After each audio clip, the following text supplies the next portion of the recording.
Hello, hello, you two. Dear Lord, this thing feels a little more dialed in than it needs to be. Let me turn down the gain a little bit. Feel like it's picking up my voice rather well. How are you, Sheree? How are you, Stranded? Wait on everybody else to trickle in. What's going on, guys?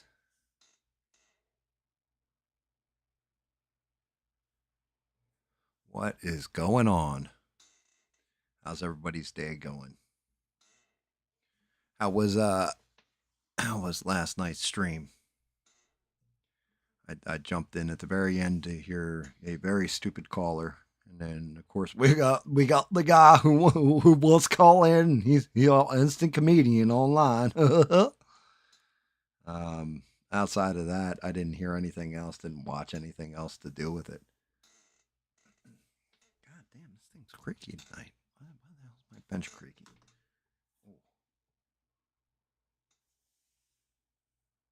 Always a great day when GAM goes live. I appreciate the hell out of that one. Thank you. Thank you. I'm sitting there cleaning the. Matter of fact, I gotta get more alcohol in a brag. Let's show off what we got going tonight. What's up, E Rock? How are you, brother? You'll sweep up tonight. 70's lyrics. Guess the song. Right. I figured it's time we do the 70's a little justice. Sup, Steve? What's going on? I mean, I got some news. Some interesting shit. Some shit that I was totally shocked and surprised when I read it. And I actually listened to it and I was just like, yep, you could have just said that shit from the beginning. We called that.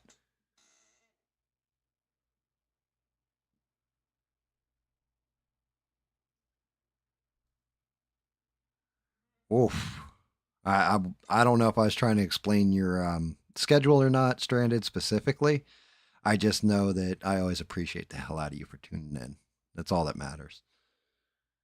And you going back and rewatching it means a ton to me. Always love it when you do that, and then you're always popping in a comment at the end, and I'm like, damn it, I wish you were on the show and said something about it while it was happening. Like when you mentioned Khonshu rather, the Egyptian god of the moon. I'm like, I should. Why didn't I know that?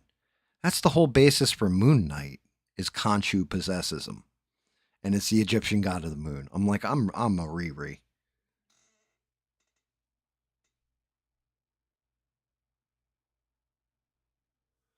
See, Steve's saying the mic's a little low. How's this? Better? Is that better, Steve?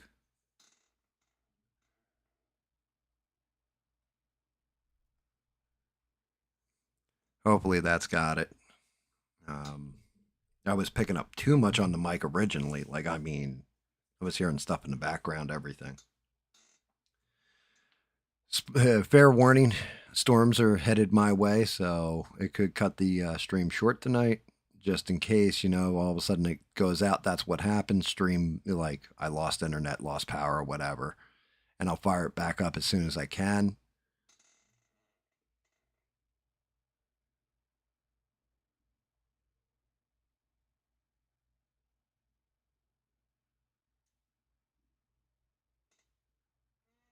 You told YouTube not to recommend the channel to you anymore? Well, I mean, that happens. That happens. Make sure you guys are smashing a like and subscribed if you haven't. And, let's have fun tonight. I'm going to be painting the Manananggal Apollo, and I don't know how to say it. It's a Filipino, basically like a vampire. And she literally tears in half. Like, they're like beautiful women that are vampires that tear in half. So I got some gut work to do. I haven't decided on what color. I think I might even just go blood red across the board. But she is a creepy one. And it's a Filipino vampire, basically, is what it is. It's for the wife's collection, you know.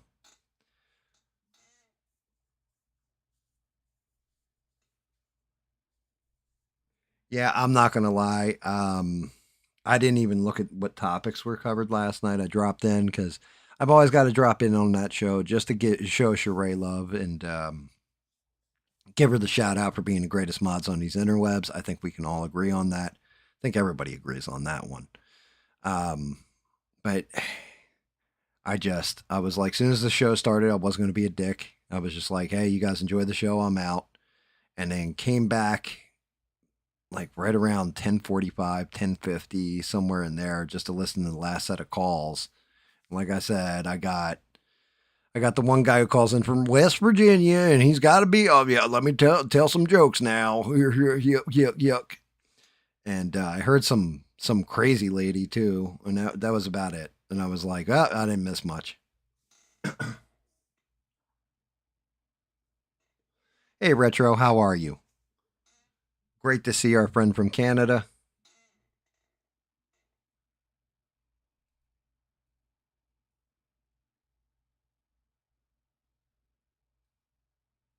Yeah, that makes sense, Stranded.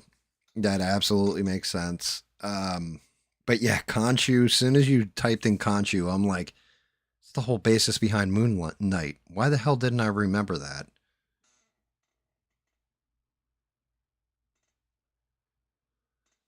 Hopefully you speaking of which, Retro, we wished you a happy birthday even though you weren't here for it. Hopefully that hangover wore off. Like I said, everybody make sure you're smashing like subbed and all that fun happiness.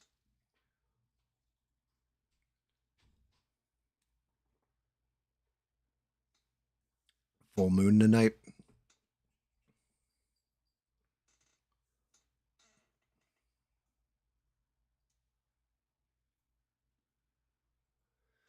Yeah, it's not that bad getting old, Retro. The alternative is much worse. Speaking of people that might not be getting any older, my wife pointed this out to me. Apparently, Stevie Nicks has canceled all her tour dates, and my wife said that might be the next legend to go as far as music history goes. Which is why, of course, 70's popped in my head, and I was listening to 70's songs earlier. I was like, "Hey, we can do the lyrics on those."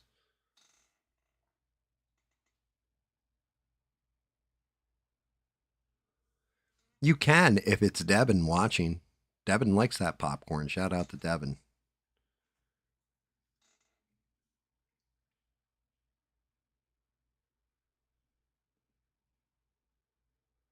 Yeah, you didn't get decrepit.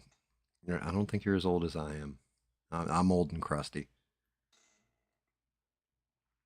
Yeah, Lonnie Anderson. Yeah, I think we shouted. Did we shout that out last show? I think we did because we went in the whole WKRP thing. Yeah, she's not dead yet, but it's not looking good. I'm gonna say, like, if she's canceling all of her tour dates, that's a bad indicator that her health is not holding up.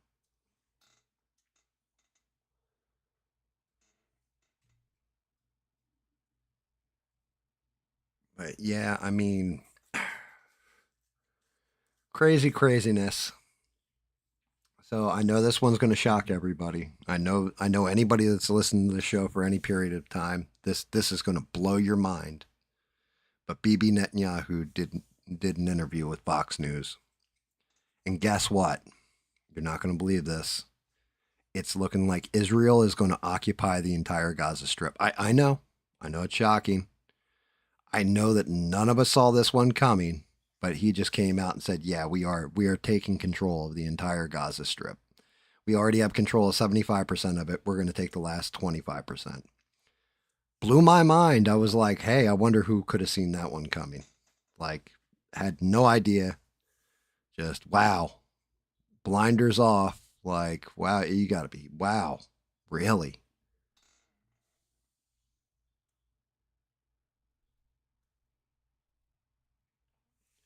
Wow. But yeah, I mean, he just came out. Bill Hemmer, I think, from Fox News, is over in Israel. He toured, of course, he went on the IDF tour and all that. I don't know if he banged his head off a wall or anything like this, but he sat down. He got like a half hour, 23-minute, I think it was, interview with BB. And he asked BB straight up questions. Like he was pretty good. Like I'm actually not going to knock Bill Hemmer's coverage because he did ask some questions that were. He was like, so all the devastation and leveled buildings and all that. And BB's answer was they dug tunnels under them. We collapsed the tunnel, then the building collapsed, or they were depots for Hamas. So the entirety of Gaza basically was nothing more than a giant tunnel system, and yeah, it all housed terrorists apparently, according to BB. So they just had to level the whole thing, just annihilate everything.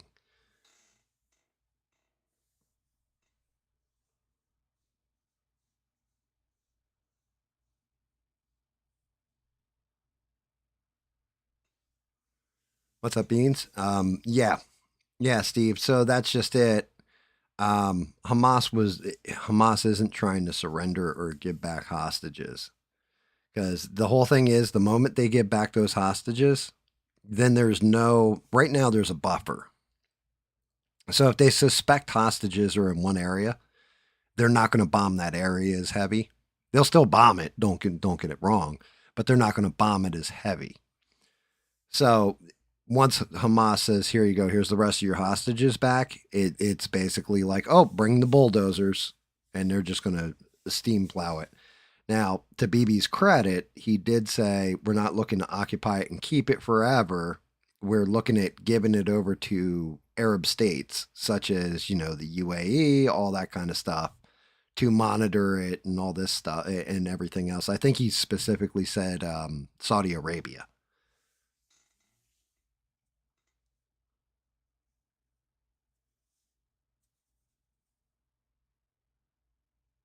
Yeah, yeah. Well, retro. Like I said, I knew you were out. Like I guess you were hungover or whatever, and went on ABLs, and you said that, and we were like, I was like, we missed Retro's birthday, everything else, but yeah, we were. Everybody at the time was all like, "Happy birthday, Retro!" Just in case you decided to rewatch or what have you.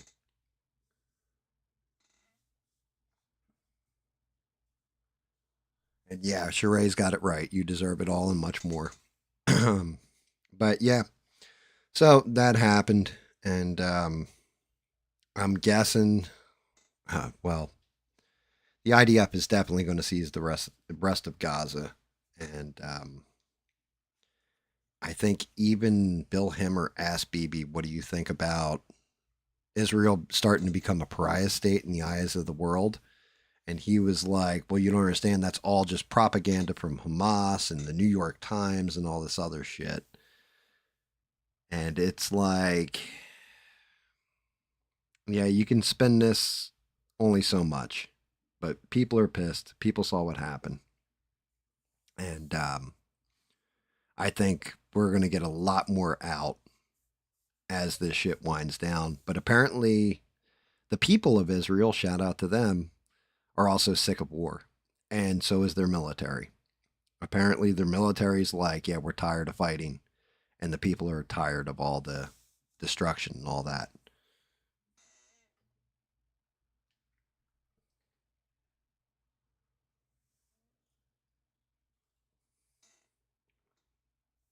Another thing, tomorrow night, the gaming stream, I got a hard cutoff, 1:30, 2 o'clock in the morning, because my son is going to shoot pool in Vegas and I've got to run his store. So I got to be up at the ass crack of dawn or whatever. So I figure 5 hours of sleep should do it.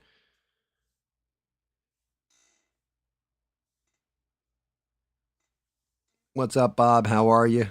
Well, I mean, that's just it. The GOP going in supporting everything and all that.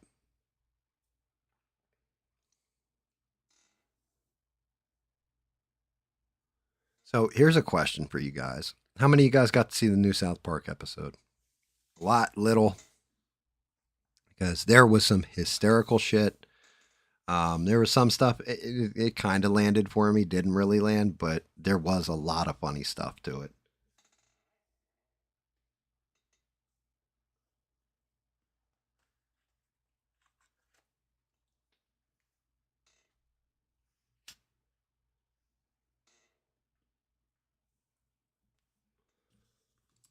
I'm wondering what color I should make this woman.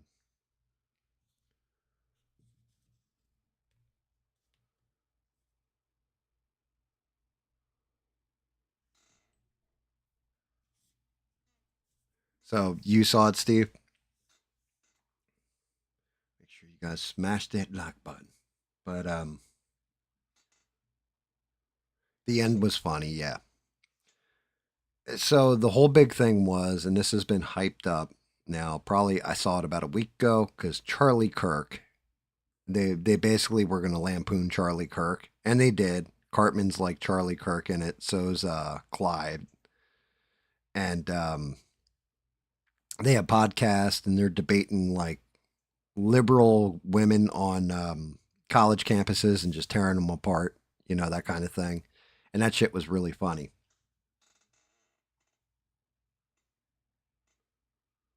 Yeah, we can talk about the Clintons being subpoenaed too. I mean, I'll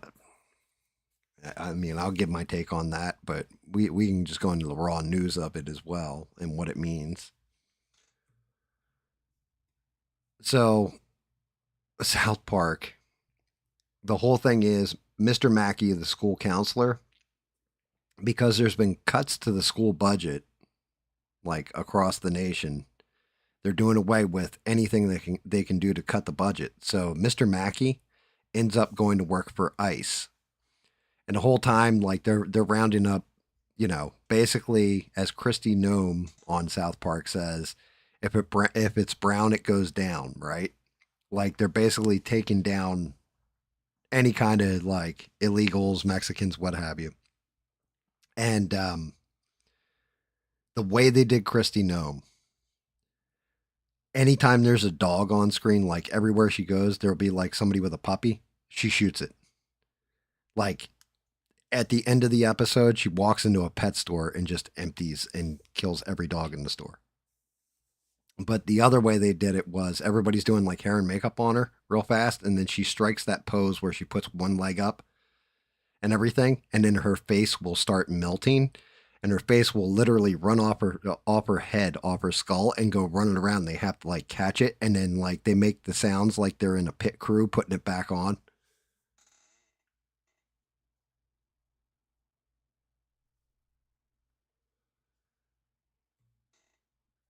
And like they do it through the whole show. Like she showed like when they're showing the ice training video, because Mackie goes in, he gets the ice training, and they're just like, okay, go over here, watch a short video and all this. And it's like her, and she's like, I put a dog down once. I had to make tough choices, and then the rest of the video is basically like her shooting dogs. Like it's just like what the fuck, like puppies, everything. Like it's ridiculous. And she'll show up, they'll bunch a whole bunch of illegals, and like they're loading them in the back of a van, and all of a sudden she'll be like, "Oh my god!" And there's a dog, and she shoots it. And so basically, Mackie, he keeps getting praised for his work, and like he's rounding everybody up and all this, and he's like, "Look, I'm just trying to make my nut." Is the big joke is that he needs 8 grand a month or whatever to make it through. So the ICE is the only job he can find. He can't find a job as a counselor, all this stuff. He can only, like ICE. So Christy Nome keeps every time they do a bust or whatever, she's like, you're doing a great job, all this. And then finally she's like, yeah, you're doing a great job. To escort you and everything else, I got somebody who wants to help you out with your nut. And he's like, oh, really? And she's like, yeah, I've got the plane ticket here. We're going to Mar-a-Lago.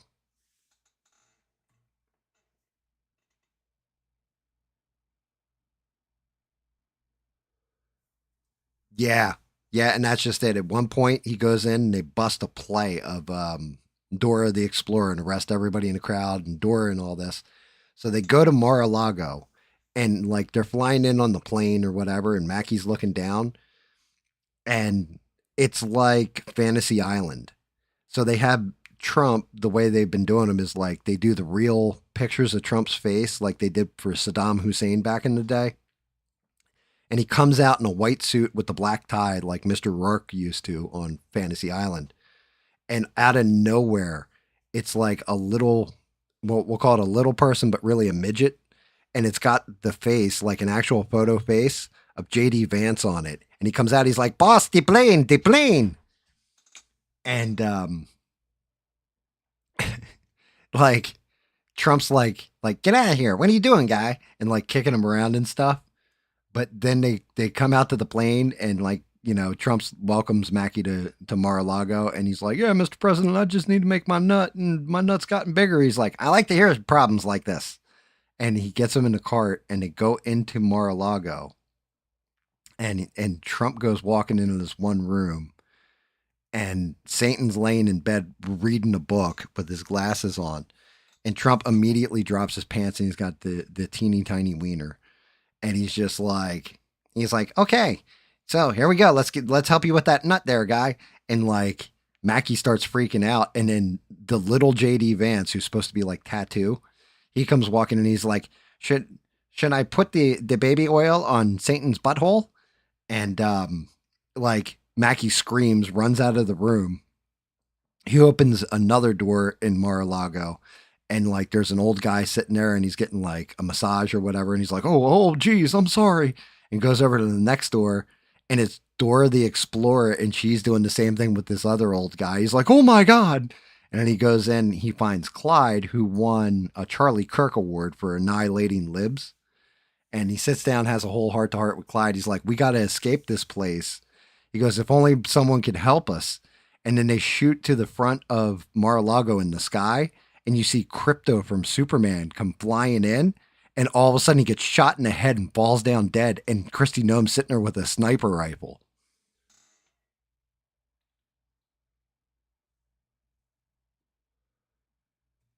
And then her face escapes, and while her face has escaped from her body, because Trump's like he's going to replace her with Mackie because her face freaks Trump out. Right, her face escapes, and Trump's like, "Oh my god, kill that thing, get it!" And they go and capture her face, get it back on him, and Mackie takes Dora the Explorer, Clyde, and they escape the island on the plane. And that's kind of the way the episode ends. And then it cuts to the pet store and Christy Gnome walking in and shooting all the dogs.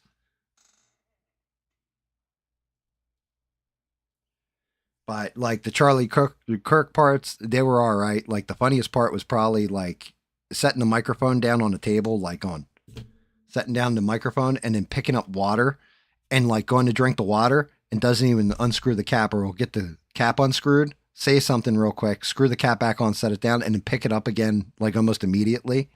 It was exactly what Charlie Kirk does during those college things.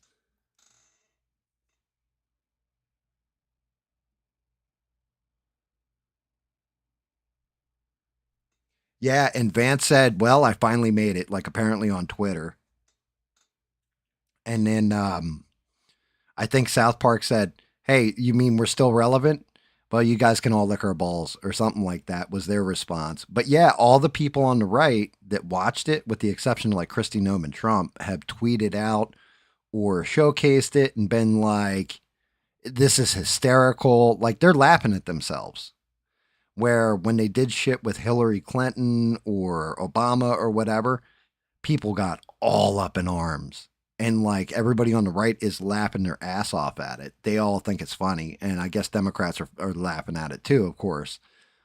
But that's just it. It's kind of a good thing because we can see who takes themselves way too seriously. Yeah, I mean, some stuff they nailed, other stuff they didn't. But the like I said, the Christy Nome thing, because she's always got her makeup done and her hair down and all that whenever they're on raids and always striking those poses. Like they tore the hell out of her. Charlie Kirk, they did a great job making fun of him. Um, JD Vance was hysterical because he comes in and he's just like so tiny, and it's like it's tattooing Mr. Rourke from Fantasy Island. And if you're old enough to remember the show, as soon as you see Trump come out with the white suit on, you're like, "Oh my god, they're doing Mr. Rourke."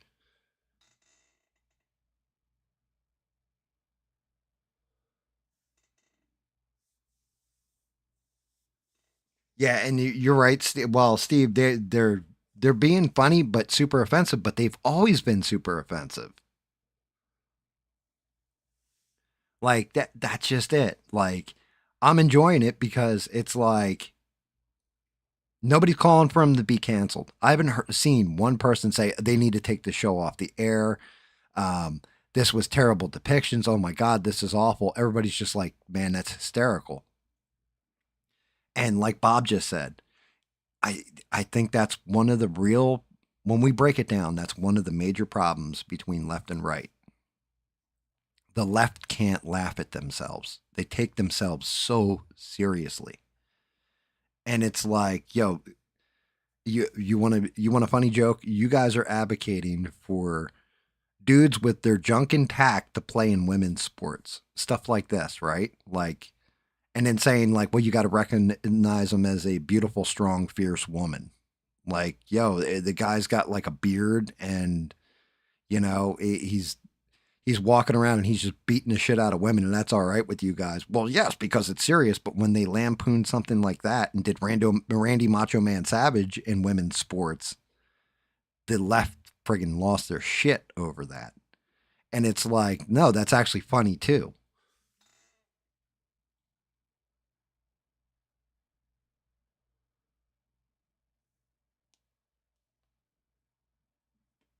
Yeah, and they can't meme either. That's just it. Their memes suck. But and that's a major problem. You've got to have a sense of humor about yourself. Um, it goes back to that conversation. I always bring it up that my biological daughter and I, when we finally sat down and started talking, had that conversation. The first I said, "Ask me any question. Go ahead." And she goes, "Have you ever shit yourself as an adult?" And I had to explain, "Yeah, I have," and blah blah blah blah blah. And that's just it. She goes, I ask that question to a lot of people, and you can tell how serious a person is if they have a good sense of humor about themselves and can be self deprecating, or are they so serious that they're going to be boring as shit? And I'm like, yeah, exactly.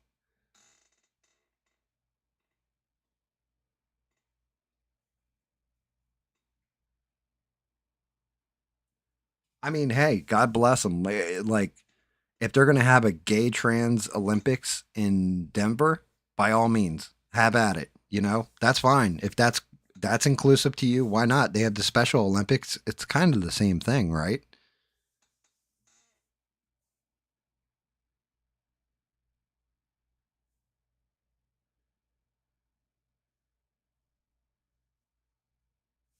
Yeah, and you're not wrong, Eugene. Yeah, you're 100% right. Like, you made it if somebody's making fun of you on South Park. Like, if you're that topical because they have an overarching like theme that runs through an entire season, but they're literally ripping from headlines and stuff like that on a pretty consistent basis. Now, if they go into Israel Gaza, I'd be blown the hell away. Like I'd be like, oh, like we'll see if they touch it because one guy is Jewish, one guy is Mormon, one guy is gay. So I think they might actually touch on that shit.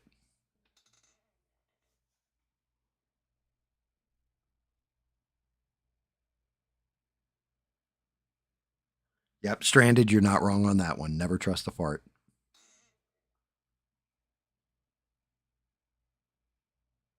It's the whole theory of the test fart. You have to be careful. Yeah, I don't know that they'll touch Israel Gaza because there's a lot to hit with the current administration that they're going to hit, and I think the overall arching theme of this season is woke is dead.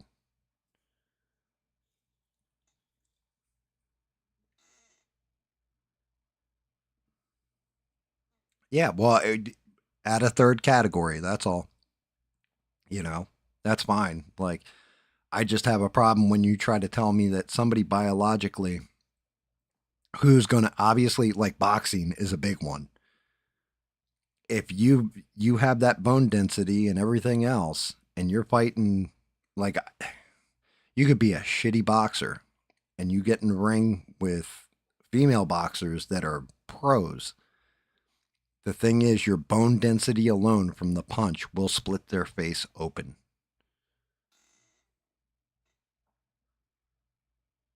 Oh, retro, you're not wrong on that one either. That is one of the worst. Yeah, like well, and that's just it. That's what happened at what? Wasn't it the last Olympics where it turned out the guy, the whole thing, they didn't want to show the genetics test, but the test actually showed XY chromosomes, and they took his titles away from him, everything. But I've never seen somebody like I saw that woman get hit, and then she tapped that like she was like, "Yeah, I'm not going back out there and fighting him again." And like when that happened, I was like, man, that's like me getting in the ring with Mike Tyson and let him land a punch on me. I'd be like, oh, I ain't taking that shit ever again. Even in his old age, I don't want to get hit by Mike Tyson.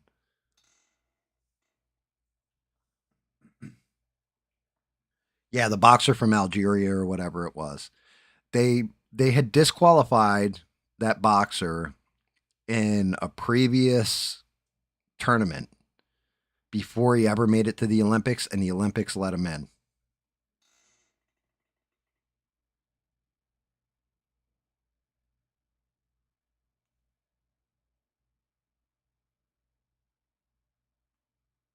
Yes, and I heard and the dildo incident with the WNBA. I thought it was hysterical. I think we talked about this last time. I was like, that could be the new hat trick for anybody who gets like a triple double on the court.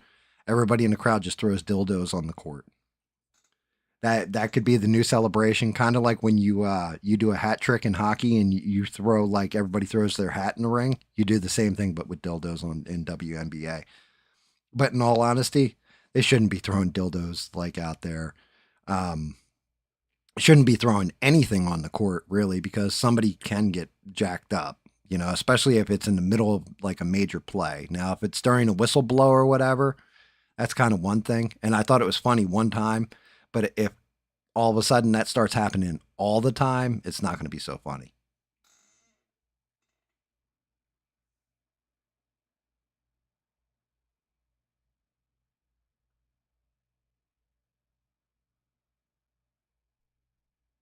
Now, like I said, I thought it was funny one time.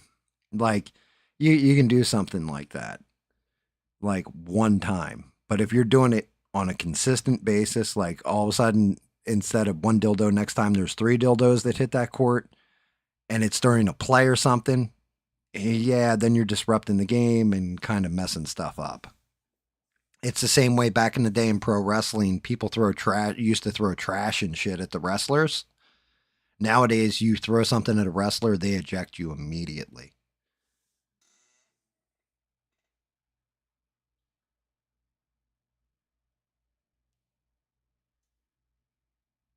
Yeah, and that really did happen, Retro. Yes, that absolutely did happen. Um, and yeah, I think it was during a whistle blow, and out of nowhere, it was just like somebody threw like a dildo on the court, and one of the players kicked it off the court or whatever.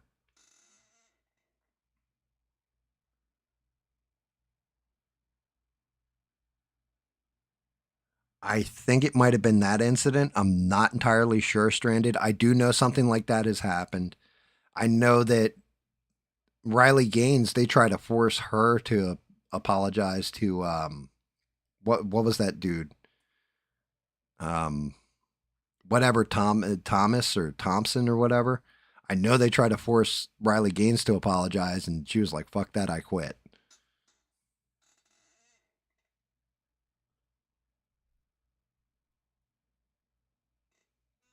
I won't say I'm just going to use the last name of Thomas. I'm not going to use the first name Shirai, even though I know it.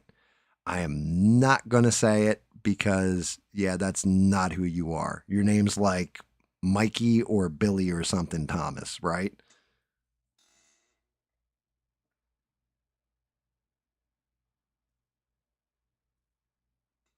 Oh, I believe that, Beans.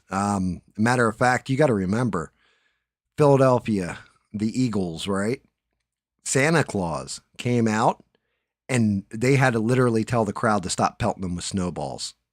Like the crowd in the Philly Stadium for the NFL, like they booed Santa Claus and then pelted him with snowballs. And they weren't just like regular ass snowballs, they were like ice balls they were pelting them with.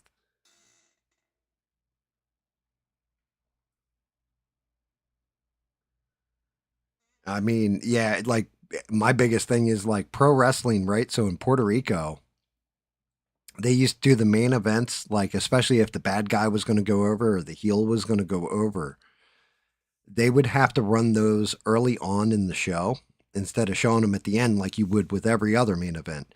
And the reason why is because the Puerto Rican crowd would throw batteries like double A to D batteries at the wrestlers, at the villain wrestler. They would throw their beer bottles and everything else if they got too drunk. Like they legitimately, you had wrestlers that were getting pelted with like double A, triple A, you know, C, D cell batteries, like just getting pelted with them.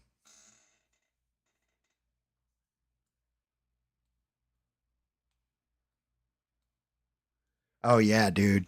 Yeah, that's what I'm saying. The Philly crowd can boo Santa Claus. Like it's a rough thing. Like if the Eagles win in the Super Bowl, then everybody's going to throw a riot and happiness and partying.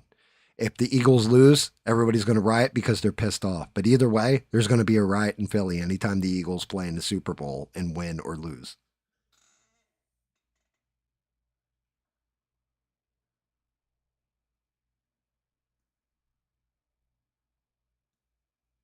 Just brutal, getting pelted with batteries. Guys, make sure you're smashing that like button.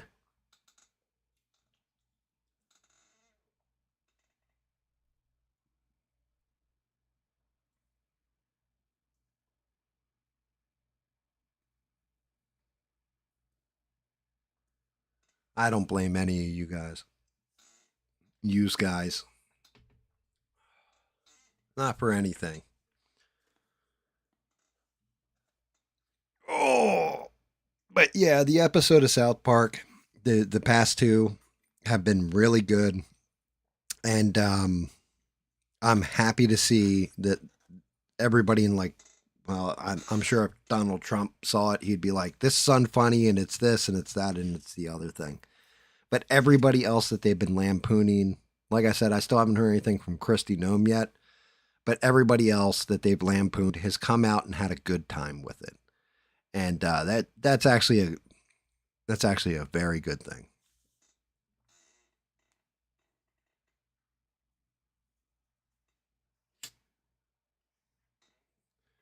But yeah, the dildo being thrown at the WNBA, that definitely was a story.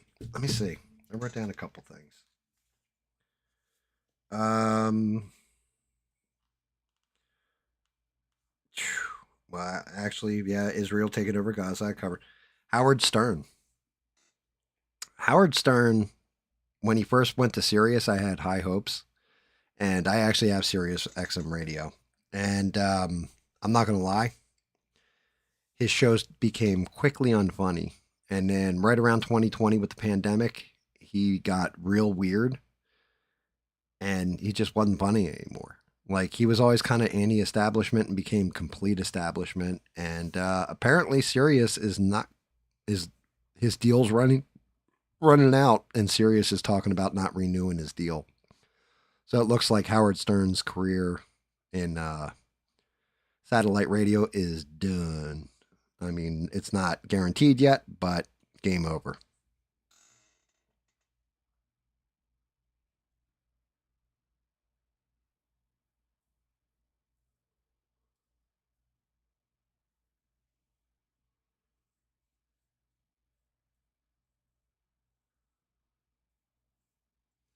I saw that, Steve. Yes, that's another one.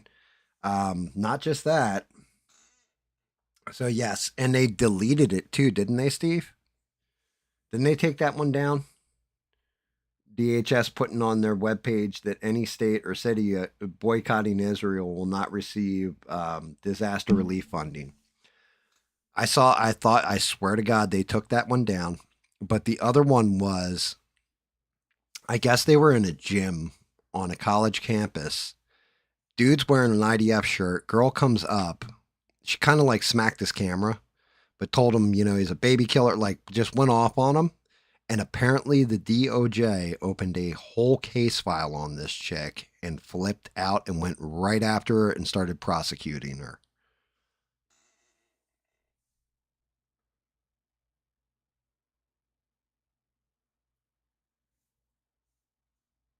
I can talk about Little Tay too. I did see that. So Little Tay, and like I wasn't real familiar, but I did watch the story on it. Little Tay was, I guess, like what, 9, 10, and made these videos where she's a little Asian girl, and she's like talking like she's a big baller gangster, sitting in like a Lamborghini with a whole stack of bills and all this, and talking smack. And like I said, she's like 9 or 10 in these videos. She turned 18, and an hour after turning 18, well, the moment she turned 18, she started an OnlyFans. An hour later, she had already made like, I think it was what, $2 million or something? Like, what the fuck, man? Like, I don't want to see like somebody like that. It just, like, you're not wrong, Eugene. A lot of perverts in this world. Because all of a sudden everybody's like, oh, I got to see her naked. Like, what? Dude, she just, like, literally an hour after turning 18. Like, what the fuck? I mean, hey, look, shout out to her for getting that stack of money. But that's like, what's wrong with people? Like, really? She's still like, it was an hour.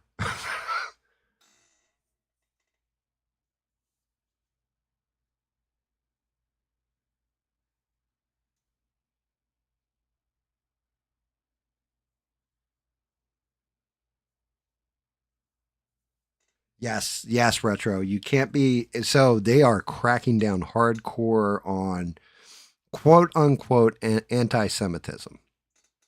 I have called out BB. I've called out Smodrich, and I can never remember the other dude's name. I've called out what's happened over in Gaza, everything else. You always hear me say it's nothing against Jewish people. It's nothing against actual like Israeli citizens. Nothing like this. I'm calling out their government and I'm calling out their head of state. If you're going to tell me I'm anti-Semitic because I'm criticizing another country's government and literally prefacing it with I have nothing but love for Jewish people, don't care about their religion, all that kind of stuff, or the people of Israel, you can go fuck yourself. Flat out. That's just, GAM is not going to take that shit from anyone. I will fight you in federal court. I will fight you in the Supreme Court if need be, because I have not said a harsh word against anybody just because of their religious background. I am specifically calling out people that I'm watching decimate an entire area like, okay, now they're going to take this over. And then, today we get confirmation that, oh, yeah, that was kind of the plan all along, was to take this shit over.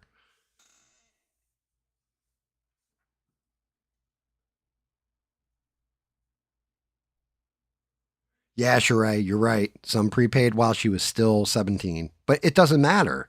17 to 18, like, okay, if it's a bunch of horny 17-year-old boys that prepaid for that stuff and everything, all right, that might be one thing. They shouldn't be on porn sites because they're minors themselves. But at the same point in time, like, it's not 17-year-old boys. It's all a whole bunch of old ass adult men. And it's like, what is wrong with you people?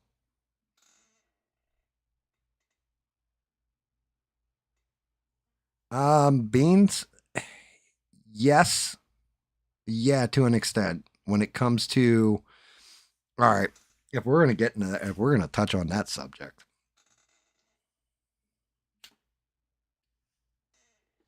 my too long didn't read answer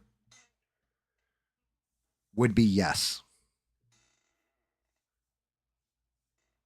right? The whole thing is when it comes to adult content sites, it gives, if there's young men that have access to them, and when I say young men, like if I had been like, I don't know, like probably like 15, and I had access to the stuff that kids nowadays had access to. Now, granted, they've recently changed a lot of those laws for those sites where you have to show your ID to get on them.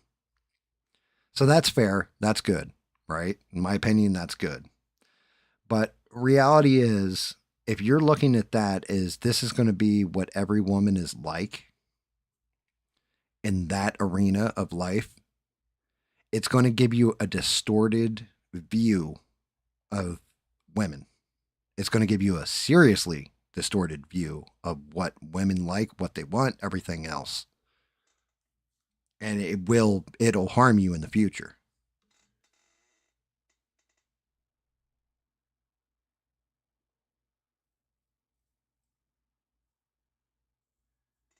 And yeah, Stranded, I believe it was her brother.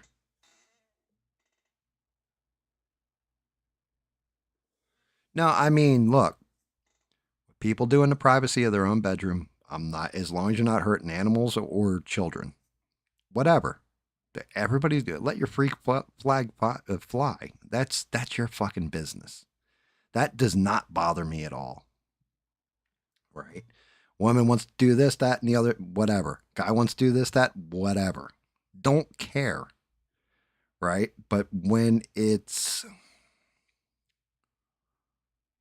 categorized on the internet like that and you're younger, if you're looking at it as basically like every woman should be this way, or you start perceiving it as every woman should be this way, you are going to get such a distorted view that nobody's going to live up to that ideal,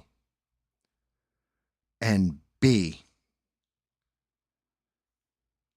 you are going to start looking at it as an expectation of what should happen.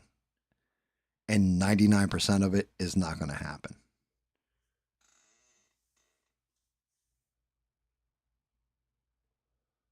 What's that forever? I mean, it's fine. But like, so I'm against like YouTube, for example, making people show ID if their AI thinks you're underage. I'm kind of against that. But when it comes to adult activities like that on camera, I definitely get it. Like, yeah, there probably should be some laws in place. Yeah, it should be. Because the other thing is a dude clicking on there, and we're not even going to talk about kids right now, but an older dude clicking on one of those sites and going there. Now somebody uploads a video. Famously, there's Tracy Lords back in the day. She had all kinds of videos. She was like 16 or 17 years old when she did those videos. They're technically CP, right? And yeah, like you can go to jail for that kind of shit.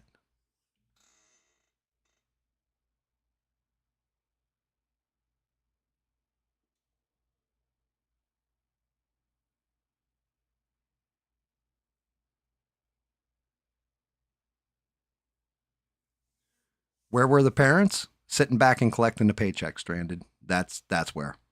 They, they were definitely controlling that loot funding. They're cashing in just as much as her. You see it a lot, not just with people that are in that facet of life. You're seeing that also with child stars.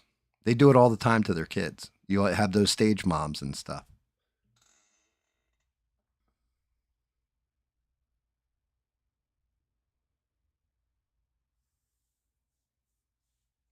I don't know, retro. I don't want to know about that. I'll tell you what.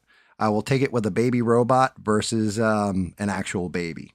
That's all I'll say about that.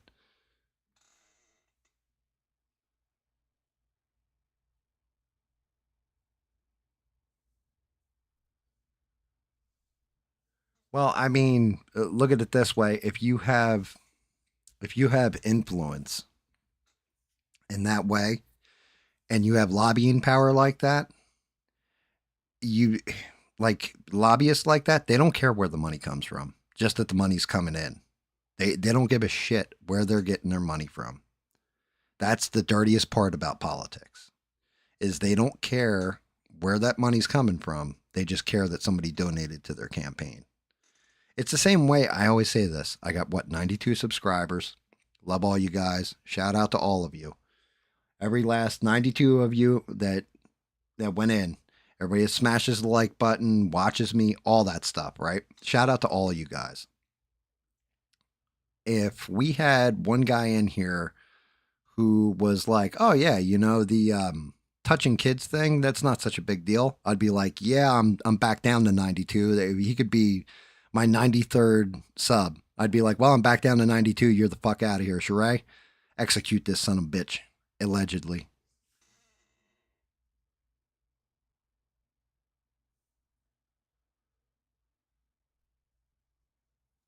Yeah, the John Benet Ramsey, I'm pretty sure it was her.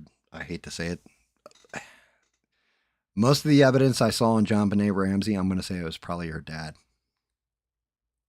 Um, which is terrible to say, but yeah. For some reason, my gut tells me it was her dad. And I don't know why. Just, I don't know. Because I'll tell you what, if I had a beautiful, beautiful daughter like that, I would be doing everything in the world to keep her away from sickos, weirdos, everything else. I would see it as a failure as a parent if some pervert even got close to her.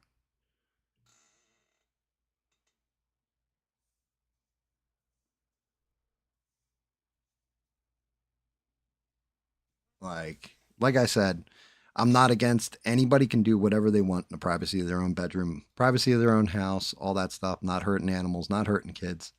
I don't care. Let your freak flag fly, right? But yeah, when it comes to putting it out there for the world to see, it. I guess I'm a little bit more prudish in my older age. Like I didn't care. I'd walk around naked all the time. I just didn't give a shit when I was younger, right? You want to take a picture, whatever, go ahead. I don't give a fuck, right? But as an adult, it's like, yeah, no. It definitely, when it came to my kids, it was like, yeah, no.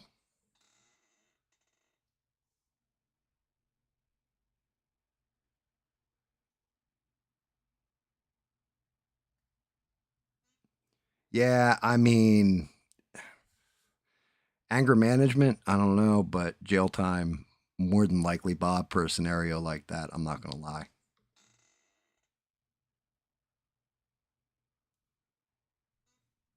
Like, not going to lie at all.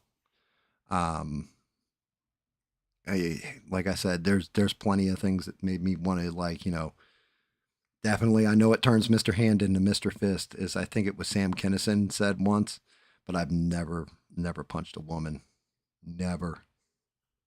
And I had one trying to stab me actively one time, and still just no.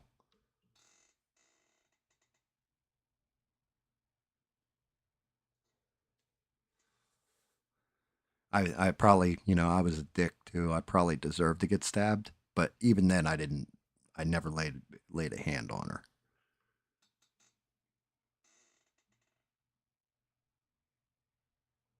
And a pizza order is greater than the court order.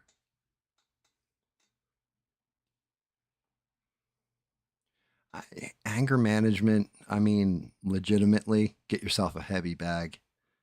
Hell, if a heavy bag's too bad for your hands, get yourself, some pillows and tape them to the back end of a chair or something and punch them. You know, learn to walk away from a situation. Just hold your breath, walk the fuck away, let it blow off. Come back and revisit it when your head's cool.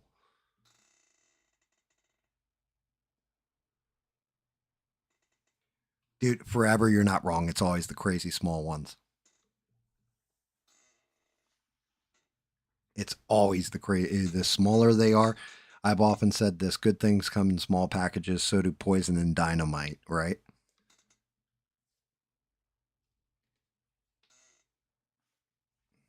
Yeah. It's not even just cooler heads prevail.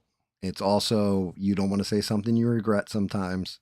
Sometimes your words can be as biting when you say them to somebody out of anger. They can be just as biting as slapping them.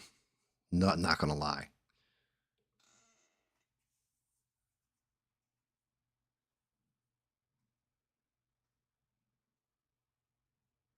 Yeah, going for a drive that'll clear the mind.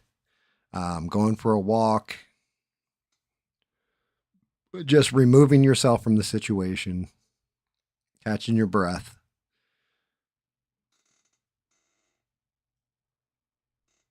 Yeah, sometimes retro. You're not wrong. Sometimes like I've definitely slashed down somebody with my words a lot or embarrassed them publicly, And I know that stung a lot worse than any kind of damage I could do with my damn hands.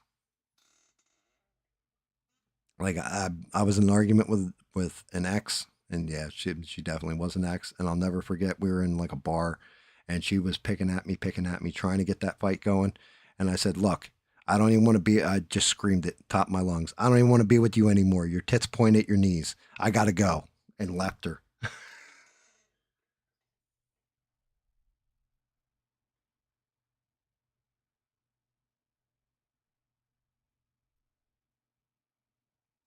Ivan, uh, see, like with Ivan, I think you could tear him down if you didn't mute him. You could just make him look like an idiot just by asking him simple questions. But you got to ask the right simple questions to tear him apart.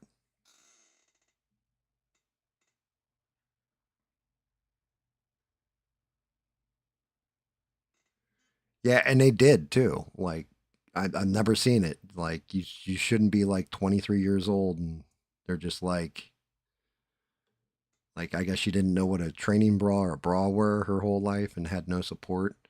I don't know.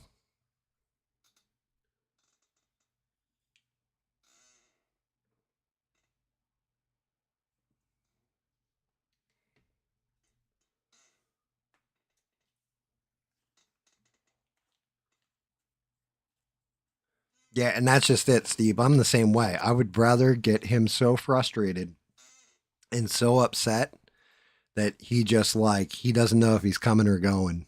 Like and then just make fun of him on top of it.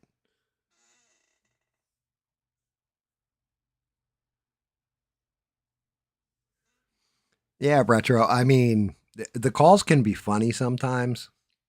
Like Sheree's favorite when he calls in the homeless baker. She like I know Sheree the whole time is just praying that I'm in the chat ready to just unleash different little jabs at him.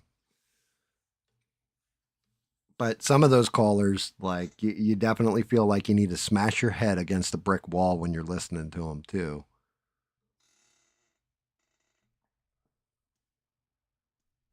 I have no idea what Ivan was talking. I didn't even hear Ivan's call last night. Like I said, I was in ABL for maybe 5 minutes total.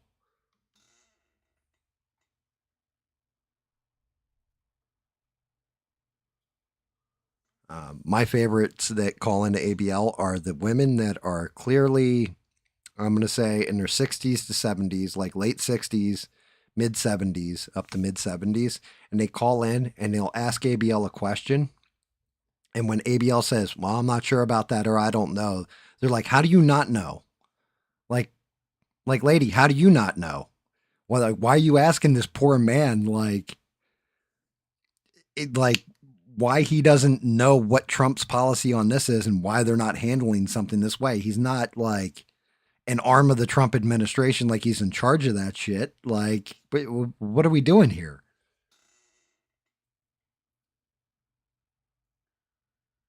Well, I'll tell you what, Beans, if that's the case, then ABL must get upset a hell of a lot when somebody challenges him because he only does half the research.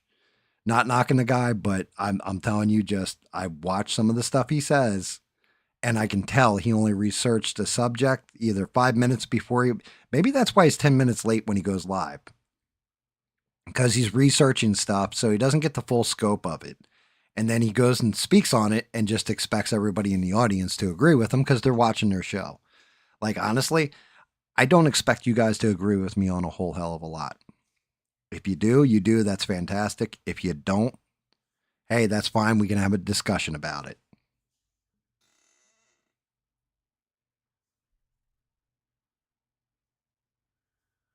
Well, I mean, in fairness, right, as far as the drunk callers go, people are going to call into a show like that, drunk, stoned, whatever. A lot of times, you're not going to get a ton of sober minded callers, which is part of the reason also I'm reluctant to do like call ins, for example, because they need those beer balls, so to speak, in order to call in to begin with. Like, how many times have you heard somebody call up and it's their first time getting on live with ABL, and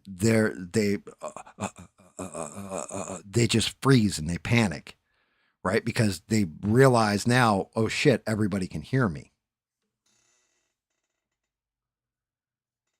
And yeah, ABL has a very short fuse for somebody who's supposed to have tolerant views or, be able to intellectually argue out with other people on and is so staunch in his beliefs and all that kind of stuff. It's like, and like I said, I don't want to knock ABL. I think he's a good dude. Um, but yeah, I definitely noticed that too. He gets. Now I'm triggered.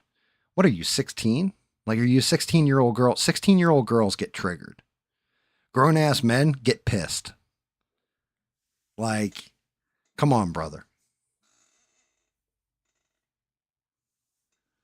Bob Devin has called in once that I know of. Beans has never called in. Sheray's never called in. The matter of fact, somebody popped the hypothesis that Ivan and Sheree were the same person at one point last night before the show even started. And I was like, nope, I can confirm. I've heard Sheree's voice, and she is definitely not Ivan.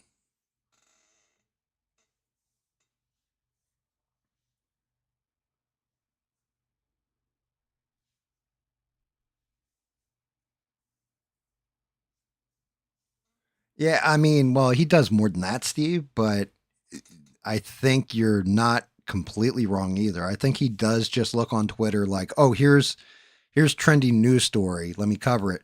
Now, I'm not going to lie. I did notice this about 2 years ago. ABL must have been watching a lot of Fox News because whatever was the title story on Fox News is what he was covering.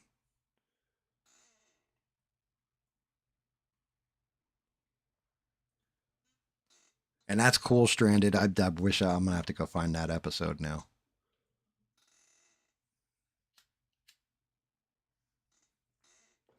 I've tried to call in to ABL a couple times. Actually, I tried calling in. Beans was still a mod for ABL when I tried calling in, and he didn't take my call because he was covering something to do with. Actually, it was I know exactly what it was. It was the escaped monkeys from the one laboratory here in South Carolina. It's literally up the road from my house, right? Like it's like two towns over, I should say. Not up the road, but down the road from my house, like two towns away. And he just had everything wrong about it. And I was trying to correct the record, but of course he doesn't read the fucking chat. Or if he reads it, he just pretends he's oblivious to it. And Beans had seen me talking about it in chat, and I was like, I'm calling in, I'm calling in. Beans like, keep trying, keep trying. And I never got through.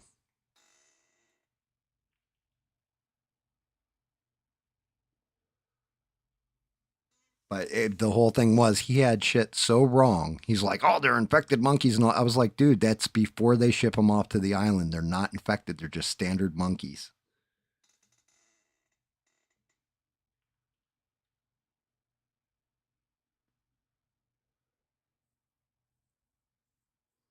Yeah, and you're not wrong, Eugene. At least he doesn't go to the post millennial or it should be called the post millennial site, so PMS because of Libby Evans or what have you, and the Daily Mail. Like those are Tim Pool's two go tos. Like, let me. This is the article that means everything. Like, bro, there's so much other shit out there. Yeah, I believe that, Bob. I think that he does have certain numbers memorized, so when they come up, he knows it's a good call. Like, I think with Ivan, even though Ivan's called in anonymous before, ABL said stop calling in anonymous. And I know he did that because Ivan, whenever Ivan calls in, he gets a lot of interaction in the chat, people cussing Ivan, people making fun of him, everything else. And it drives engagement in the stream. More people are going to tune in. I'm also not going to lie. I saw the numbers that were watching live on stream last night, and it was 856. Normally, ABL has like 1,500 people watching, right? Or it used to be. It's down to 856. He's slowly losing steam for some reason. I don't know if the algorithm's not pushing him, if people are turned off by his take on the stabby stabby track star. I don't know. But something's up with that. Retro, again, happy belated birthday, and thank you for always dropping in. We appreciate you. Thank you for smashing the like button, all that stuff. You're awesome.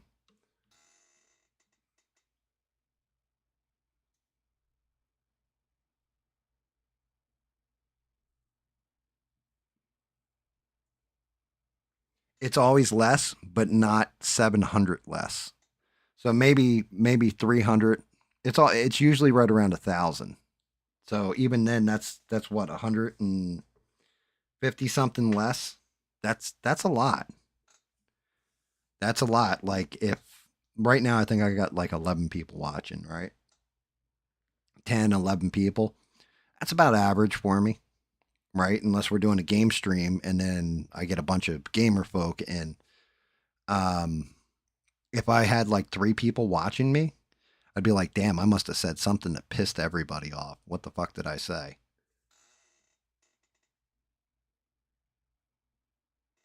He made it up to 1K last night. Yeah, because when I tuned in the beginning, granted, pre-show, it's only going to be like a couple hundred, right? But then when I came back towards the end, I looked, I was like 856. I was like, damn, you either had a lot of people bail or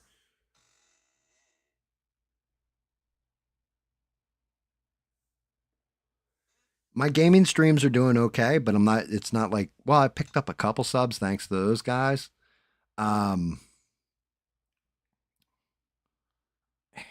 I think Helldivers 2, we might pick up a bunch of subs for that. I'm not going to lie, especially if my buddy Twisted gets in there because the shit that flies out of his mouth, you guys will be like, holy God. You guys, you want to talk about somebody that talks pretty damn degenerate? Like, Twisted's the guy.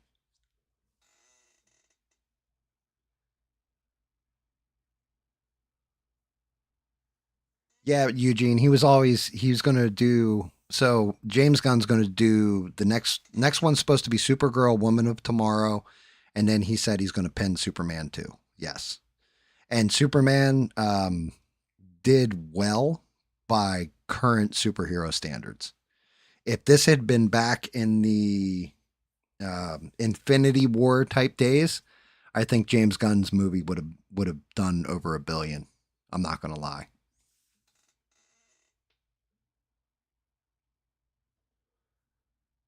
Oh yeah, well, and that is why his name's Twisted. What's up, Rogue?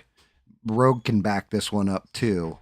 But yeah, so Twisted had a whole group of guys he played with, and they changed their Xbox names um, to an aspect of their personality and then a precious stone.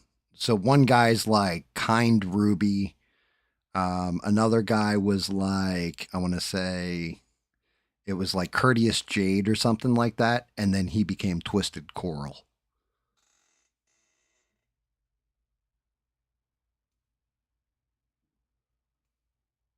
Yeah. And I mean, he's twisted. His wife's twisted, but she's great too. She's amazing people. And shout out to Tank, Twisted's wife. She's been fighting breast cancer or what have you, and her next treatment, they said after the next treatment she will be 100% cancer free. So shout out to her. I'm glad to see it. She's really good people. As a matter of fact, Twisted's wife is one of the only people I'm allowed females that I'm allowed to be in an Xbox Live party with.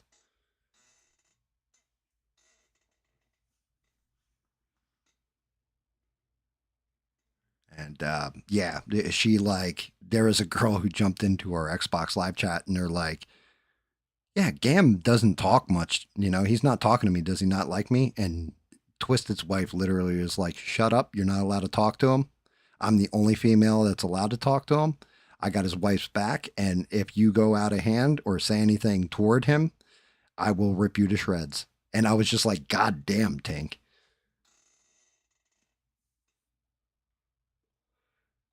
Rogue of the Leaf, his is from Naruto.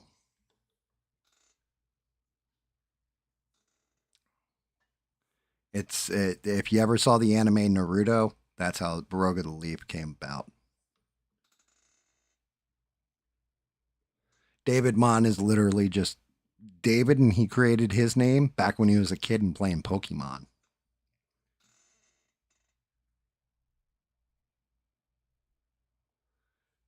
I'm a Muslim when I'm gaming.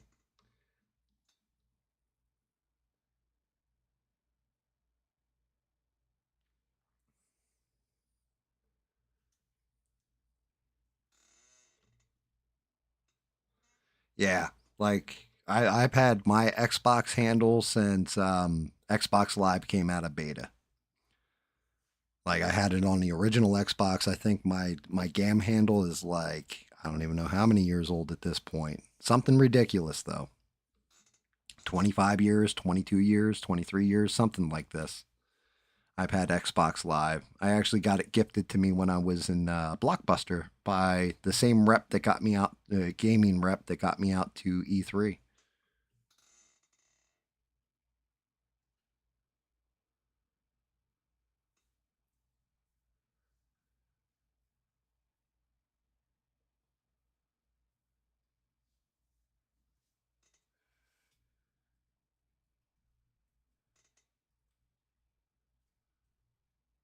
Victor David Hansen.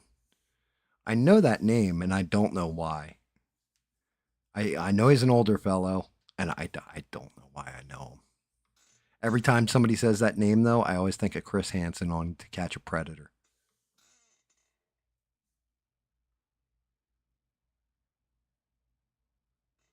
Yeah, I'm never letting go of my GAM handle. I've had somebody offer me 10 grand for my GAM account, and I won't let it go. Now, granted, I probably have like $20,000 worth of games and DLC and shit attached to it, but nowadays you can't have a three-letter gamer tag on Xbox.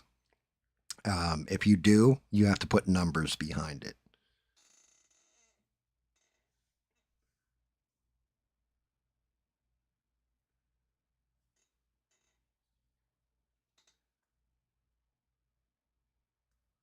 Guardian Angel Man.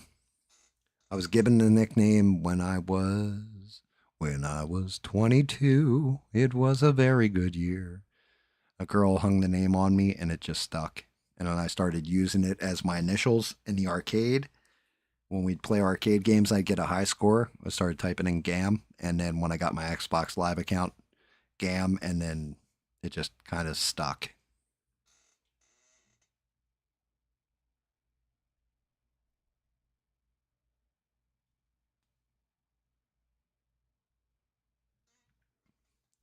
But yeah, Guardian Angel, man, because she said I came in and saved her right at right when she needed me. And then a lot of other people had definitely agreed with the sentiment. So it just kind of stuck.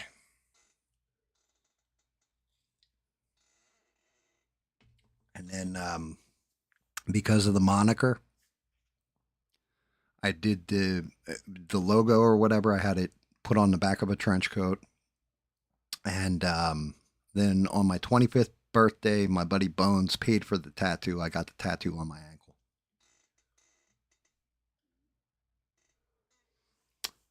The catches up was when the because I was catching up on all the latest movies, all the latest games, all the latest everything going on in the news, all that kind of stuff. I was always behind and trying to catch up. Um, like it goes into also part of it also references the fact that I'm lazy. So like my 3D prints, the whole stream, I was backed up on 3D prints. So I was catching up on my 3D print painting, which I haven't even started with this one yet.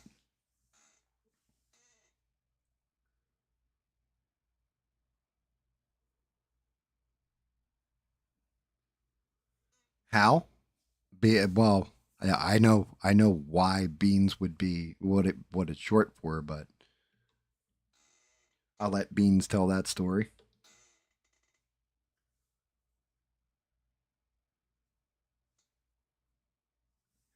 Hey, if I do, it's okay. They make a cream for that, Eugene.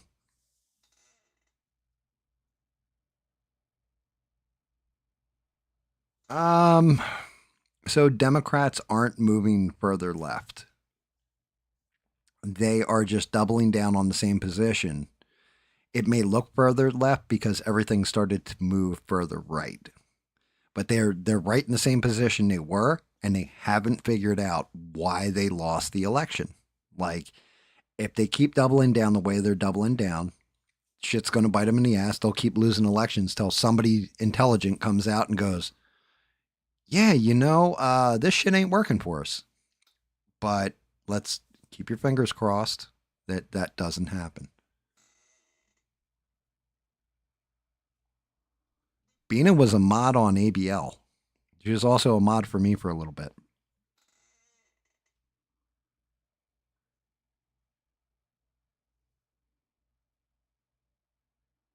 I wasn't big on coffee till I got married, and then my wife taught me the art of coffee.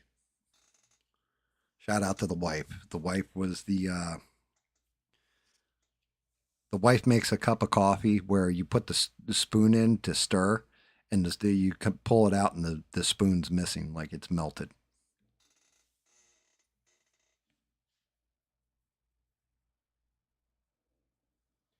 Yeah, I mean, I'm not going to say that Dems are moving further to the left. They can't get.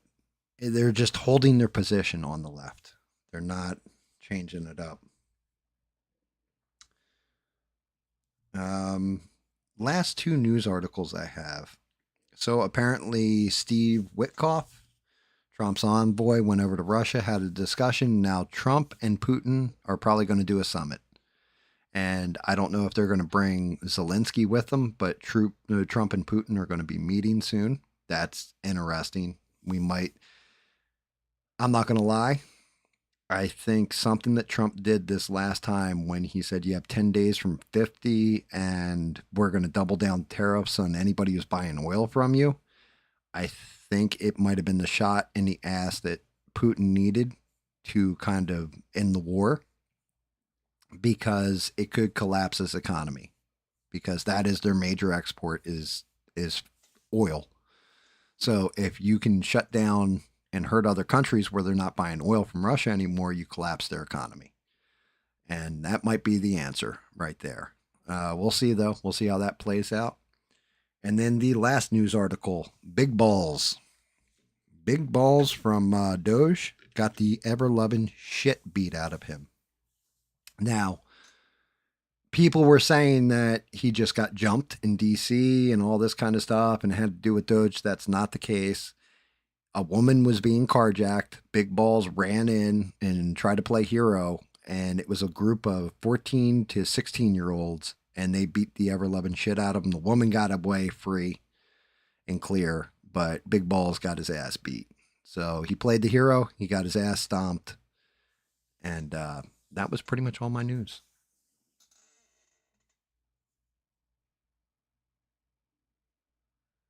I don't think so, Eugene. It'll fail. So the whole problem is the reason why there's still a two-party system instead of a three-party system, because anytime you fracture one of the parties, the only way it works is you'd have to have four parties.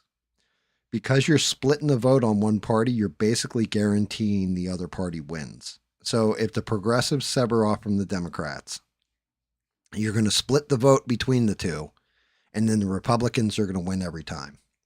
If like Elon Musk talking about setting up another party, he severs off a bunch of Republican votes. The Republicans are going to lose every time.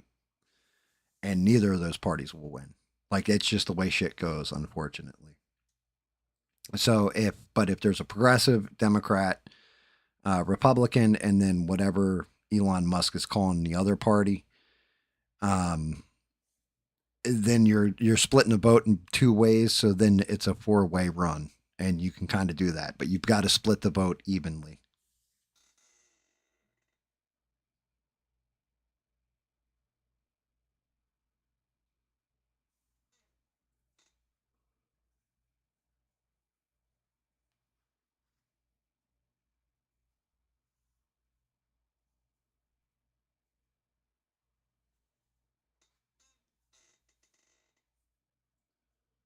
Yeah, and shout out to Bob. Thank you for your service. By the way, Trump did sign an executive order today.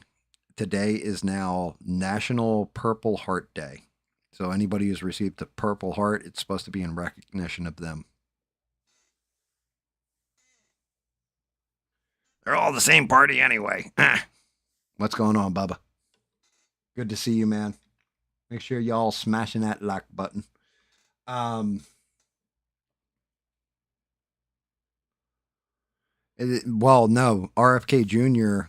dropped out because there was no path forward to winning, and because the Democrats screwed him so hard, he went to Trump. And Trump was like, "Look, if you come join forces with me and bring your voters, I'll put you in charge of health and human services." Like he basically cut a deal with him. But yeah, he would have split the RFK would have split the Dem vote down.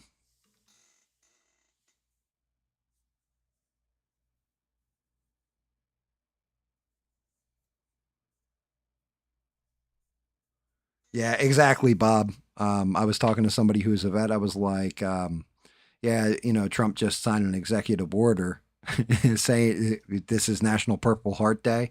And they told me that in the military, that to a civilian, that looks cool and all that. Hey, you got wounded in battle and everything else. And they're like, but in the military, somebody gets awarded the Purple Heart. A lot of times they get asked the question, how did you fuck up? I mean, I'm just repeating what they said to me. It's not my words.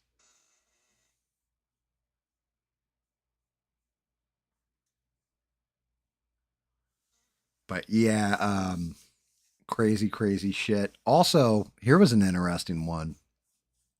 Trump was asked a question about Elon Musk, and he actually said, "Look, I think he's a very good guy, and he just had a bad couple days, and he just let some rage overtake him or what have you. But I still think Elon Musk is a good guy." So Trump coming out and defending Elon Musk after everything he said about Trump kind of says something.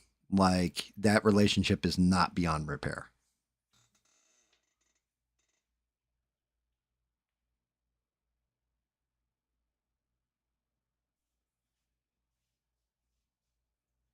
Yeah, I was gonna say, I don't know if you should. I'm real careful about delving into people's military service and what theaters they were in and stuff like that, unless it's a World War II vet or something.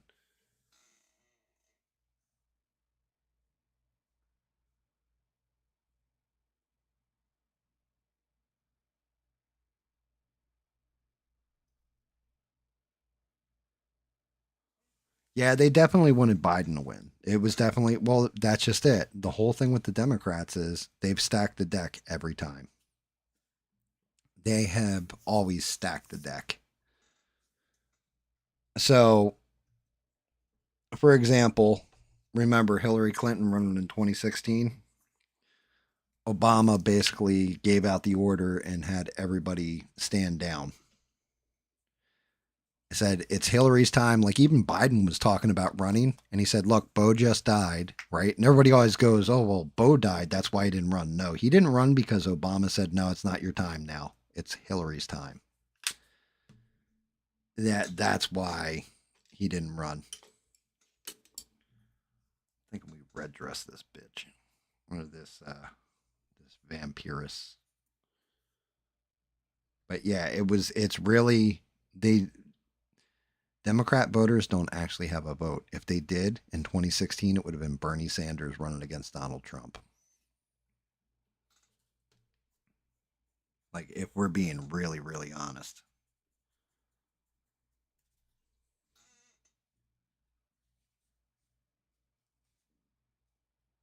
Libertarian Party is screwed.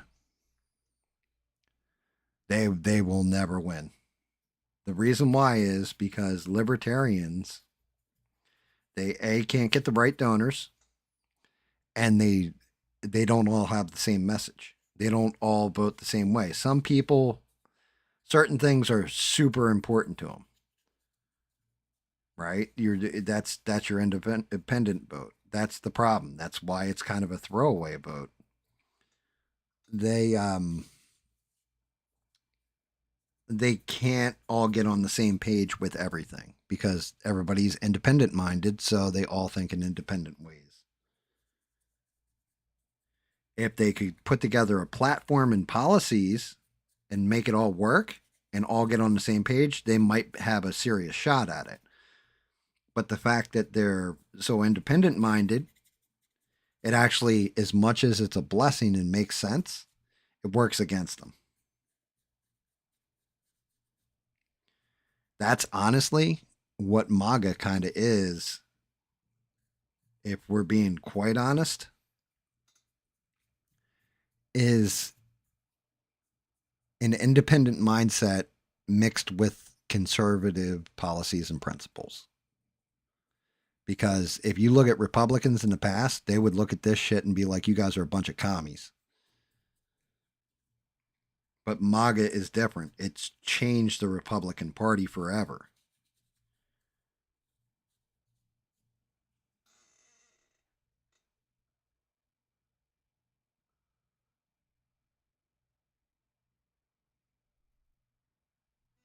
Yeah, your grandpa, my grandpa too. Actually, both my grandparents.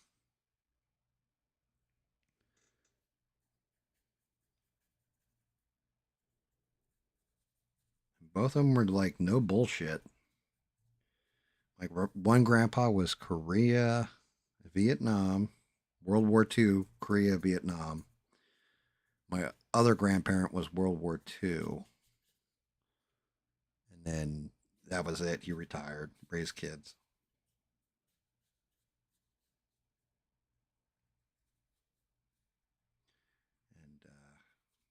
And matter of fact, it was funny because my one grandpa, he wanted to go fight Nazis.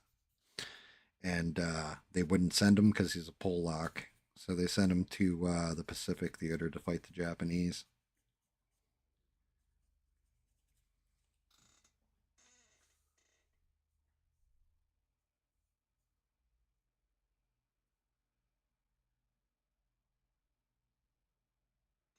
Yeah, I agree. The younger generation, the boomers are on their way out. They're slowly going bye bye. It'll be real interesting to see where that goes or how that leads, what that leads to. Um, I mean, but the fact that you have, like in New York, like Mom Donnie leading, he's not even a socialist. He's full on communist. Like when you start talking about government run grocery stores, that's a terrifying thing. Because we watched how that played out in the USSR back in the day. And I will just tell you this much: it did not work out well. It that whole system and situation did not work out well. I want government out of things. I don't want more government in things. There's certain stuff I think the government should probably do overwatch and regulate, but there's a whole list of shit that I don't want them touching because they're just going to make it worse.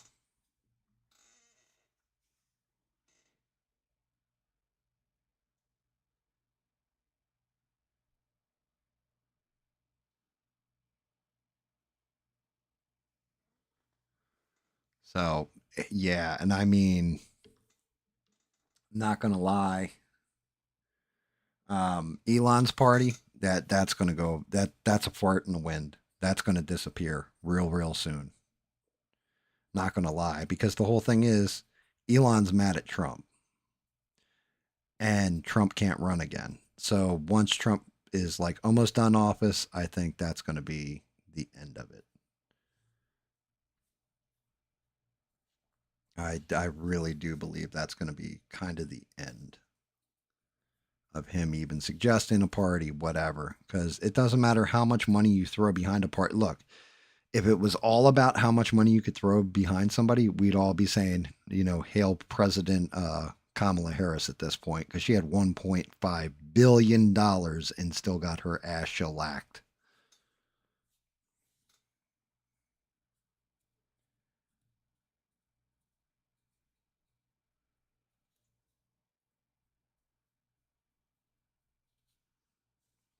So sometimes it's not always about money. And not going to lie either. Sometimes, you look at the system and it's flawed and can be manipulated to an extent, but it's not completely broken. because we wouldn't have gotten a second Trump term. It would have been a Kamala Harris term. So, you call it too big to rig, you can call it whatever the hell you want, but the people spoke and their votes were heard.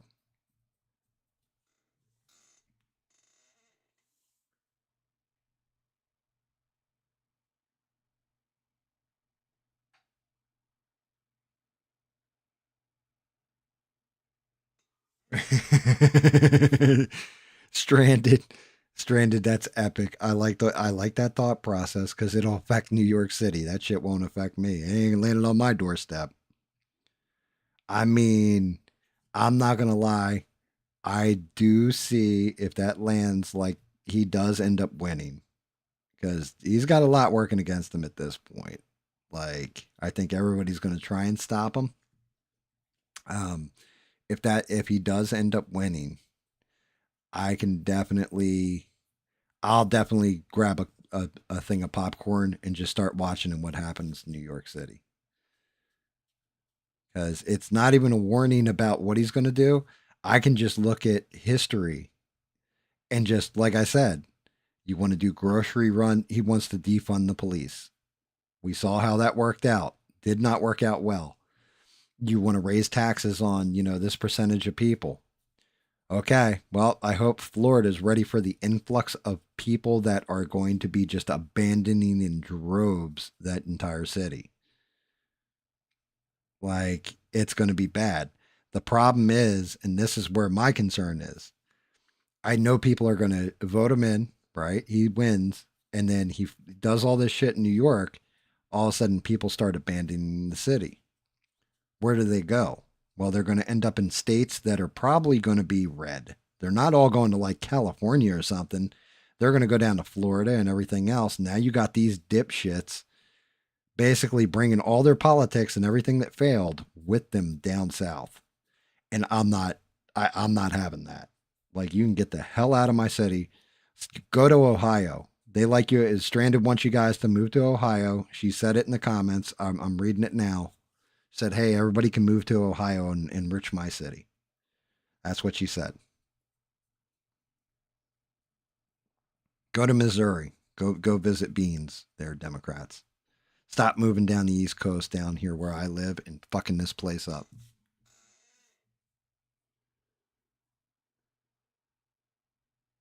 Yeah, see, all of a sudden when it's going to affect you, it changes, right? No, keep those lunatics up there.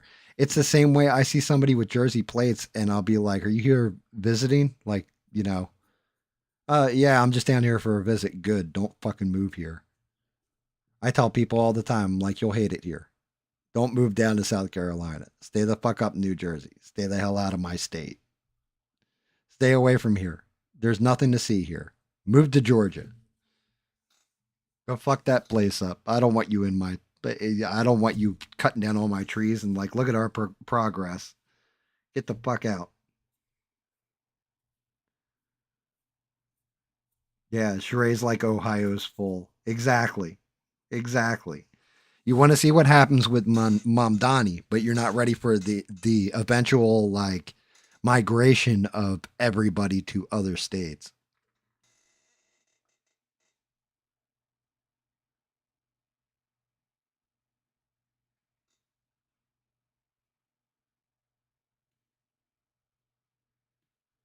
Yeah, I saw that. That was a story a while ago.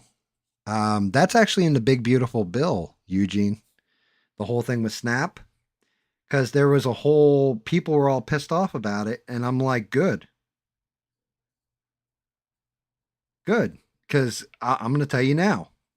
If you guys want the real actual deal, this is some shit I used to see at Walgreens constantly on the graveyard shift. Dude would come in reeking like weed, and I know what weed smells like, and it was really good weed, probably really expensive weed. And he would go over, he'd grab like 4 bags of chips, 5 Cokes out of the walk-in cooler. He'd come up to the counter, he would use his EBT card and pay for all that, and then be like, yo, I need some rollies and I need a couple swishers, or not swishers, black and milds. Give me some blacks.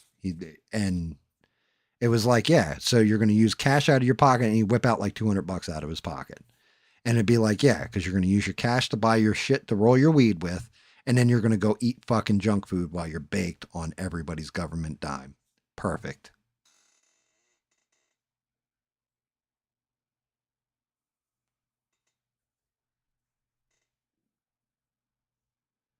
Don't worry, Rogue. As desperate as they might get, they ain't moving to Alabama. I wouldn't move to Alabama. Like, fuck that. You guys got too many snakes, and it is actually too hot down there. Too hot and sweaty for me. And I like the South, damn it.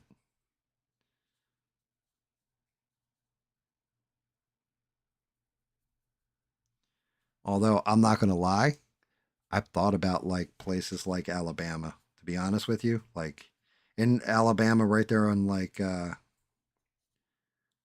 maybe I want something that's close to the coastline in there. I don't know if it's Alabama, what states right there at the southern coastline. I because it's a depressed area, so my dollar would go a lot further. I'd be able to get like 30 acres, all that stuff. Set up my GAM compound. 'Cause I swear to God, that's my dream is to one day be, like maybe have millions in the bank and then just buy like 20, 30 acres of land and set up auto turrets on the corners of each side of the property. Anybody coming on it just like opens like Ed 209 walking the fuck around. That's what I want. Like just leave me the fuck alone. Leave me alone. Just me and the dog, the wife, kids. Chilling. Well, the kids are gone, but you know what I mean. You have walked into an area you're not supposed to be in. You have 10 seconds to comply. All right, I'm leaving the area. 5 seconds.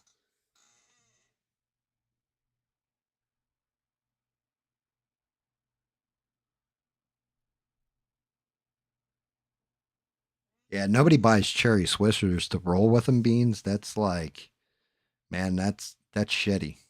You got you black and milds. You're gonna roll a nice blunt, black and milds, because they got that flavor.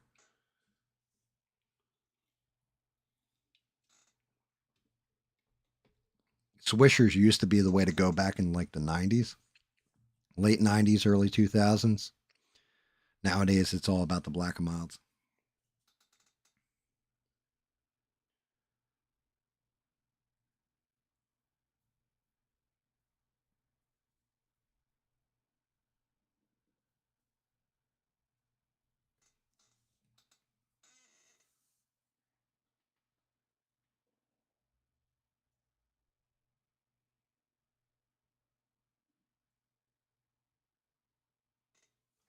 I mean, he's at 53%. And like I said, if he wins, so Bill de Blasio was one of the worst things to happen to that city, stranded. And Mom Donnie makes him look like he's a Republican. Like, it'll be bad. It'll be really, really, really bad. Like, we're talking, this city just will fail. And I'm not going to lie, as funny as I think that would be, I don't want to see the city fail. It's the same way, like the same kind of sick pleasure I would have gotten if Kamala won the presidency. You would have been like, "Oh, this is going to be hysterical," but at the same point in time, I kind of don't want to see it too. But you know what? As funny as that would be, some jokes shouldn't be told, I guess.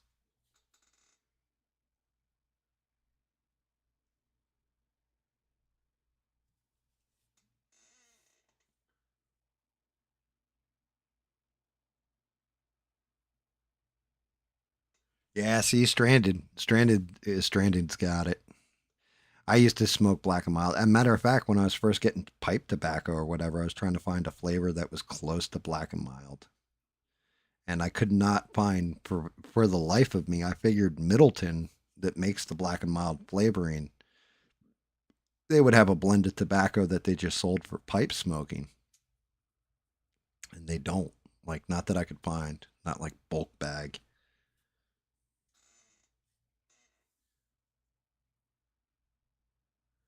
If it's 1992 and you're broke, you shouldn't have fucking weed on you anyway.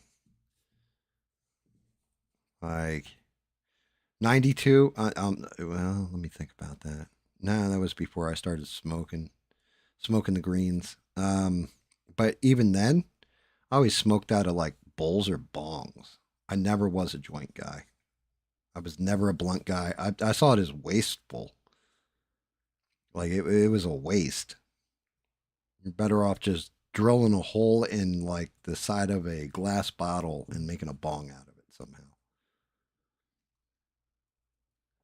Matter of fact, we used to do that with the old Coca-Cola bottles.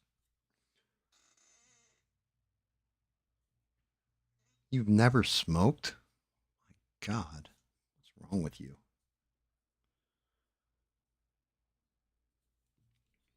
I love my weeds.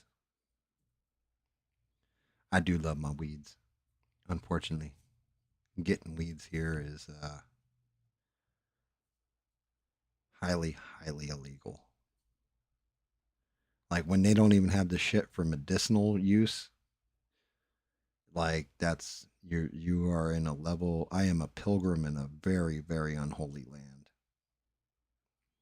They pull you over, they even think they smell that in the car, you're going to jail for a while. Right? They don't fuck around with it down here, which is crazy because you get all these people that vacation in and out of the Northeast, and it's legal up in like New Jersey, New York, all that.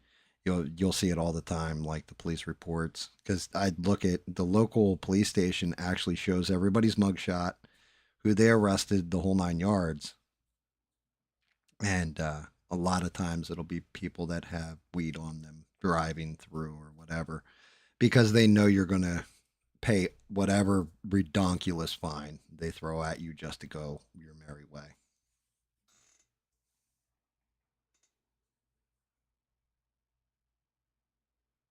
Yep, Stranded's right. Back then, a nickel was a nickel. Yeah, dime bag cost you was a tenner. Quarter ran you about 50, right around 50. Eighth was like 60 or was about 30. But honestly, the quality and strains of weed were a lot different back then. Like they were way less potent. So a lot of the strains now, you would be paying probably right around 100 a quarter for some of the strains that they have out nowadays because of the potency. Like that would have been like, wow, can I even get a quarter of this shit?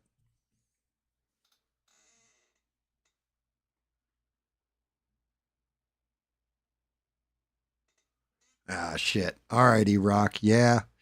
I mean, I'm going to kick up the trivia here in a little bit. Might as well get some 70s trivia going. Get some song lyrics.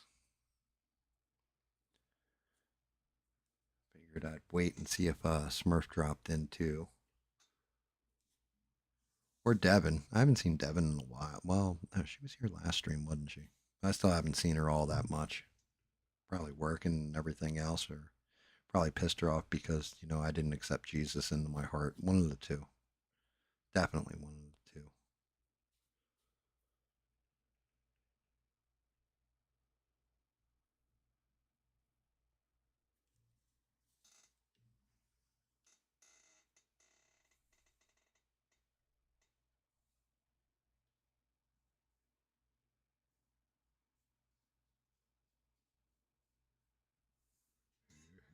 Less potent. Yeah, I mean, it was less potent. Definitely was. Like the modern strains are like you can smell them from down the street. That in and of itself is telling. Like you might get a little waft of weed, but now it's like Jesus Christ, did somebody just run over a skunk farm? Like what's going on here?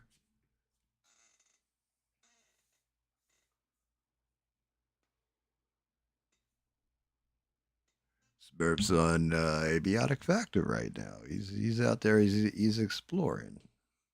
I've been playing the shit out of abiotic too. On my off time. Game's a lot of fun. Um, it's just it's I don't know if I like it for streaming. It's just a fun game to play though. I think maybe part of the problem is with like something like Valheim, right? You can progress at your own pace and you can kind of like level up here and there and all this other stuff. We kind of grind through it because we know the story, we know the lore, we know where to go, what's next. But Abiotic Factor is still kind of new and very, very linear. So it's like, oh, I'm going into this area. You don't have a reason to go back and farm like just bullshit. Every now and again, there'll be like a piece, like a CPU or something you might need a bunch of. So you go back, kill off some security robots because they're super easy now or what have you. But it's definitely not like Valheim where it's like, oh shit, we need carrots. That's something we got in Act 1, you know?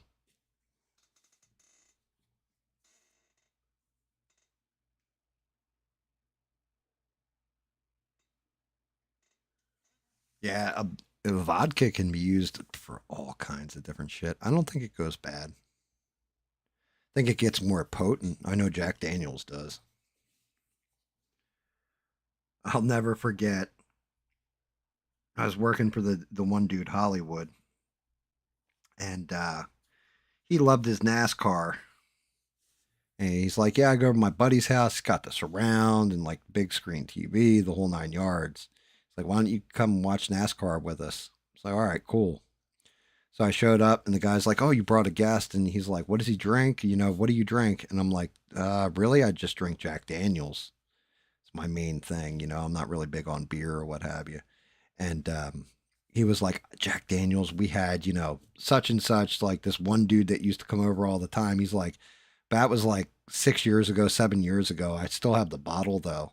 And he brought this shit out. And like, I swear to God, a little spilled on the table and ate a hole in the table. I was drunk within 2 shots and I was drinking all the time back then. That shit was redonkulously potent.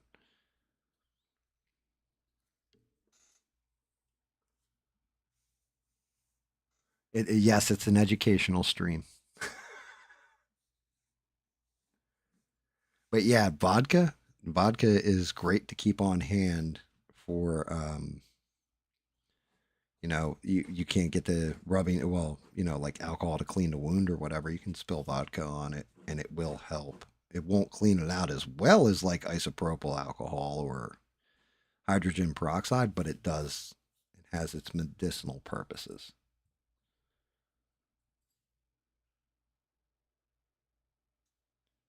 It definitely does.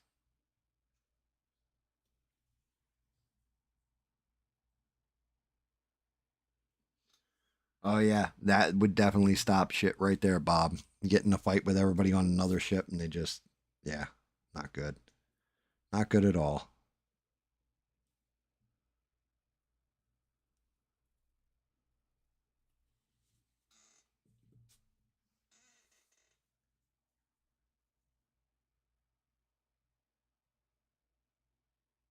Yeah, there you go, Stranded. See, like Stranded with medicinal cooking tips.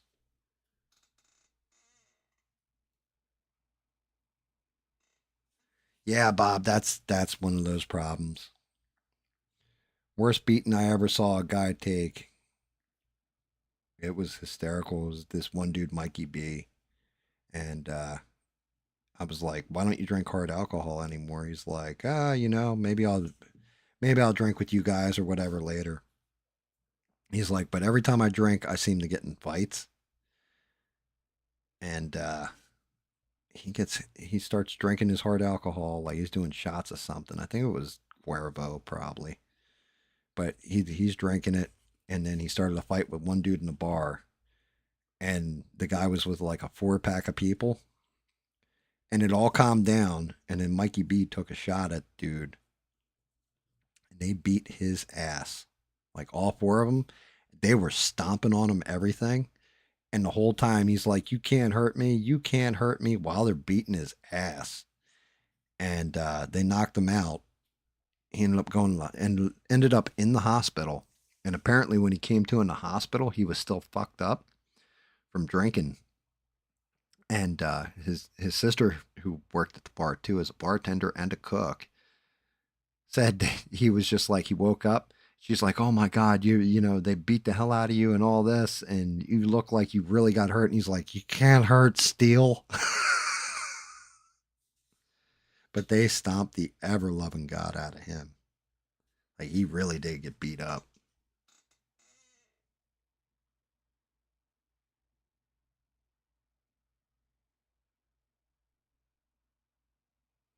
Alcohol talk? I quit drinking a while ago. Steve quit drinking a while ago. I think everybody, Bob still enjoys his beer, but he's not a hard alcohol guy. I don't, does it trigger you, Sheree? I don't know what trigger is. Stranded, does it trigger you? Rogue? I know it doesn't trigger Rogue. Rogue had some days with the old, I want to say it was Jim Bean, right? I know Bubba gave up drinking, if he's still in the chat. Bubba gave up drinking when he was like 23.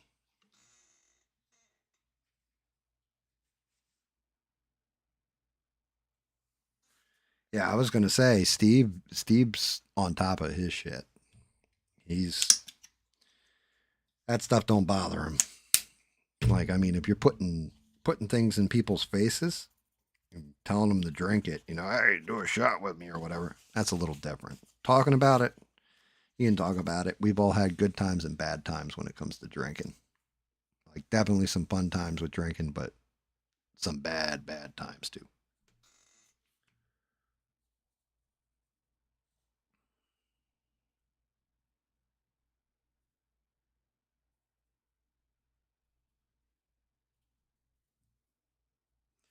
Besides that, a story about a guy getting his ass stomped out because he got too drunk.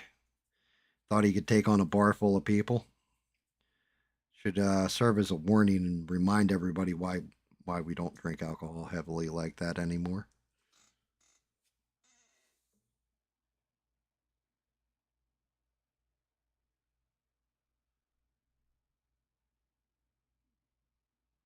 Yeah, I mean, I'm not gonna lie. My father-in-law, he actually is like old mountain poke, and well, was when he was a kid, and he still keeps like family moonshine on hand. Whenever he gets like the flu or a cold, like a bad cold or the flu, he'll go grab that moonshine and do one shot of it and just sweat that shit out. One shot'll do it. Medicinal.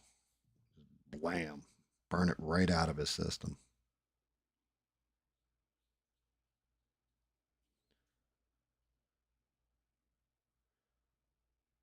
I used to be like that. I would drink a bunch of Jack, get under a blanket, and then take a hair dryer.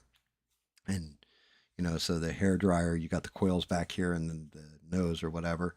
I'd take the nose so the coils were sticking out from under the blanket and just turn that sucker on high. Just sweat.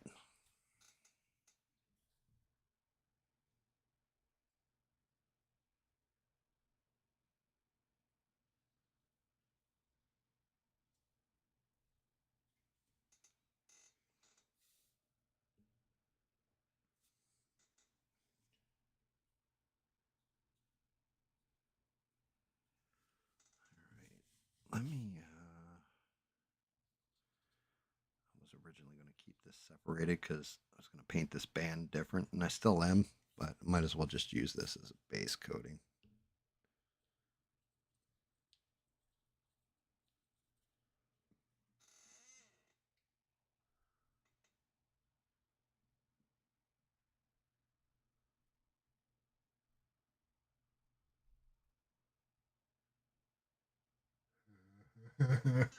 Yeah, that was me with Honey Jack Daniels. I think I've told that story before. I powered that shit down. It went down so smooth. Drank like 2/3 of the bottle. Went upstairs, hammered, passed out, woke up the next day. The rest of the bottle was gone. My roommate was like, "Did you get sick last night? What the hell happened to the rest of my alcohol?" He's like, "I think you drank it." Like, really? And then I was like, "Why do you think I got sick?" He's like, "Because the bathroom was cleaner when I woke up than when I went to sleep." And sure enough, that's exactly what happened. I had vague recollection, but I got sick. Ended up throwing up in the bathroom, missing the toilet in part, cleaning everything up, and then coming downstairs and finishing off the rest of the bottle and passing back out. Do not miss those days.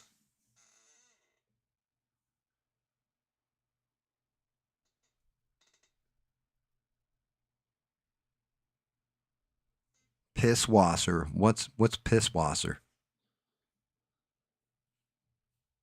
Like that beer from Grand Theft Auto? Pisswasser?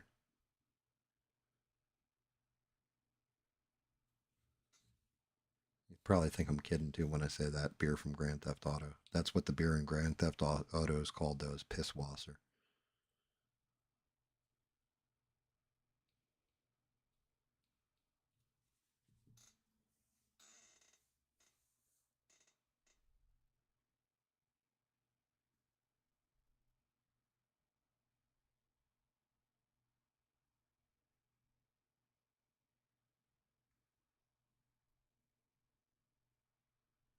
Yeah, you feel like you've learned more this stream than any other.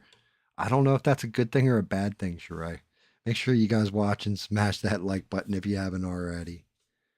Do the old subscribe and enjoy yourself thing.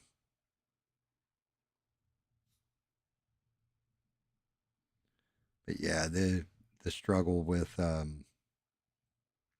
substances is a real thing, and my heart goes out to anybody that's recovered from them. I'm proud of you. It's not easy. Not easy at all.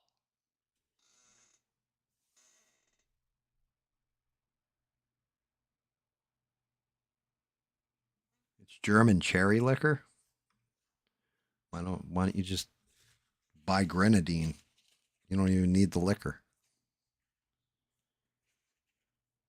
It's just cherry flavor. Cherry juice. That's what they put in Shirley Temples. Well, sometimes they use actual cherry juice, but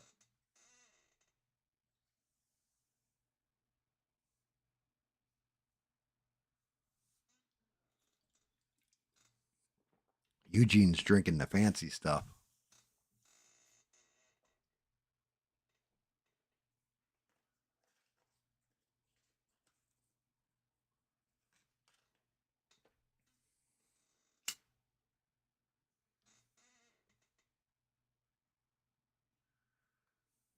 Bob, Bob, I'm 100% with you.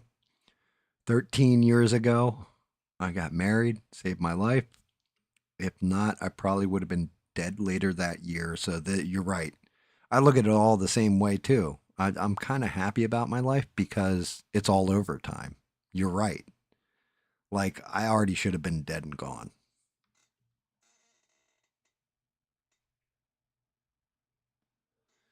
Tradition, smuddition. You can change traditions. Traditions are what you make them. Damn it.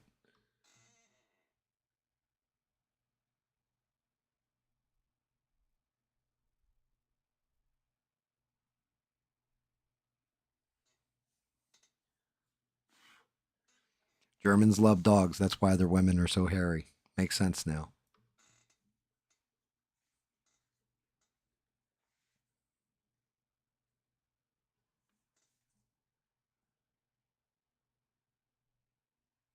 What the hell? I hate it when I get.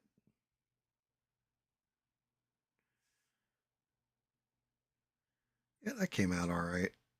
No, Joker came out okay. Batman's fucked up. My wife doing nail art. Here, I'll show you guys what she just sent me. So that's one nail. Superman. I think that one came out all right. The Joker came out okay. Not spectacular on that nail art. Batman, no. Nah, that's a mess.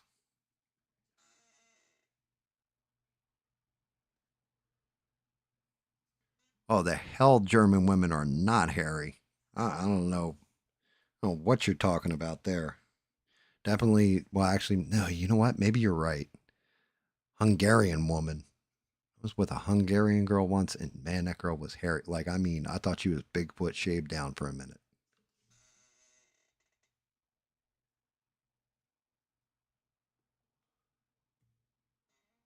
Yeah, You're not wrong about French girls definitely being hairy and smelly. Sorry, French girls. Don't shout out to you, I guess.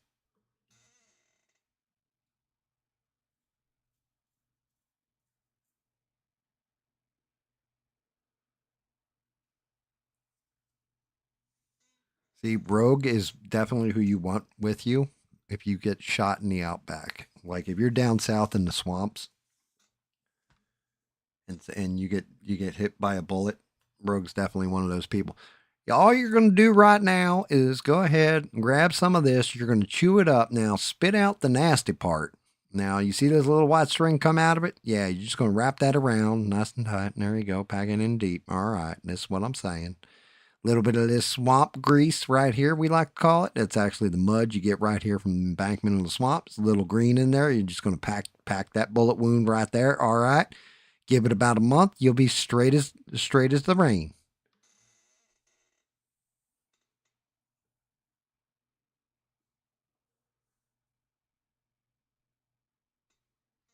Sheree, those are okay. Do you want to see my wife's nail art? Like honestly, give me 1 second.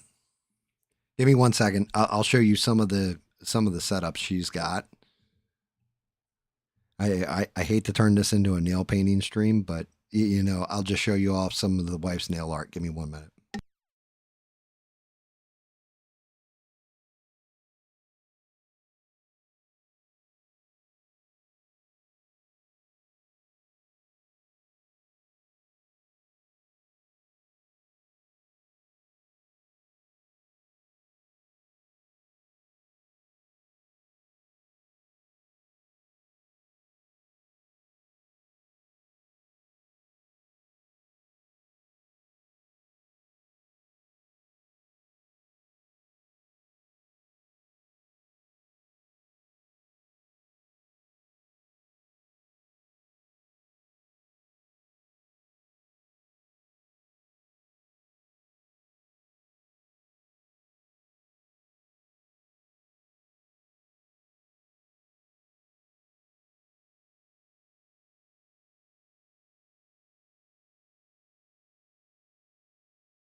Okay. So you got different themes. Oh, wait, what update? Your sounds worse than this Hollywood Southern. That's because I muted the mic. I hope.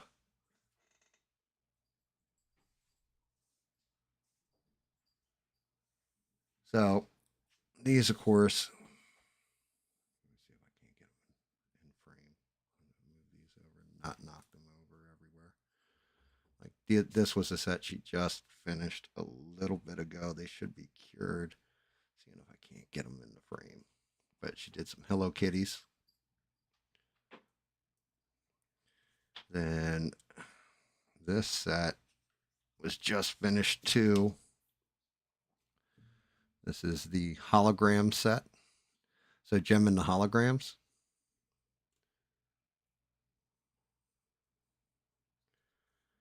Right. And then the set that goes along with gem and the holograms is, of course, the misfits. Gem and the holograms. We got Spidey. Got Spider-Man ones.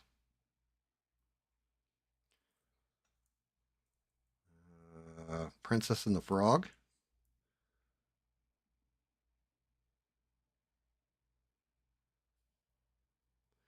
She's like, make sure you take them out of the damn plastic. I'm like, no. I'm afraid of wrecking them. Spider Woman.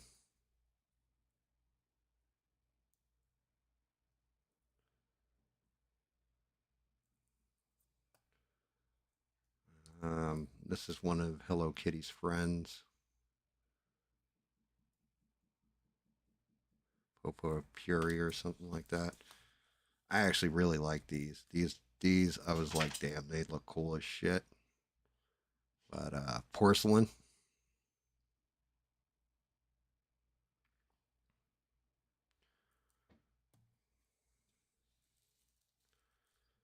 Wait, this is another one of Hello Kitty's friends, the dog. Maybe that's Popo Fury.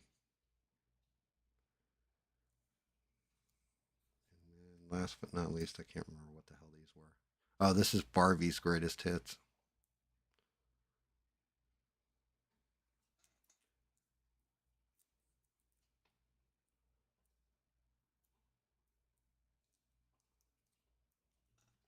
But yeah, I mean, she's knocking it out. Let me put these back before I break them or fuck them up or something.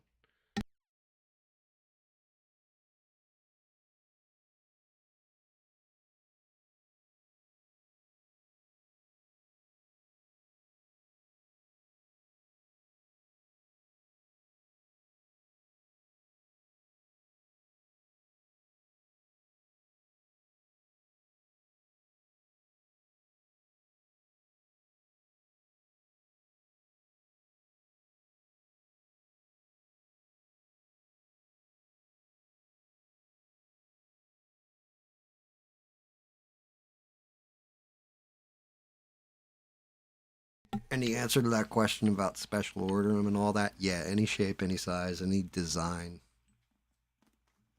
She's got a whole bunch of them. Like I said, her shit blows my shit out of the water.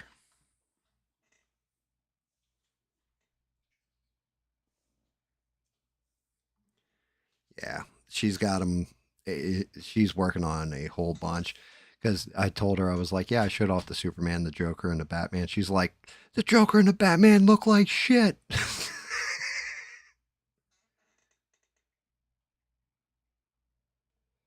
But yeah, like the whole thing is the reason why my wife supports me doing this type stuff is because her thing's always been nails, right? She does her own nails. She's always done her own nail paint and everything else. For as many things of paint as I have, she has 10 to 1. I'm going to say on nail paint, China Glaze. You name the brand, she's pretty much got it right. Different shades, different colors, all that stuff. And I've always been like super supportive of it because that's her thing. She's always supported me with video games. When I started getting the airbrushing, doing the painting, and 3D printing, and all that, 100% supportive. So we support each other's shit like that.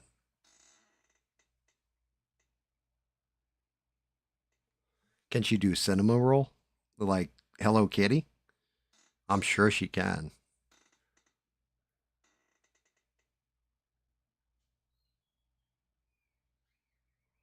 Yeah, Steve. Well, that's just it. She's doing it as like a side hustle. But yeah, she does a prototype and then she can recreate it every time. So yeah, she'll be selling them.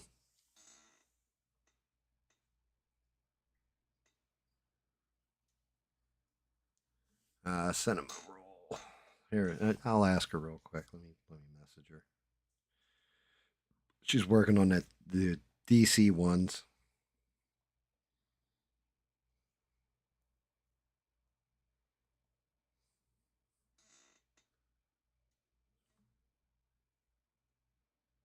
But I'm sure she could.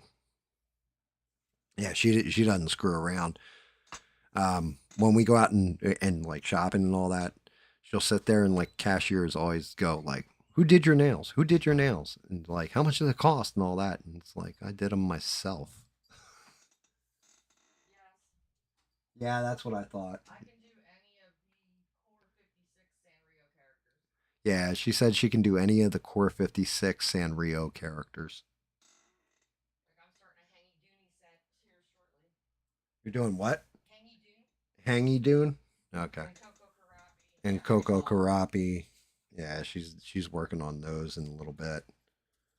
Um, yeah, where are you selling them? I don't know. She walked off. She's not allowed in the room because this one's actually. She knows I'm working on something for her, so she's good about. That's why she's not allowed on my streams either. She can tune into my stream whenever, but she's gonna ruin whatever present I'm making for her at the time, you know. But I don't know. She's gonna be selling them on Etsy on whatever. But yeah, she can do whatever.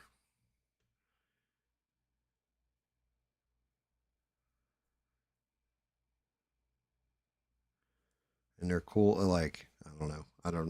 I don't know all that about that much about nails. I just know that she's apparently very good at them. Like some of those sets, don't ask me why, but they cost like people spend like $90 on them or whatever, which is crazy to me. But everybody's got their thing, right?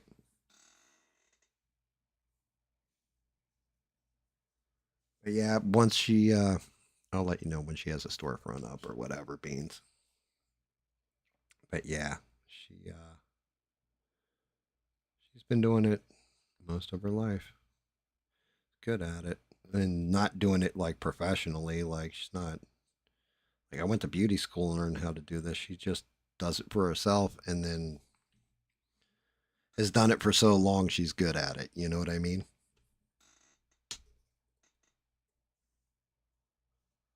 Derpy. I'd have to show her Derpy. I don't think the wife does not watch anime. The wife doesn't watch anime because she's like, I hate the way all the Japanese girls look like little girls. Drives her up a fucking wall.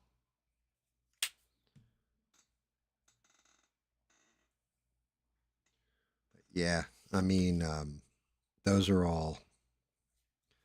She's knocked all those out though over the past couple. I'm gonna say like probably over a week and a half.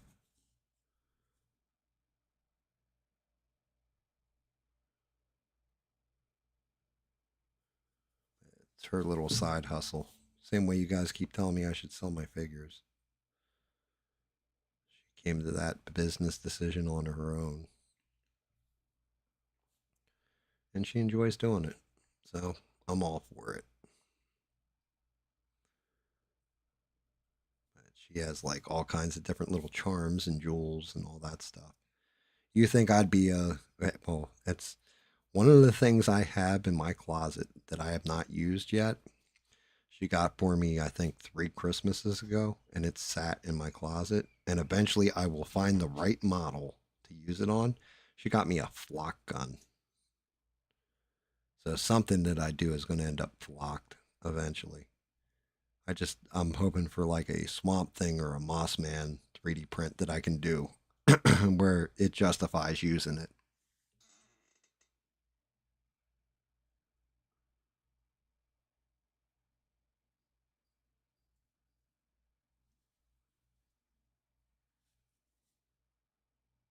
Means Christmas is coming up. Yeah, I mean, like I said, it's not my thing. That's 100% the wife's thing, but I will definitely be well, I promote everybody, right? I will definitely promote the wife's artwork. But she's pissed off about the Batman right now, and she's actually pissed off. I thought the Joker looked pretty decent, in my opinion, but she's pissed off about it. She's like, "Yeah, that came out looking like shit. It's not what I wanted." Okay, but she's like, Superman definitely hit. I'm sure she'll do a Wonder Woman set too. That'll probably look cool.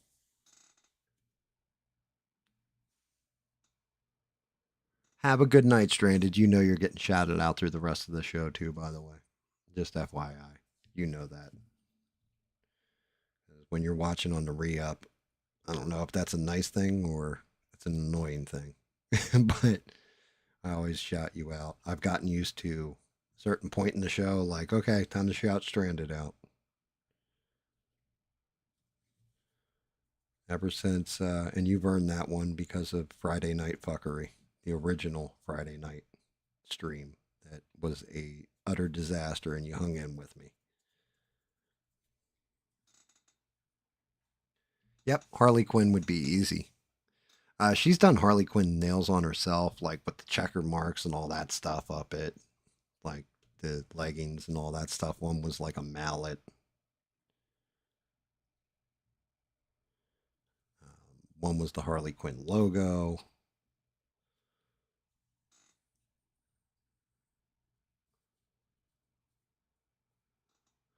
Why you planning on being a boxer at the Olympics there, Beans?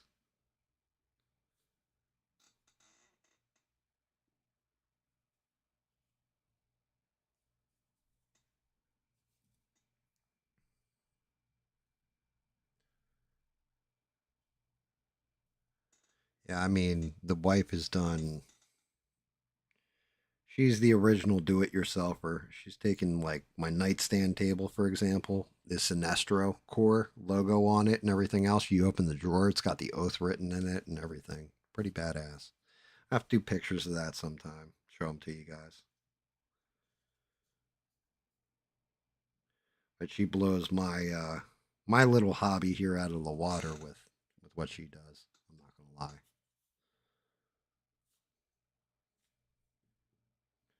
All right, let me see something. I need to look at her. See how this. Okay, so that goes up there. This. Let me just mark. Hopefully, I can get the red. That goes up there. She got cut off in these arms. She does. And then back down the wings. Okay.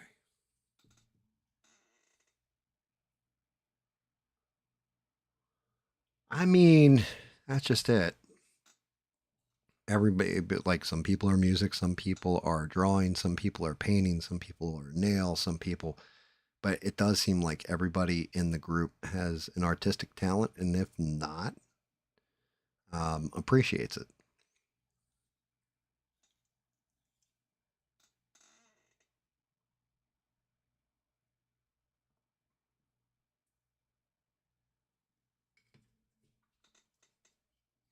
Sure, you do, Bob. You tell us old stories and stuff like that, and even if you do have a talent, I'm sure. And even if you don't, you're you can enjoy it, everything going on around you, and appreciate the ride and have fun and have you know. Some of this isn't even about just art. Some of it's just about good people having conversation.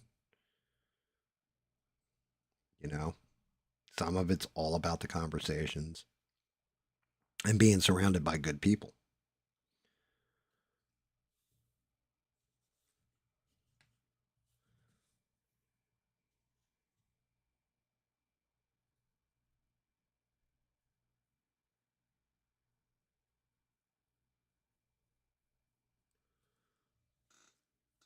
I've got to.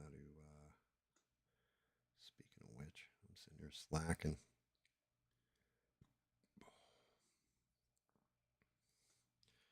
I need to start pulling lyrics up. Yeah, the wife responded, "Yep, Sanrio and Kawaii, super easy."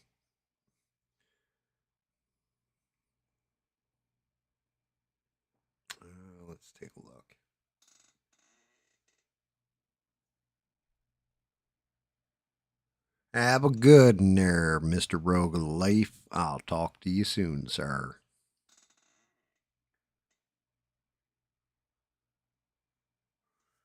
Let's see.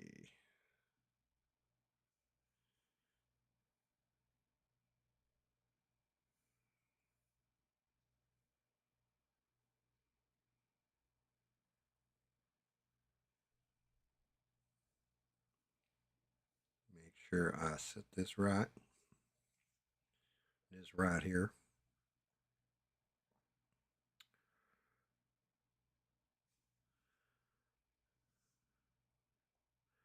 Just setting up a couple tabs so I can jump back and forth.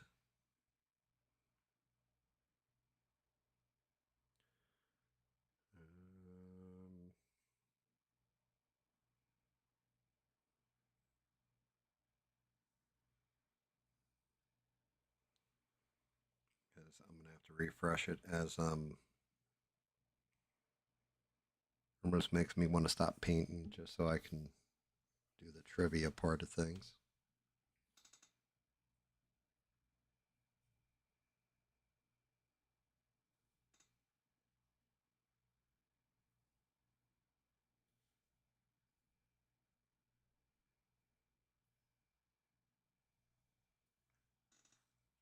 Matter of fact, I may just stop painting just so I can do the trivia part of shit. You guys want me to stop painting and just do trivia?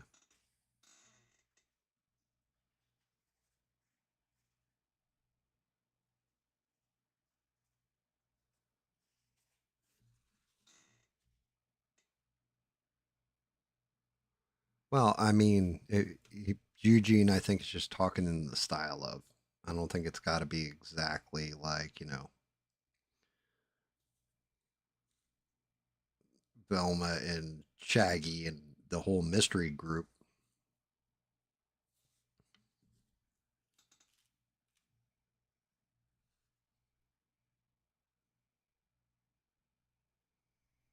Like the cast of Mystery Inc. I think he just means.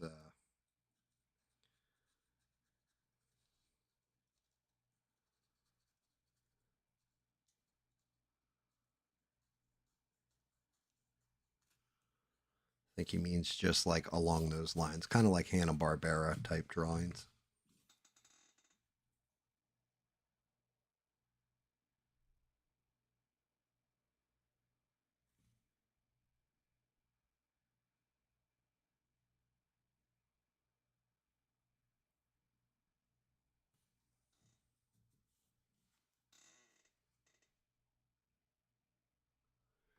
It's called and I'm going to try and say the word, Manananggal, and it's a Filipino vampire.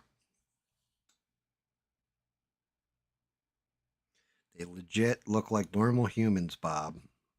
Then their wings, they'll sprout wings and rip their body basically in two.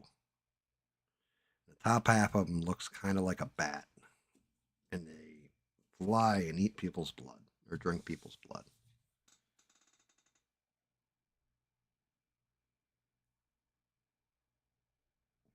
I am not liking this paint's kind of. I don't know if it's older or what, but it doesn't feel like it's sitting right to me. Like it's not curing right, if that makes sense. I'm just going to use up what I've got out, and then I'm just going to go full on trivia, I think, for tonight. And continue this, like, actual painting later.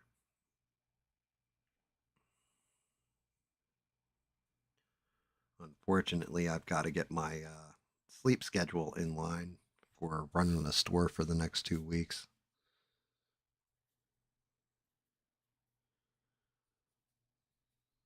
So I can't pull super late streams, all that stuff. But I could help my kid out, so I'm all right with it. I'm okie day with it. Much rather help out the young than be self centered in my old age.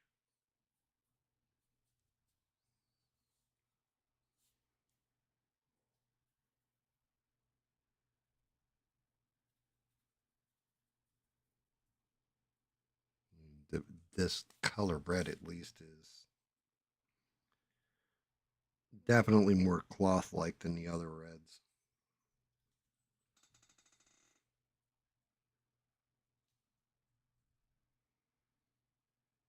It's just taking like 4 applications to get it to actually layer right and pop.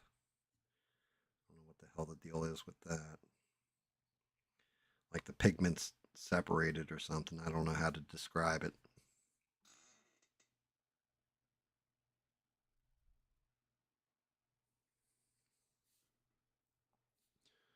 Original ideas. Yeah, I mean, that's cool too.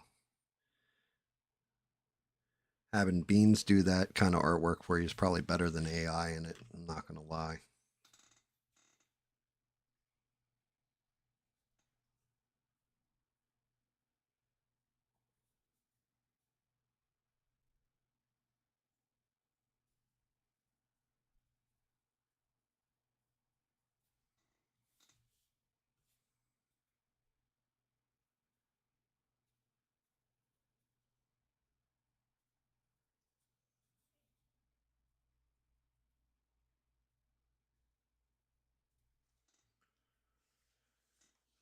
Okay, let's see.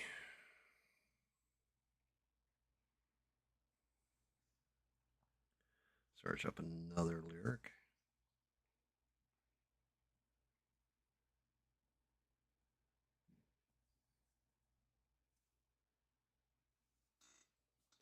All right, I got 3 lyrics loaded.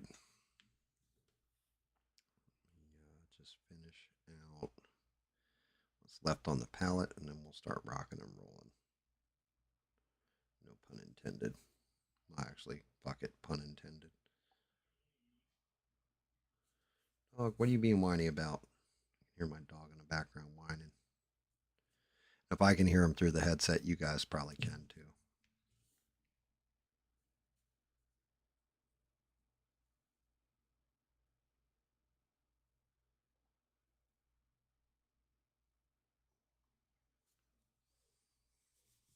Dog.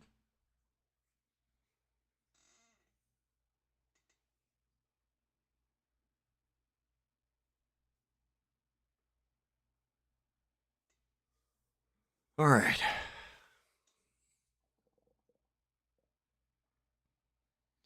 Yeah, this paint is funky.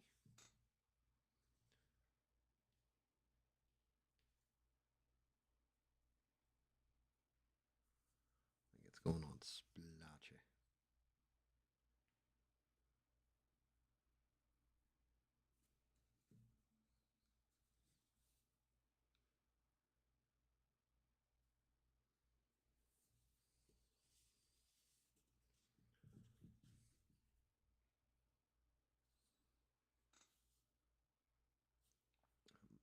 Almost out of paint. And then we will rock. All right, let me clean off the brush. Yeah, I mean, the whole thing is my kids never ask me really for anything. And when they do, so this will tell you something. The boy has his normal employee. The normal employee, the store's open for 5 days out of the week, right? The normal employee that does repairs, knows everything and inventory, all that stuff, he's only working 2 days and I'm working 3. Like covering the store for 3 days, the other dude's covering it for 2 every week. Right there kind of tells you, like, I feel kind of good about it. Like, my son trusts me with this store. And I'm not going to lie, I won't let him down. I'll try and drive his sales up the whole 9 yards.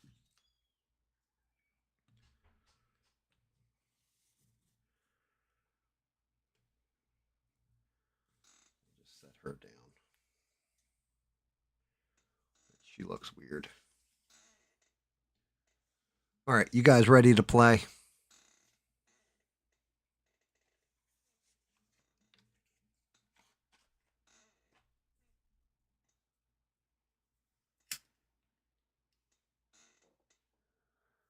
Steve, you ready? Bob, you ready?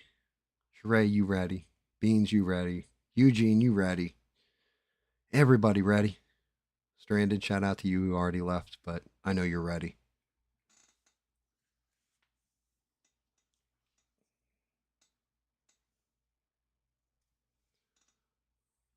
Remember, guys, I'm going to be reading lyrics. Tell me the name of the song, the artist.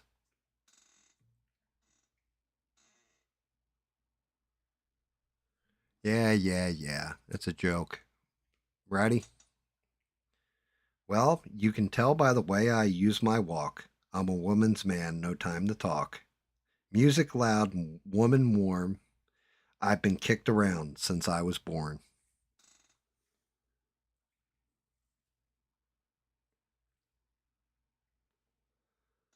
Let me know if you need me to repeat it.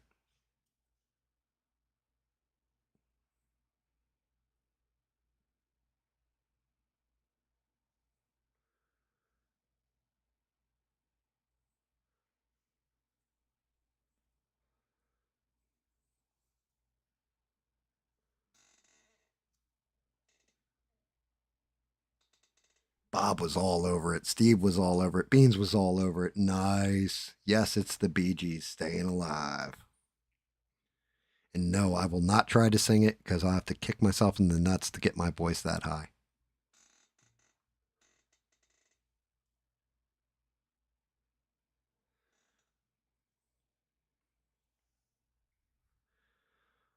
A long, long time ago, I can still remember how that music used to make me smile. And if I knew I had my chance, that I could make those people dance and maybe they'd be happy for a while.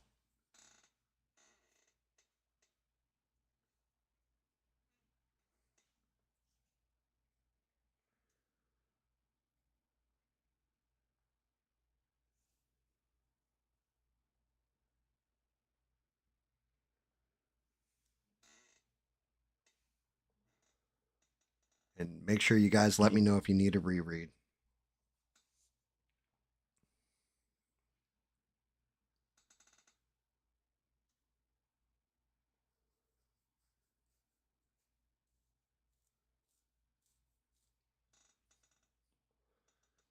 Um, Close. You got the song title in there, but that's you added words.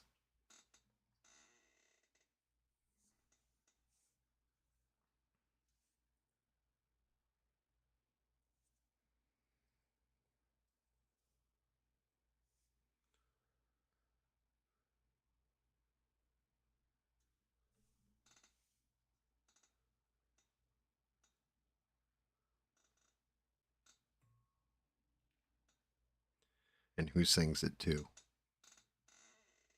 Correct. It's American Pie. Who sings it?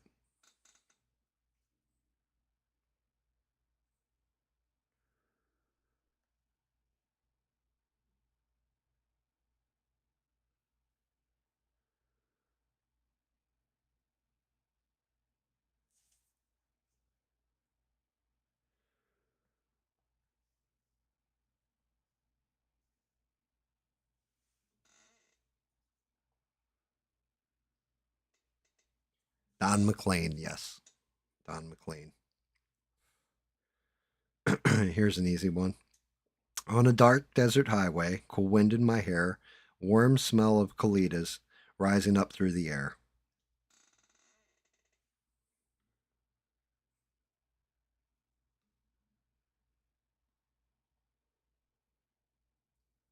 Yep. Drove my Chevy to the levee, but the levee was dry. Them good old boys were drinking whiskey and rye, singing, "This'll be the day that I die." It is. It's Hotel California by the Eagles. That's correct.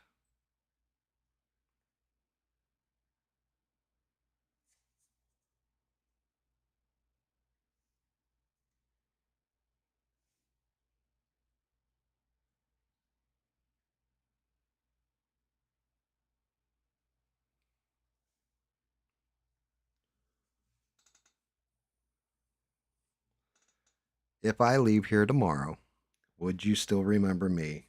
For I must be traveling on now, 'cause there's too many places I've got to see.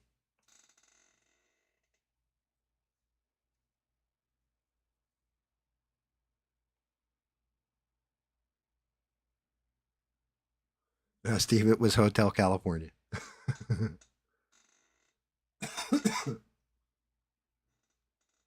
Beans nailed it. It's Hotel California by the Eagles. If I leave here tomorrow, would you still remember me? For I must be traveling on now, because there's too many places I've got to see. Bob on fire. Bob nails it. Give me the name of the song and the name of the band, Bob.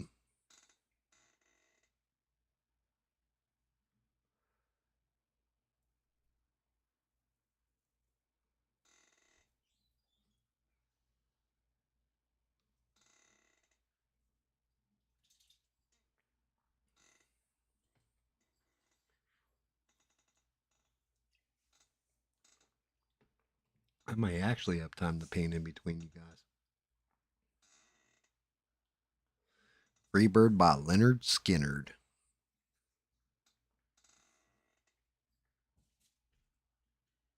So okay, Bob. Bob's still first with Freebird. He knew the rest of them lyrics. I gotta skip the actual like first part of the intro. I can't stop this feeling deep inside of me. Girl, you don't realize what you do to me.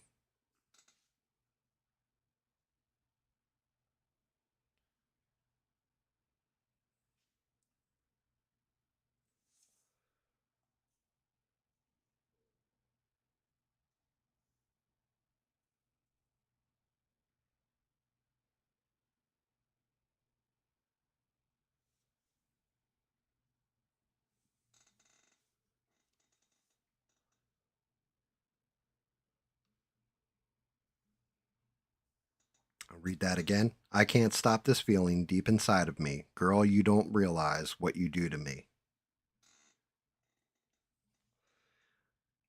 When you hold me in your arms so tight, you let me know everything's all right.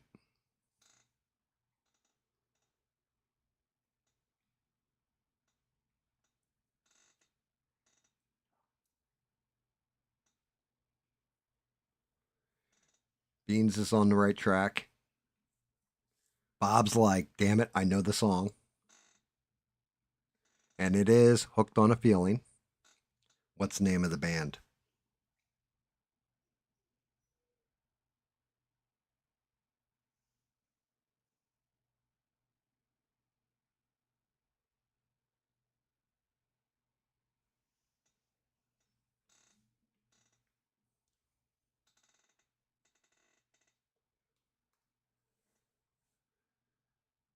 Can I Borrow a Feeling? Yeah, but I couldn't read the ooka shaka, ooka shaka. I couldn't read that because it would give it away. Like, I can't stop this feeling deep inside of me. Girl, you just don't realize what you do to me. It is, it's blue suede.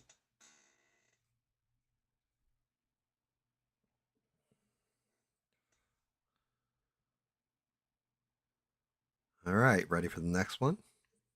Blue suede, hooked on a feeling. Eugene's like just busting out the Ramones. I wanna be sedated. Put me on it. Okay, so next one. Well, I don't know why I came here tonight. I got the feeling that something ain't right. I'm so scared in case I fall off my chair, and I'm wondering how I'll get down the stairs.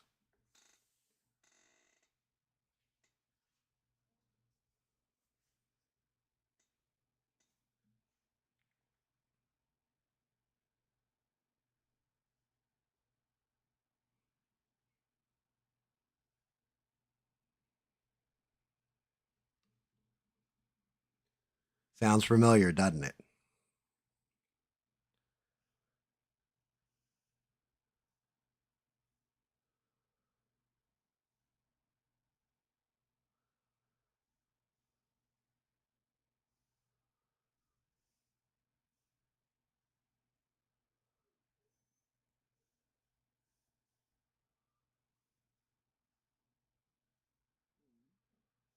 That came out in 81.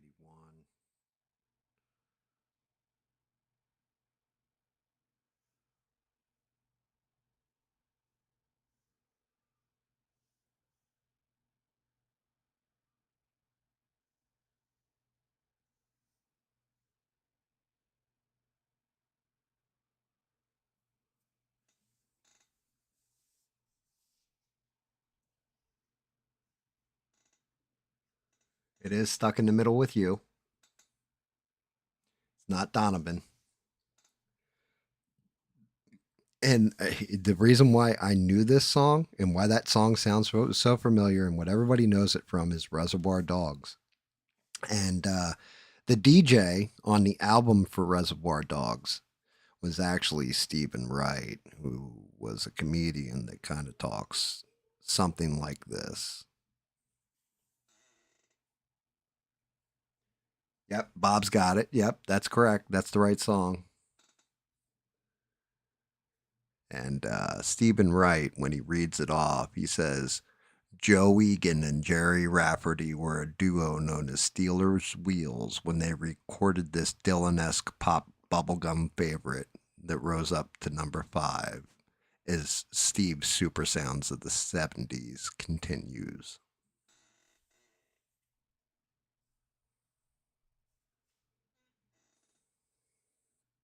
So it's Steelers Wheels, Joe Egan and Jerry Rafferty.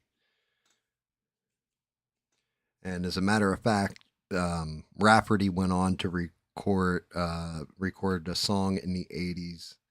What the hell was it? It opens with a saxophone. Um, it's something Street, and I can't remember what the hell the name of the song is. It's going to drive me nuts.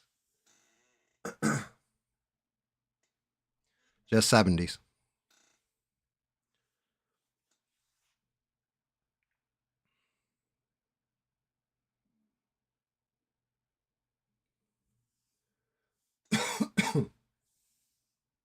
Down on Main Street. Yep. No, wait. Down on Main Street. No, that's a different person. That's Bob Seger, I think. Let me see. Sullivan Street. That's what it's called.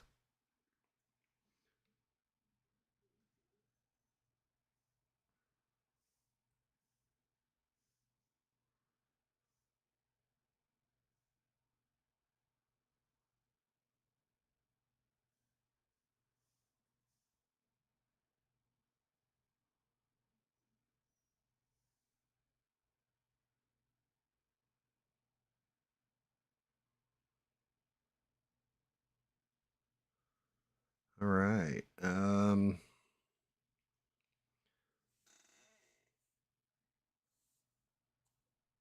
Here we go. Ready? Some people call me the space cowboy. Yeah. Some call me the gangster of love. Some people call me Maurice because I speak of the pompatus of love.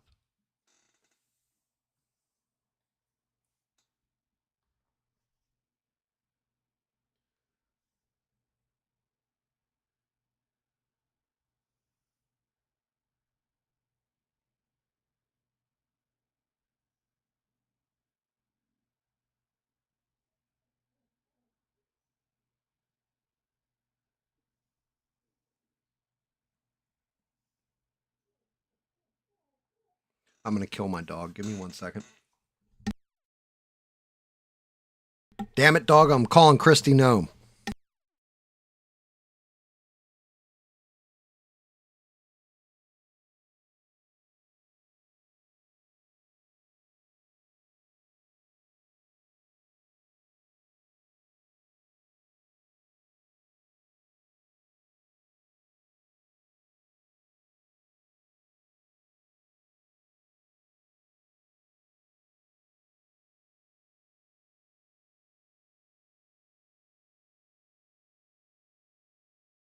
God damn it. Dog jumped up and cracked me right in the fucking nose.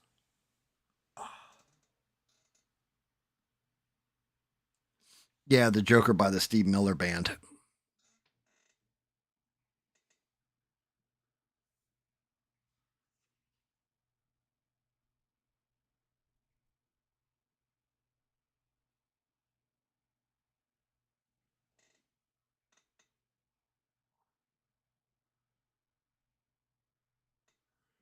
'Cause I wanna be anarchy. That's what you're talking about. Sex Pistols, Anarchy in the UK, Eugene, and yeah, you guys got it.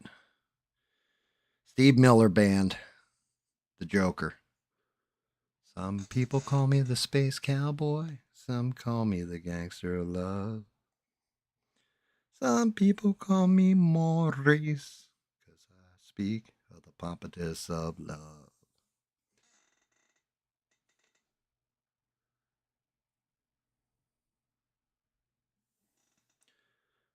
On a long, lonesome highway east of Omaha, you can listen to the engine moaning out his one note song. You can think about the woman or the girl you knew the night before.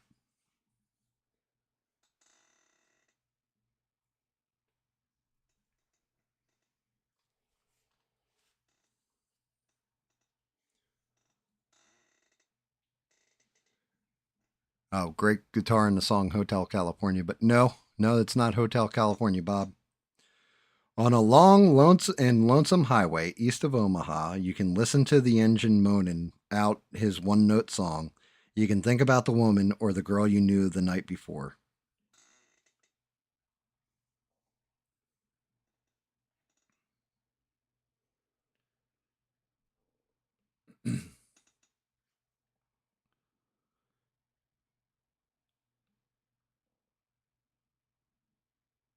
You need me to sing it? Give everybody a clue.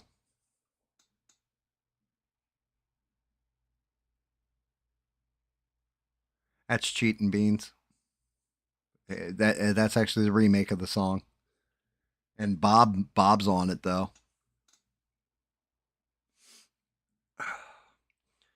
On a long, lonesome highway east of Omaha, you can listen to the engine moaning out his one note song. You can think about the woman or the girl you knew the night before. But your thoughts will soon be wandering the way they always do when you're riding 16 hours and there's nothing there to do. And you don't feel much like riding, you just wish the trip was through.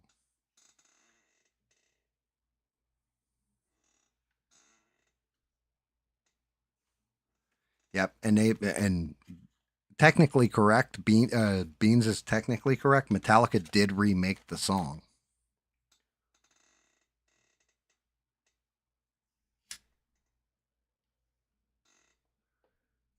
But who did it first? What's the name of the song?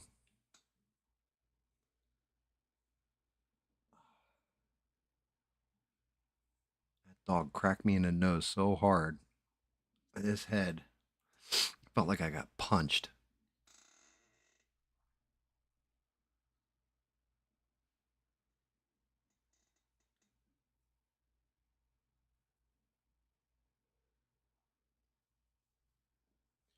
You guys gibbs up. Let me know if I get a collective tap out. If Stranded was here, she'd know.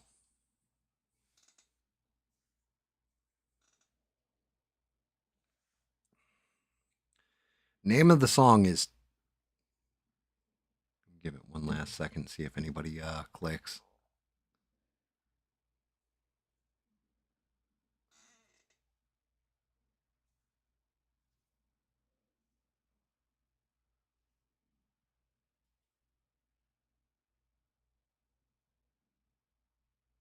It is. It's Bob Seger and the Silver Bullet Band. Turn the Page is the name of the song.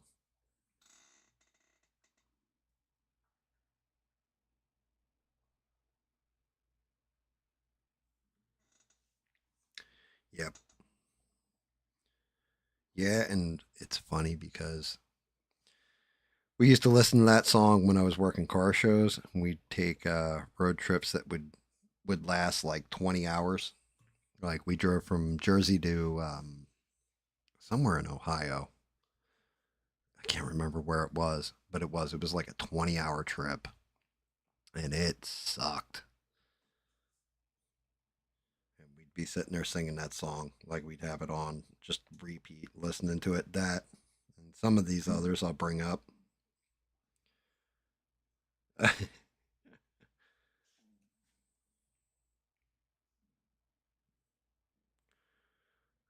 Oh shit. Um.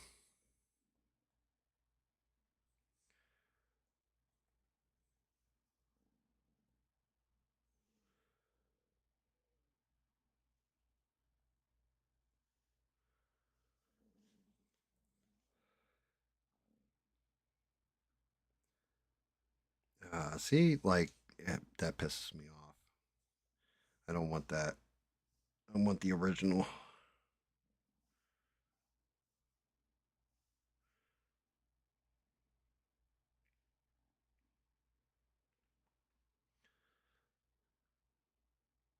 I'm just gonna say this first two because then it goes directly into the name of the song. Well, actually, you know what? I'm gonna start at verse one. I heard he sang a good song. I heard he had a style, and so I came to see him to listen for a while.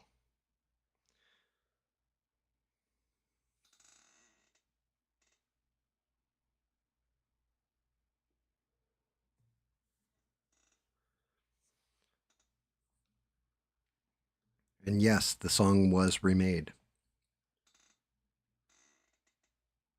Herman's Hermits. Nice.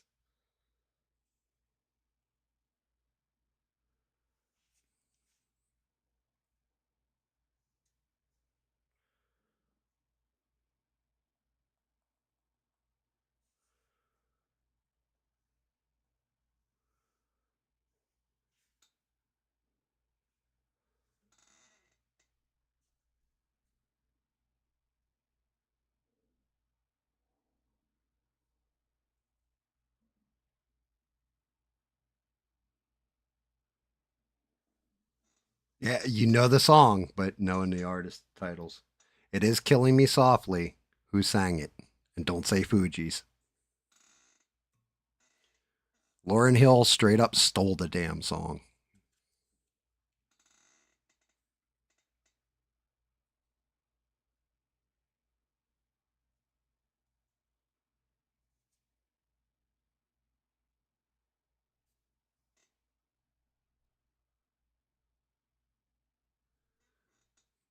And to your answer, Eugene, the beginning of that song goes, "Finished with my woman because she couldn't help me with my mind," and that would be "Paranoid" by Black Sabbath.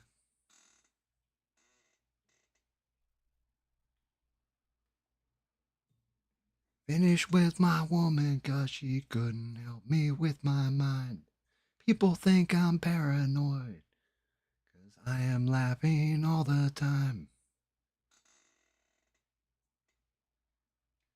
Steve nailed it. Roberta Flack. Yeah, Roberta Flack did the original.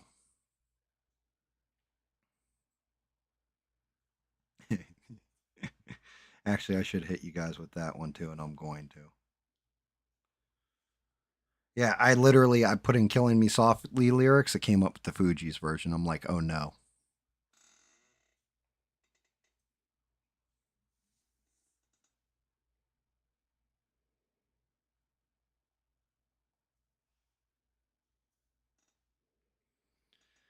At first, I was afraid. I was petrified, thinking I could live without you by my side. And after spending nights thinking how you did me wrong, I grew strong and I learned how to get along.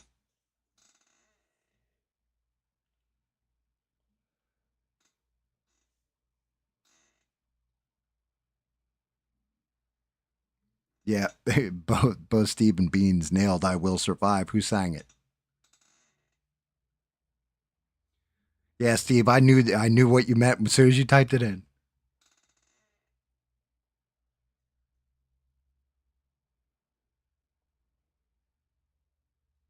Yep, and it's Gloria Gaynor.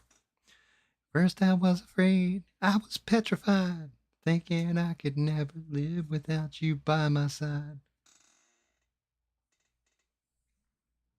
That's funny. Steve completely mistyped it, and I was like, "Hey, nailed it!" Like he just hit it so fast. I was like, "Damn."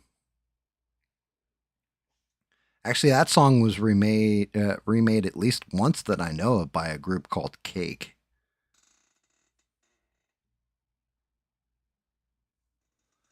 Yeah, that was definitely redone by a band named Cake.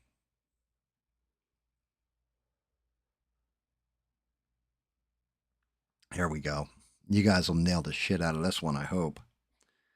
Out here in the fields, I fight for my meals. I get my back into my living. I don't need to fight to prove I'm right. No, I don't need to be forgiven.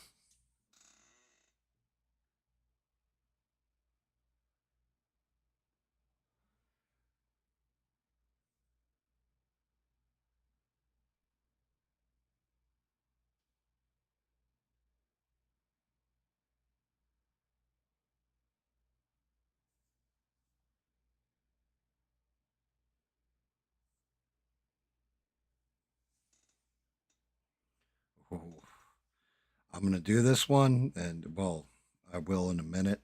And I will warn you guys, it's very controversial. It's not Teenage Wasteland. Everybody thinks the name of the song is Teenage Wasteland, and it's not Teenage Wasteland.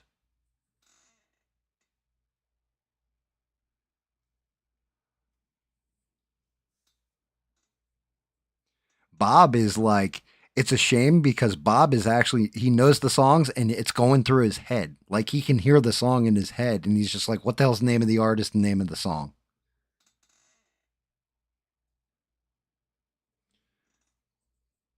I summoned six. I summoned six.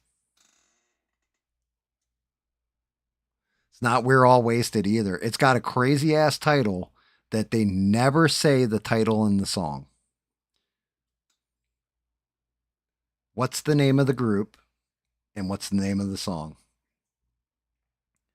Out here in the fields, I fight for my meals. I get my back into my living. I don't need to fight to prove I'm right. No, I don't need to be forgiven. Steve, you damn near nailed it. Yes, now you nailed it.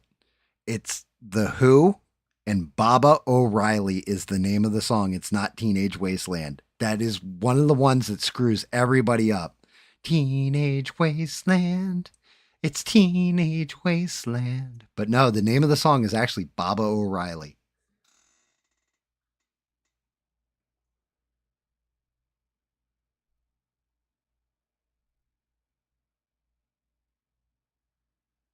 Yeah. You've never heard that song, Beans? Out here in the fields, I fight for my meals. I get my back into my living. I don't need to fight to prove I'm right. No, I don't need to be forgiven.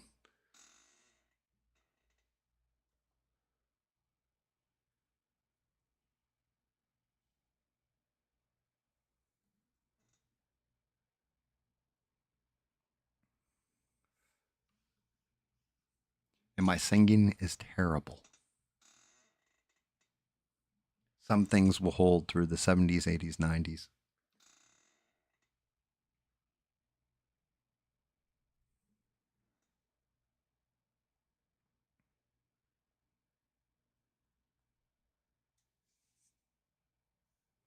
I'm reading yours now, Eugene, and trying to figure out what the hell.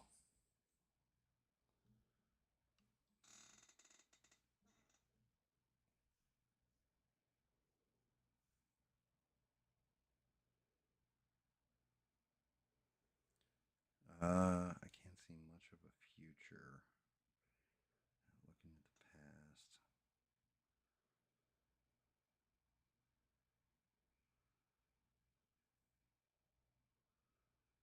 I have no idea, Eugene. It's not hitting me. Sorry, buddy.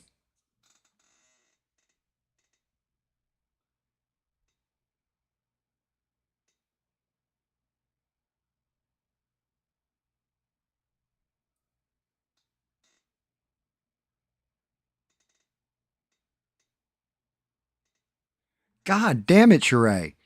Why are we sending money to ABL on my show? That's fucked up.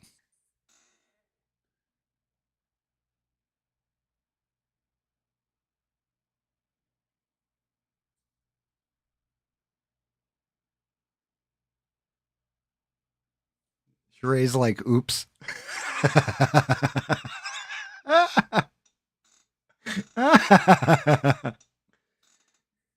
That would have been epic though. Like ABL makes $100 off my show. Like,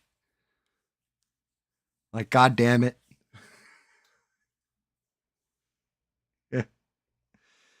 All right. This one, this one, I don't think, because I'm not going to lie at all. If somebody read the lyrics to me, I would not know the song. I would have to actually hear the song and be like, oh, I know that song, right? So it's going to shock me if you guys do, because this song, they literally stopped performing it because people started listening to what the lyrics were. And nobody really cared about the lyrics, just the hook to the song, the actual chorus.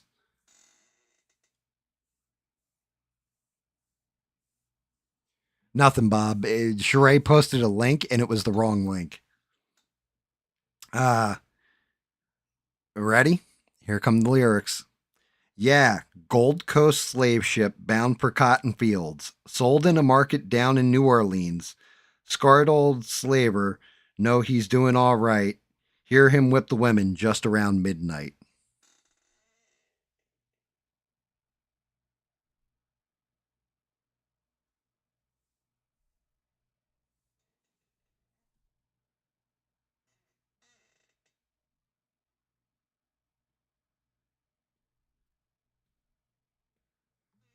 It's okay, Sheree. It's fine.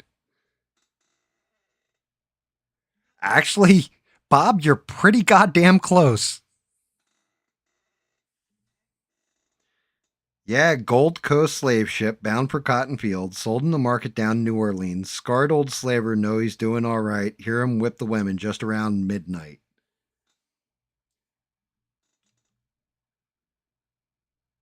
Yes, and it's the Rolling Stones' Brown Sugar. And I never knew what the goddamn lyrics were until Joe Rogan pointed them out. Because I always knew, brown sugar, why you taste so good, right? Everybody knows that. But yeah, when you read the lyrics, it's a problematic song.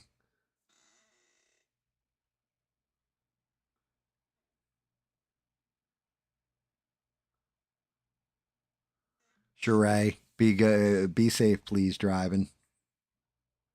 Yeah, that's what I'm saying. Like, when you hear the lyrics though and you realize it's about them, like slave trade back in the day and the women being rented out to men and stuff like that before they go to the cotton fields and all, like you're like holy shit. Yeah, I would say, yeah, you want to talk about messed up controversial lyrics, like what the like, but Bob cracked me, he's like brown women, no, it's brown sugar, Bob.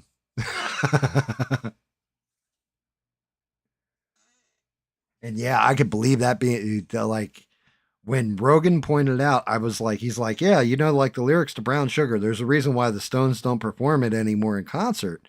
And I'm like, now that I'm thinking about it, I never paid attention to the lyrics, like ever, ever, ever, ever. Okay, here we go.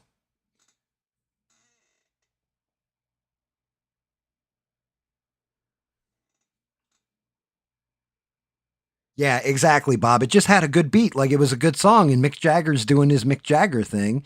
So you're not really paying attention to him. He's just got that cadence and that rhythm to it, and you're not listening to lyrics.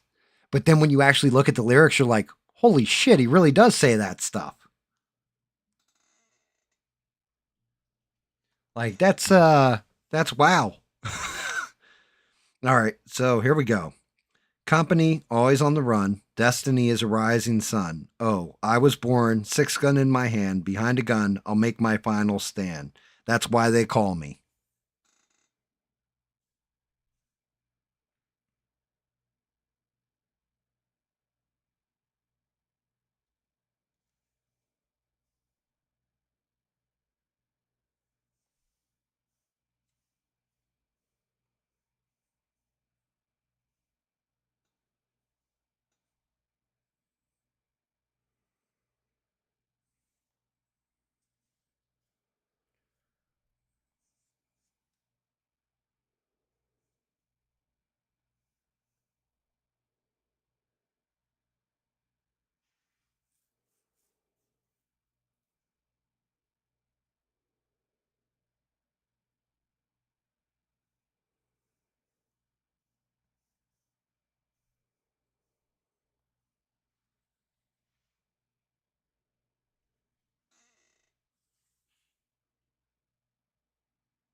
Yeah, you know what? You're not wrong. I'm pretty sure I've seen that commercial too, Steve.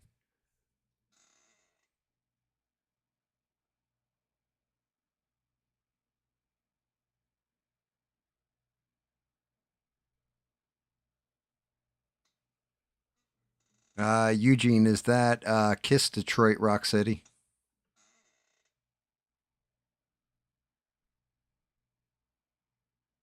FFDP, Bad Company.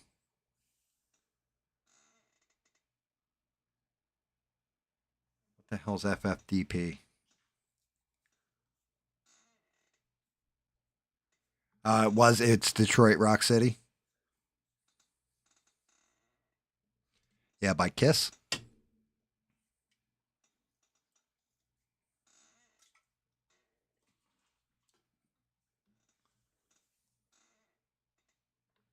Get up, everybody gonna lose their seat. Get down.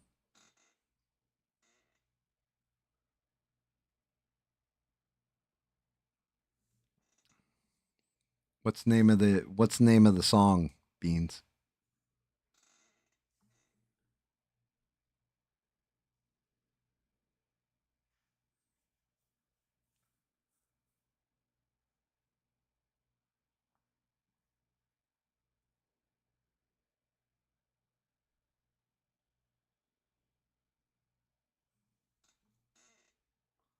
Bad Company by Bad Company, yes.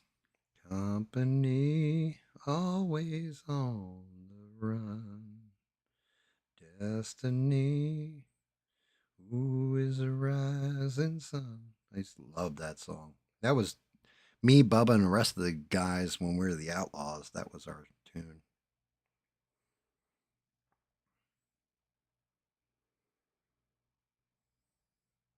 Thank God that one is 70's.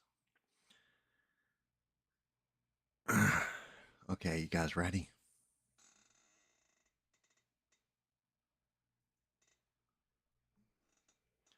It's been such a long time. I think I should be going.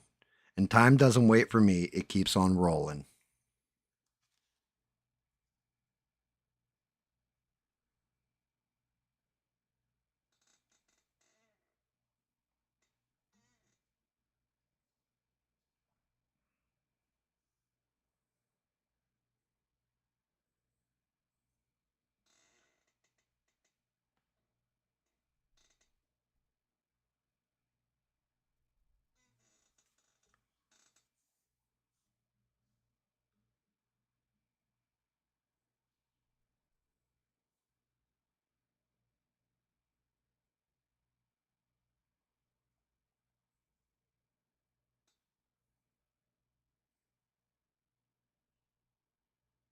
Oh, shit. That one was actually late 60's.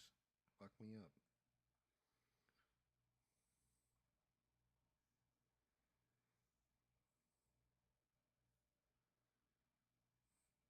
That's better.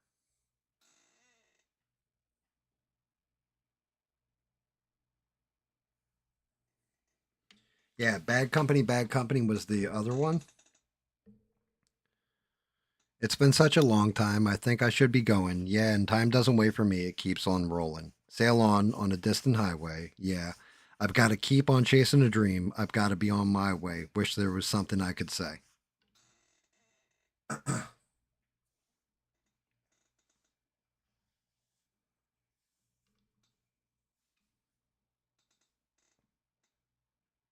Nope, not the cars.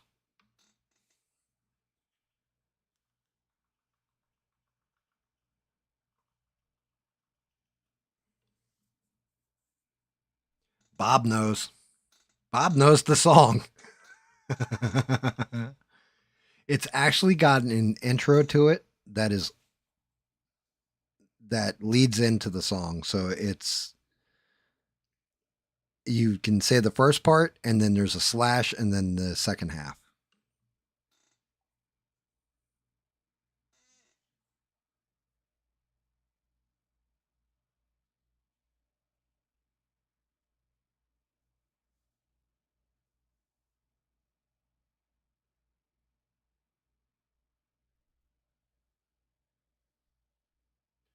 No, Bob doesn't have the title right.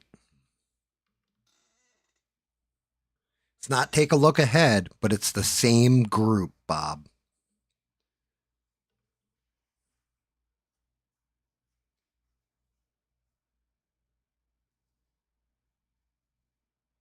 It's not Let the Good Times Roll.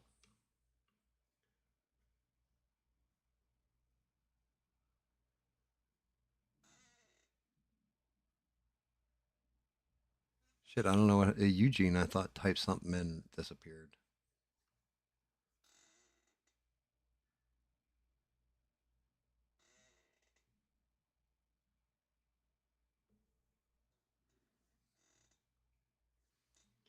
What's funny is I actually said the title of the song in the lyrics I read. Steve's right. It is Boston. It's been such a long time. I think I should be going. Yeah. And time doesn't wait for me. It keeps on rolling. Sail on a distant highway. Yeah, I've got to keep on chasing a dream. I've got to be on my way. Wish there was something I could say. And it is Boston.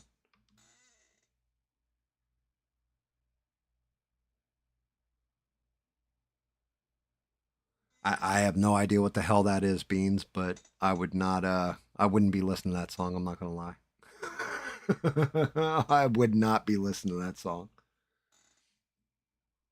It's not Peace of Mind. I don't know, Eugene. I thought you typed something in there like music lyrics and it disappeared.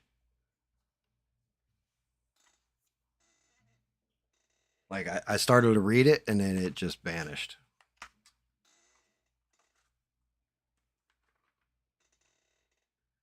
It's not Take a Look Ahead.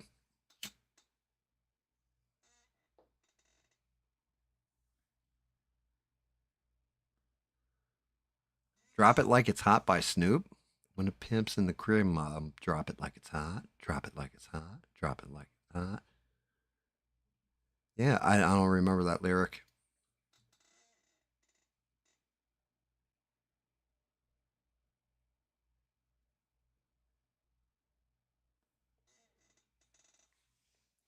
It's been such a long time. I think I should be going. Yeah, and time doesn't wait for me. It keeps on rolling. Sail on a distant highway. Yeah, I've got to keep on chasing a dream. I've got to be on my way. Wish there was something I could say.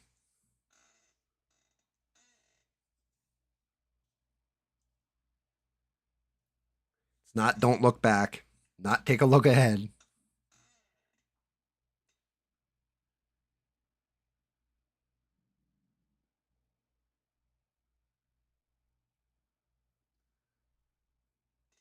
Yes, Bob. Bob nailed it. It's Boston Long Time. That's the name of it. The song, or well, the intro to the song is called Foreplay. So it's always written down Foreplay slash Long Time. It's been such a long time. I think I should be going. Time doesn't wait for me. Keeps on rolling. Sail on a distant highway. Yeah. I gotta keep on chasing a dream. Gotta be on my way. Wish there was something I could say. Good job, Bob. Nailed it out. It's like one of my favorite songs to play on like Band Hero or Rock Band rather. Band Hero, Guitar Hero, and Rock Band had a baby. But yeah, fucking just amazing. Boston's entire debut album was just incredible.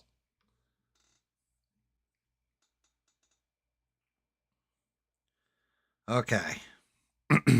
When I find myself in times of trouble, Mother Mary comes to me, speaking words of wisdom.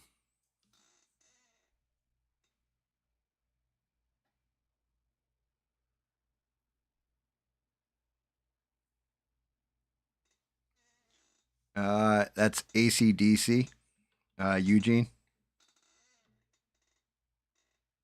And yes, it is Let It Be by who? By the Beatles.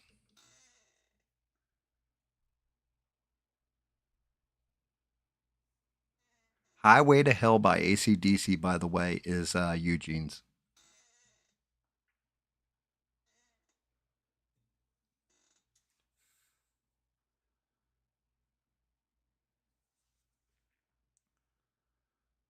Roll them bleeding tapings.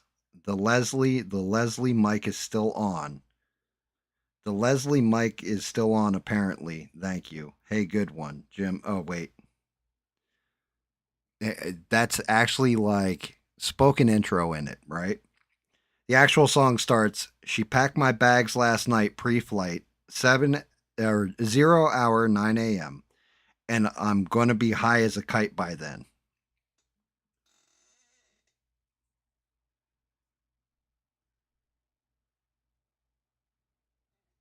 Don't Fear the Reaper by Blue Oyster Cult, by the way, Eugene.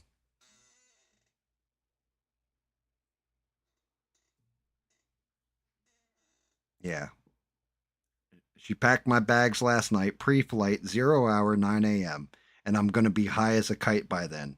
I miss the earth so much. I miss my wife.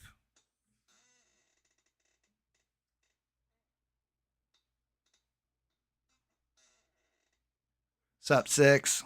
Six. Somebody drumming out for him. I stopped painting just so I could do this. Matter of fact, I'll just set her ass down like this, which is a shame because I'm not going to actually. I'll finish this next stream, I guess. Yeah, six. It's Elton John.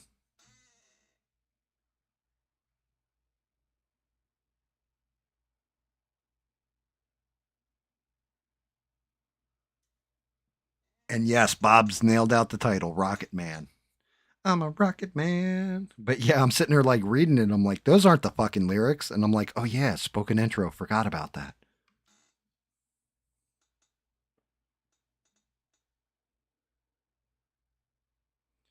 Which would have made the next one awkward if I read it right off the rip.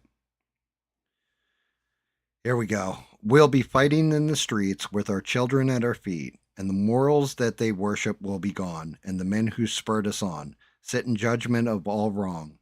They decide, and the shotgun sings the song.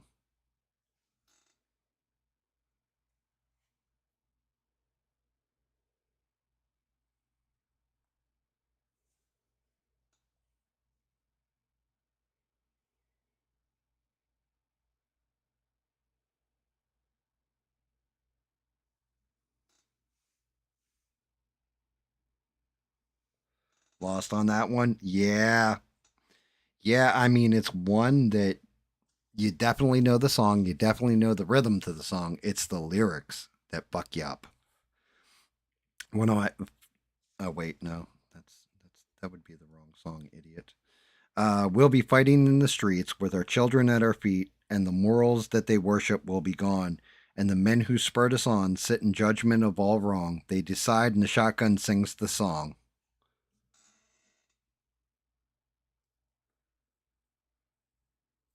Beans has got no clue on this one. Bob said no clue.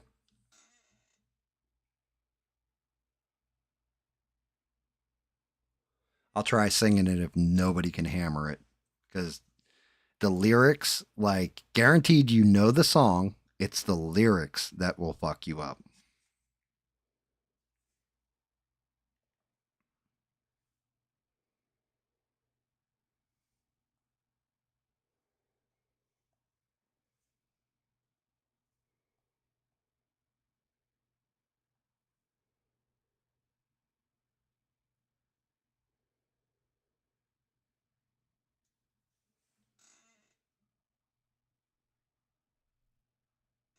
It's not Runaway, six. And like I said, worst case, I'll sing it.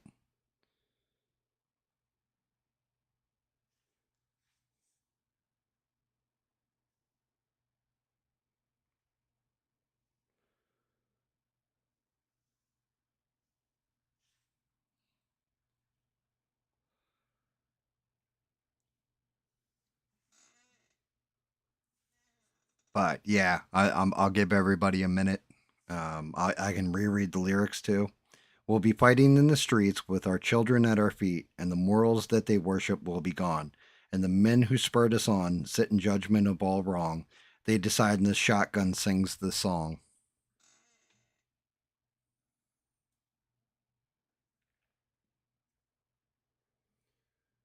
I'll give you part of the chorus because the chorus actually contains the name of the song in it. The chorus goes, I'll tip my hat to the new Constitution, take a bow for the new revolution, smile and grin at the change all around. Pick up my guitar and play just like yesterday, then I'll get on my knees and pray.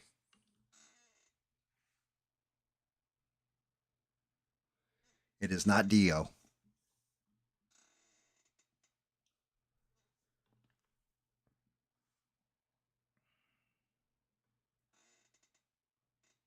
Yes, Beans, it is. That's what it's called. Now, what's the name of the band?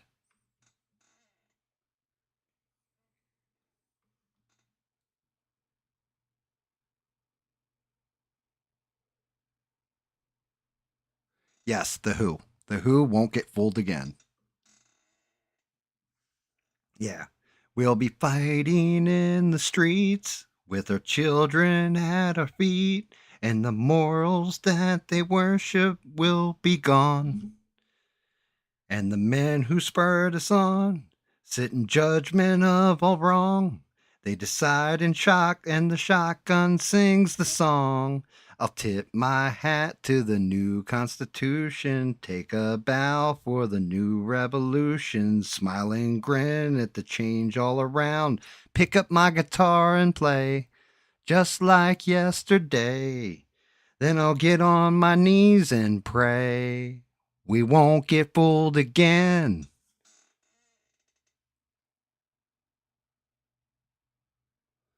Yeah, I mean, like I said, if you hear the tune to it, it it's like, okay, yes, I know this song, but if you're just reading the lyrics, it'll fuck you up. Yeah, it's a great song, but just reading the lyrics or just hearing lyrics, it's like what? It's like brown sugar. It screws you up. You're like, I know this song. I know it from somewhere.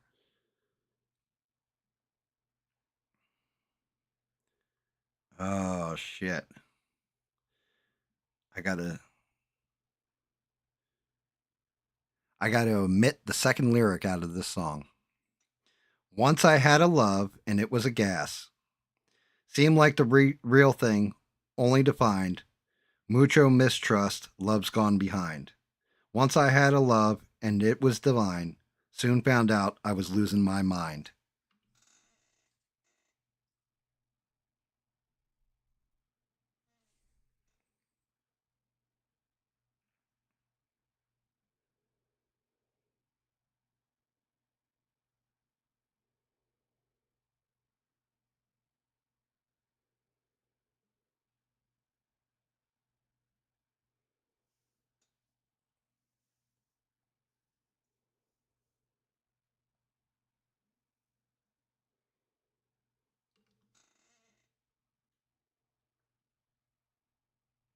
That's correct. Blondie Heart of Glass.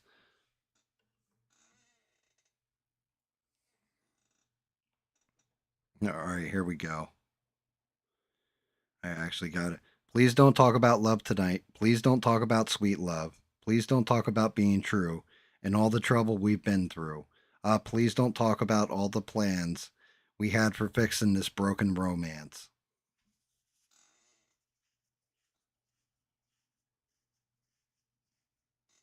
Yes, that was the previous one was Blondie Heart of Glass.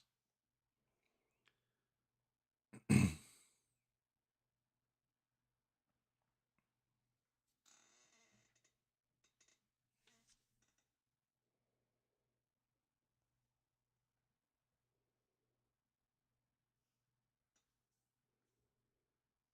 I didn't realize that was 69. I thought it was at least 70. Well, this one should be easy.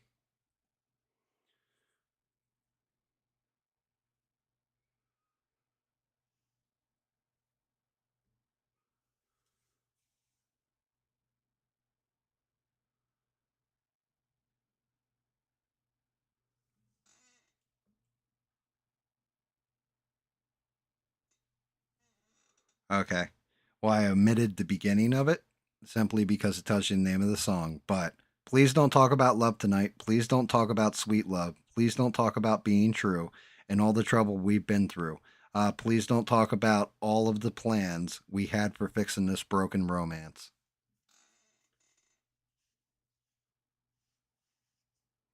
Yep, Beans has the name of the song. Now, who sang it?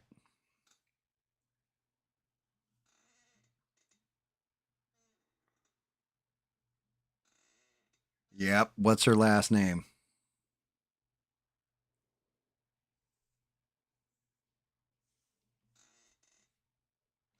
I love the nightlife. I love to boogie on the disco around tonight. No, it's not Alicia Keys. Definitely, I don't even think she was a twinkle in her mama's eye.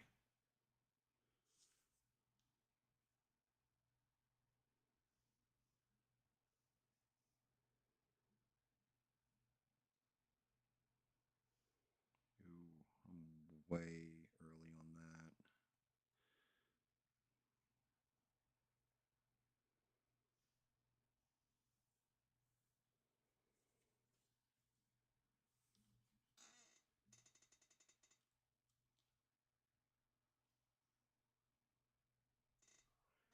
Yeah, well, we'll just leave it at Alicia.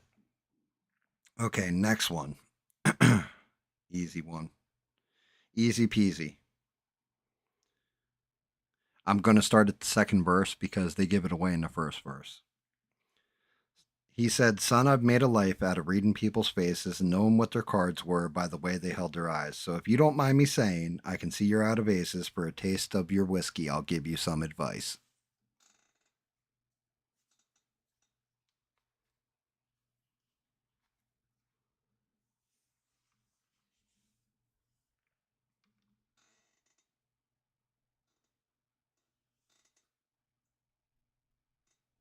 Fucking Bob was on fire with that one. He was waiting for that song to come. He's just like, that's the gambler Kenny Rogers, mother truckers. On a warm summer's evening, on a train bound for nowhere, met up with a gambler. We were both too tired to sleep, so we took turns a staring out the window at the darkness. The boredom overtook us, and he began to speak. Hell yeah.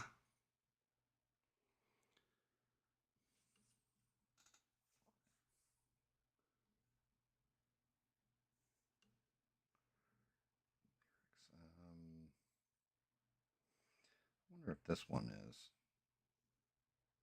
I think it's the 70s. Yeah, 78. Okay, cool. All right. How about this? Blue Jean Baby, LA Lady, seamstress for the band. Pretty eyed, pirate smile, you'll marry a music man. Ballerina, you must have seen her dancing in the sand.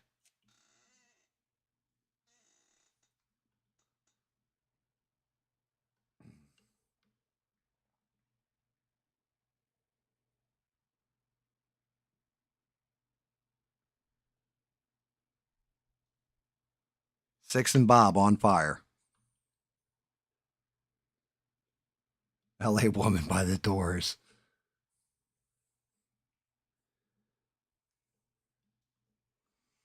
Yeah, no. No, Tiny Dancer is the correct title, and who's it by?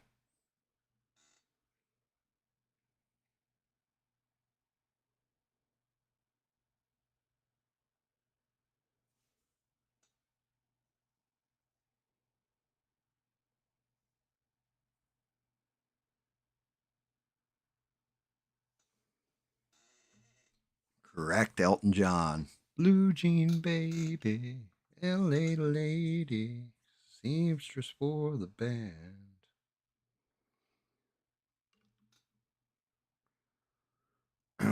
Okay, here we go. When I first met you, didn't realize I can't forget you or your surprise. You introduced me to my mind and left me wanting you and your kind.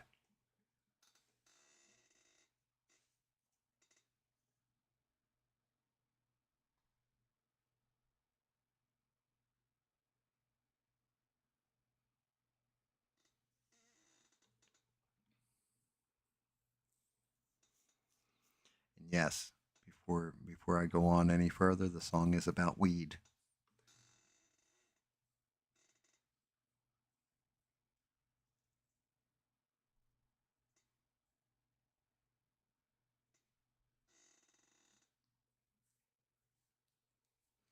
What's the name of the song and the band?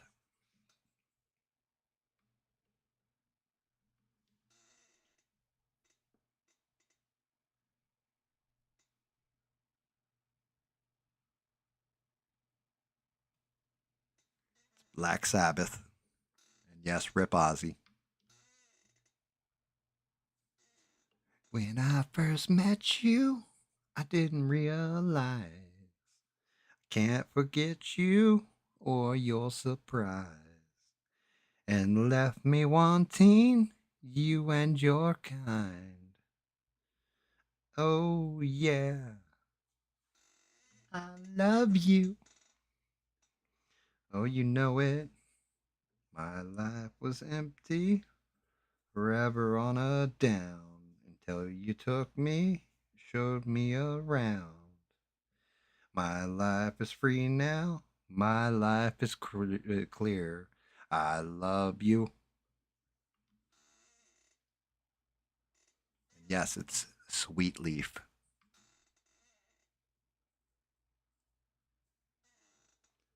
Sweet Leaf.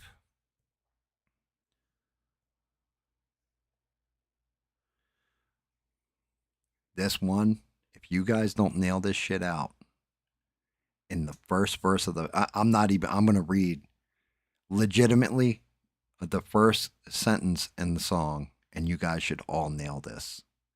And I swear to God, if E Rock was here and he missed it, I would just berate him for the rest of the time. Ready? Almost Heaven, West Virginia.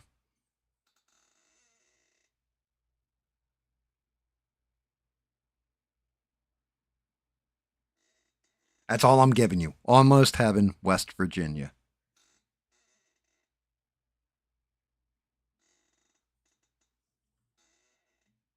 Six is on it. Six was just like, oh yeah. Almost Heaven, West Virginia. Blue Ridge Mountains, Shenandoah River.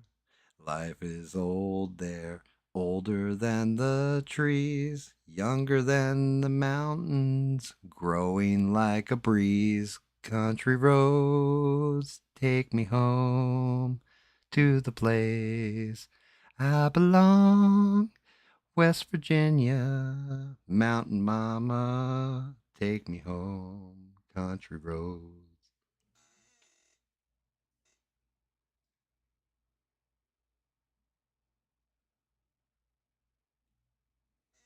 Yep. It's the same way. I was going to do Leaving on a Jet Plane, but it came out in 1969, not 1970s. Because that one's like screws people up. Like, all my bags are packed, ready to go. I'm standing here outside the door. So kiss me and smile for me. Okay. On the first part of the journey, I was looking at all the life. There were plants and birds and rocks and things. There was sand and hills and rings.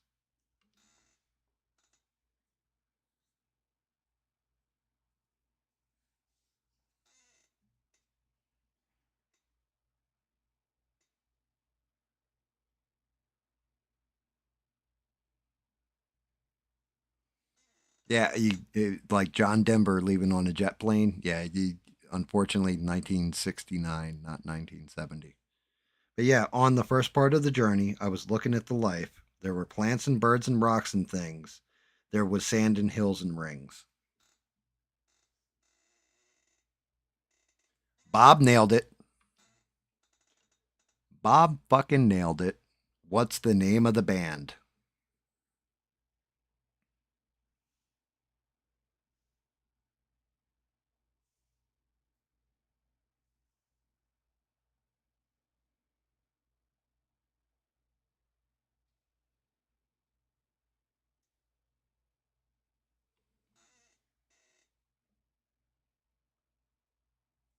America. Horse with No Name by America. You've never heard that song, Six? I've been through the desert on a horse with no name.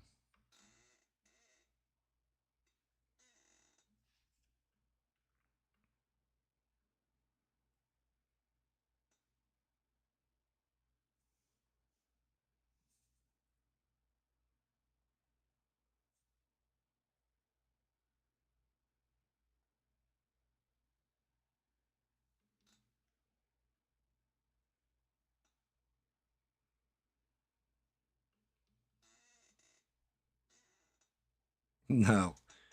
Um,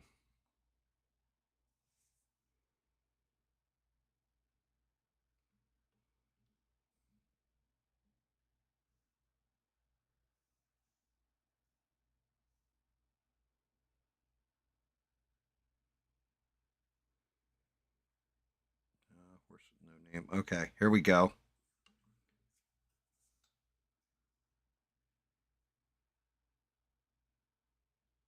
Yeah, it felt good to be out of the rain. Yep, exactly, Bob. Ready? You get a shiver in the dark. It's raining in the park, but meantime, south of the river, you stop and you hold everything. A band is blowing Dixie, double four time. You feel all right when you hear the music ring.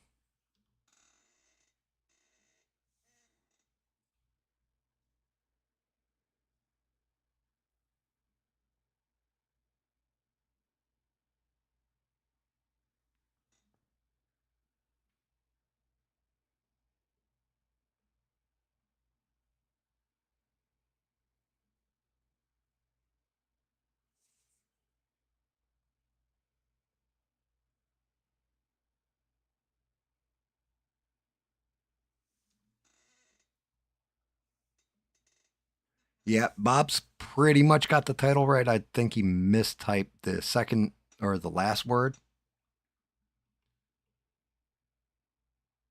Yes. Yeah, one of my favorite songs of all time. Sultan's a Swing by Dire Straits. You get a shiver in the dark, it's a raining in the park, but meantime, south of the river you stop and you hold everything. A band is blowing Dixie, double four time. You feel alright when you hear the music ring. Well, now you step inside and you don't see too many faces.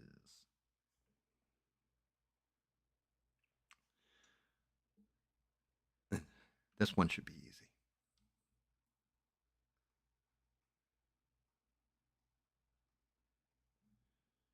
Someone told me long ago there's a calm before the storm. I know it's been coming for some time.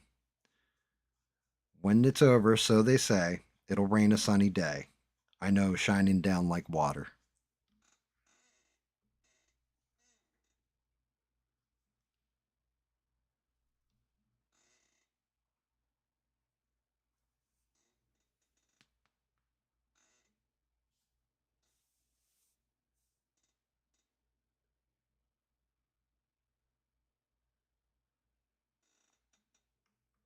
Need me to reread lyrics? Someone told me long ago there's a calm before the storm. I know it's been coming for some time. When it's over, so they say, it'll rain a sunny day. I know, shining down like water.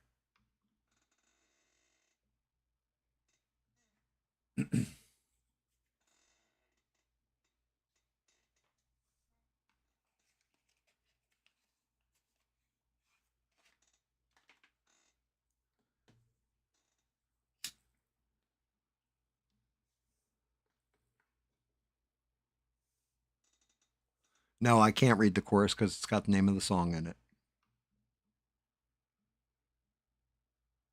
But if everybody's stumped, then I will sing the first verse. Try to sing the first verse. It's the way I should say that. Fucking Bob. Hell yeah, Bob. Have you ever seen the rain? Now, what's the name of the band?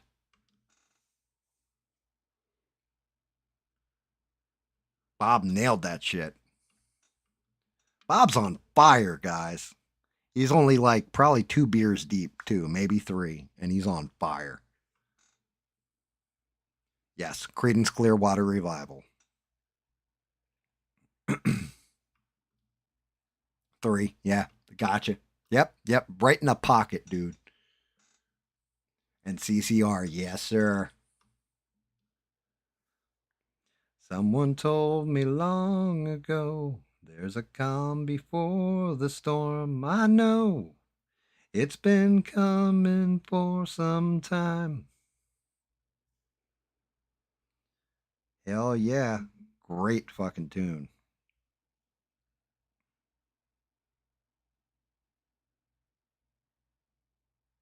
Ah, shit. I was going to do this one, but no, I can't because it's through the entire song. Okay.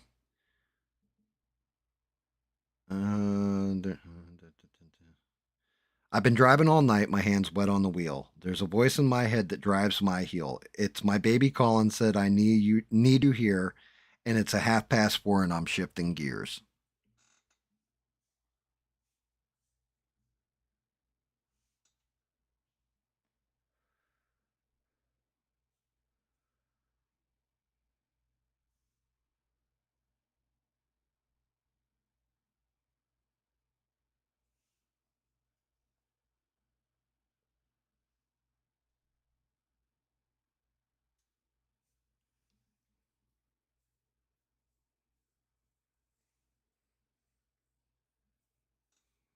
Yeah. I've been driving all night, my hands wet on the wheel. There's a voice in my head that drives my heel. It's my baby calling, said I need you here, and it's a 4:30 and I'm shifting gears.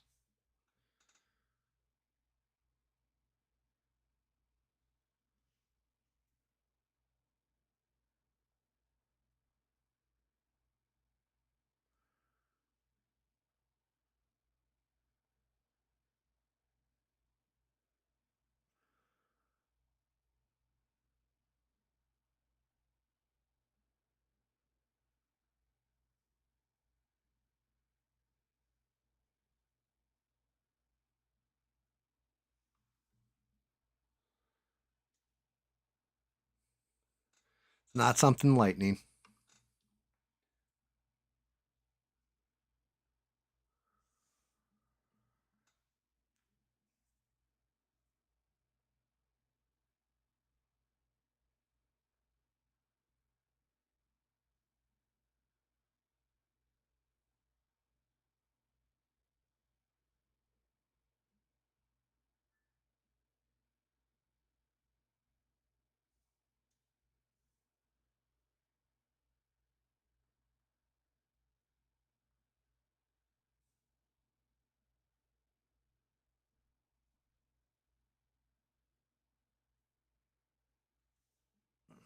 Damn it.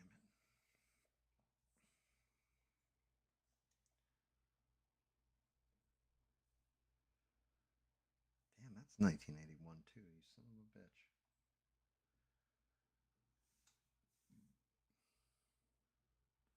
It is Radar Love.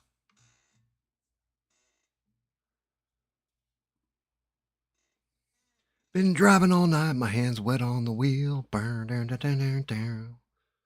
Voice in my head that drives my heel. It's my baby calling, said I need you there. And it's a 4:30 and I'm shifting gears. Six got it. Golden Earring is the name of the group.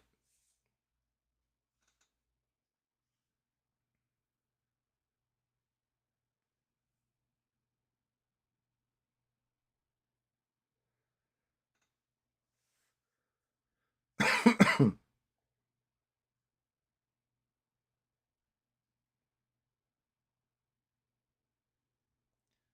see.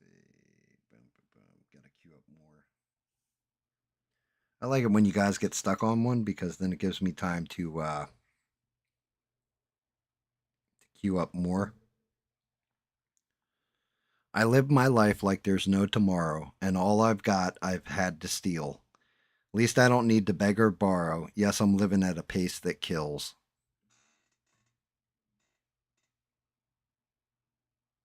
It's okay, Bob. You nailed the song.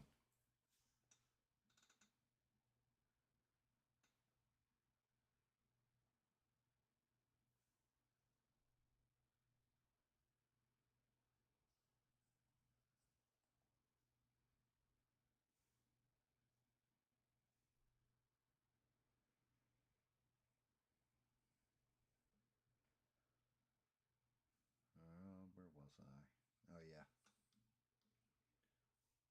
And yes, that's Van Halen. And Running with the Devil is the name of the song. I live my life like there's no tomorrow. All I've got, I had to steal. Um, I'm gonna skip the intro. The intro's spoken, but I'm a shooting star leaping through the sky like a tiger, defying the laws of gravity. I'm a racing car passing by like Lady Godiva. I'm gonna go, go, go. There's no stopping me.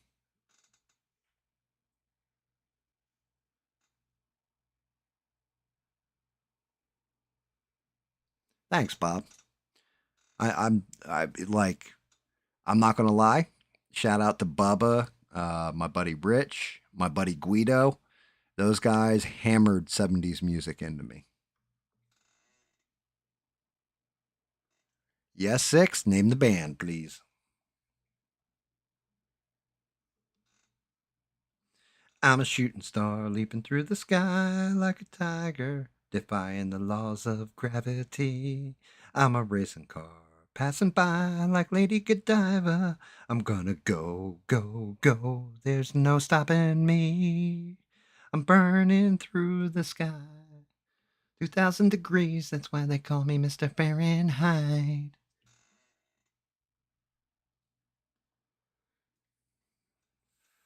I wanna make a supersonic man out of you.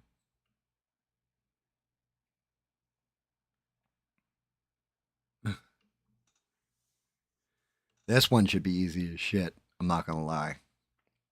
And yeah, I fully expect Beans to nail this song. I'm not gonna lie.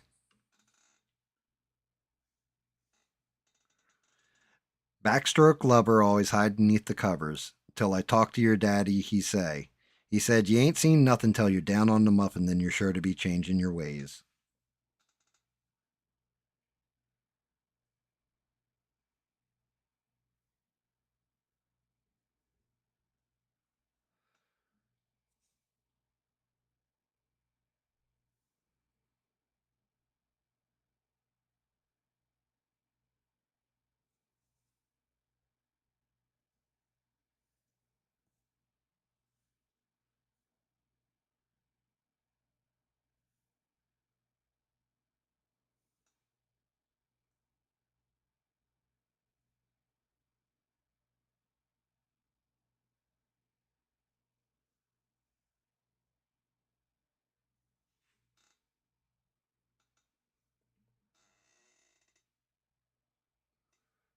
Actually, Bob beat Beans to the title. Good job, Bob. Yes, it's Walk This Way by Aerosmith. Unfortunately, Beans didn't type in Run DMC. Funny enough, that song put brought Aerosmith back from just obscurity, basically, from the 70s and brought them into the 80s. And Run DMC, they fell off the radar for the most part after that song came out.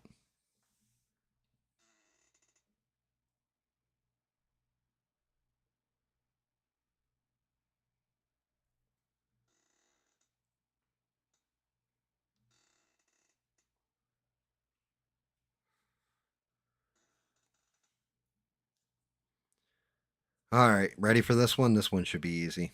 We come from the land of the ice and snow, from the midnight sun where the hot springs blow. The hammer of the gods will drive our ships to new lands to fight the horde, singing and crying, Valhalla, I am coming.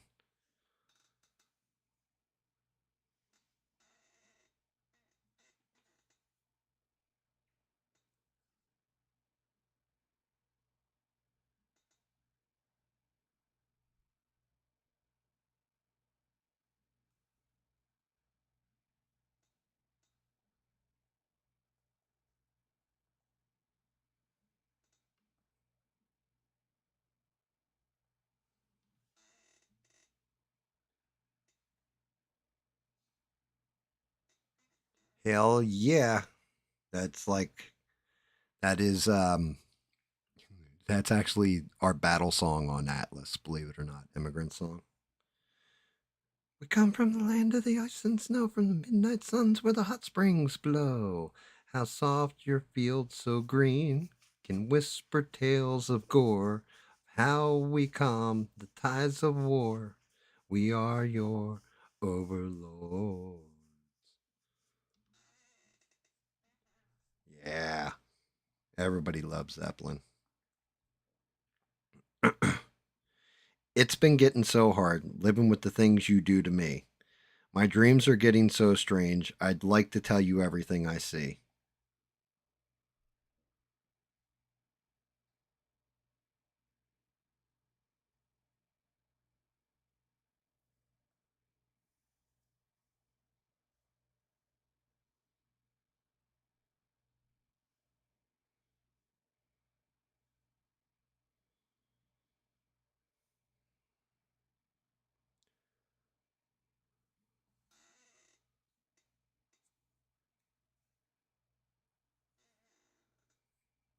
Yeah, you're not wrong, Six. That song is epic. Like when we were going into the battle, we'd bump it just do do do do do do do do do do do do. It's Ballroom Blitz. Who sings it?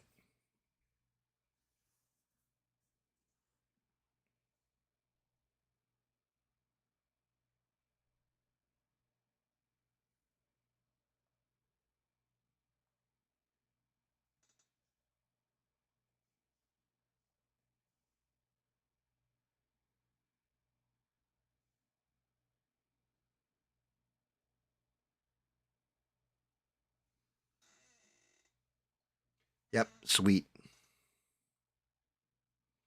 Damn, that song's 1967. Shit.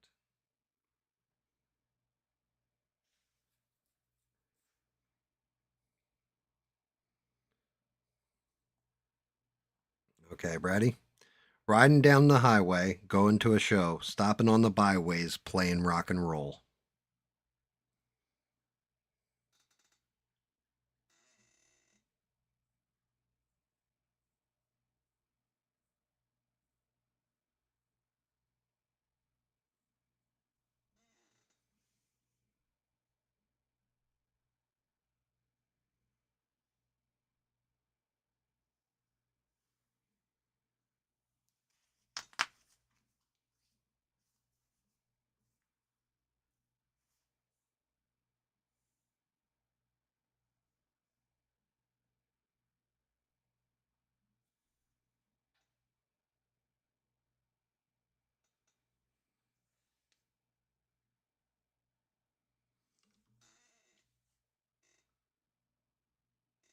Who sings it, Six? Hell yeah, Six nails it. Long way to the top if you want to rock and roll. Riding down the highway, going to the show. Stopping on the byways, playing rock and roll. Getting robbed, getting stoned, getting beat up, broken bone, getting had, getting took. I tell you, folks, it's harder than it looks. It's a long way to the top if you want to rock and roll.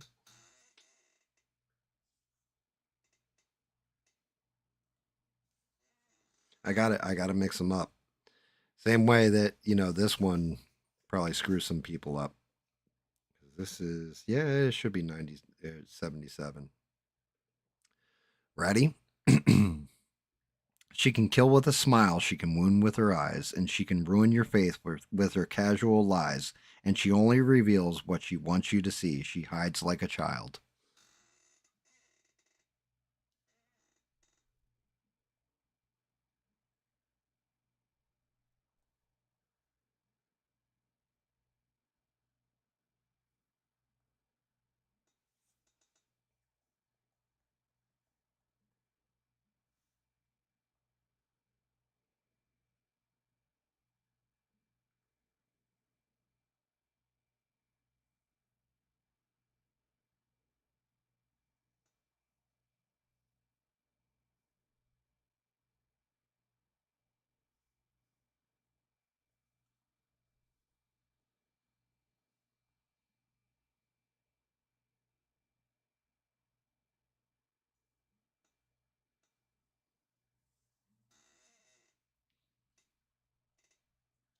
Yep, that's correct. Billy Joel. She's always a woman.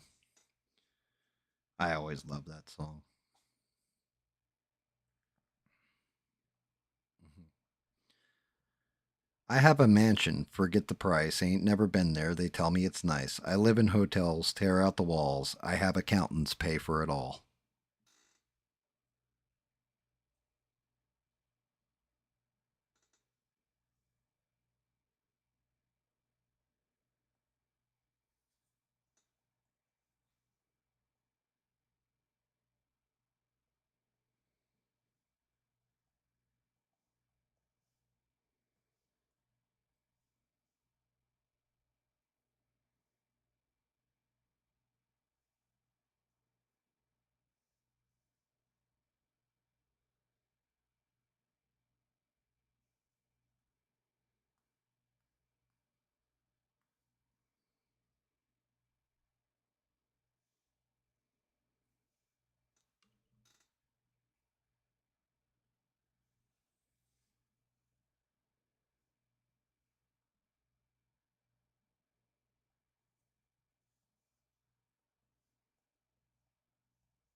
Damn, that one was 69.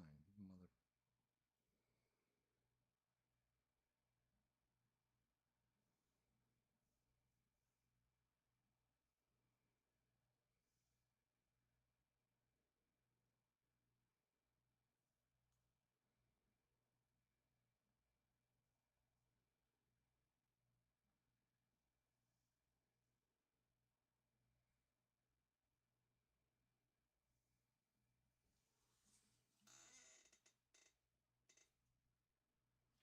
Bob's got the title right.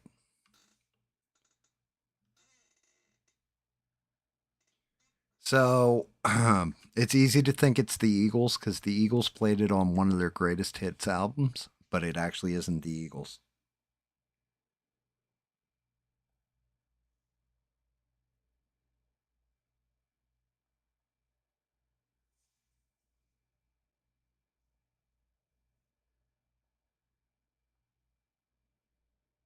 which is cool because you're buying me time to look up more stuff. There it is. Nice.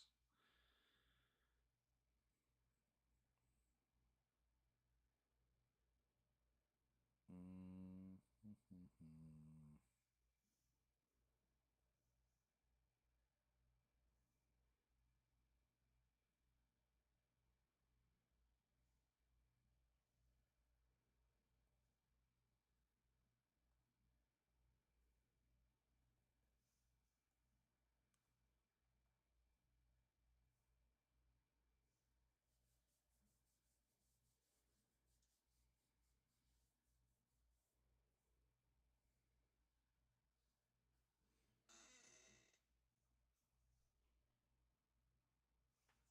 Yep. So you're close when you say the Eagles, but it's specifically the Eagles didn't weren't the originators.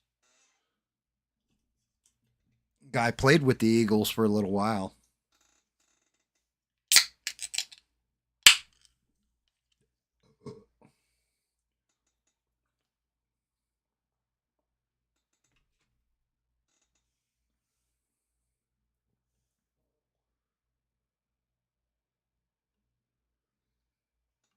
Yeah, the guy played with the Eagles for a bit.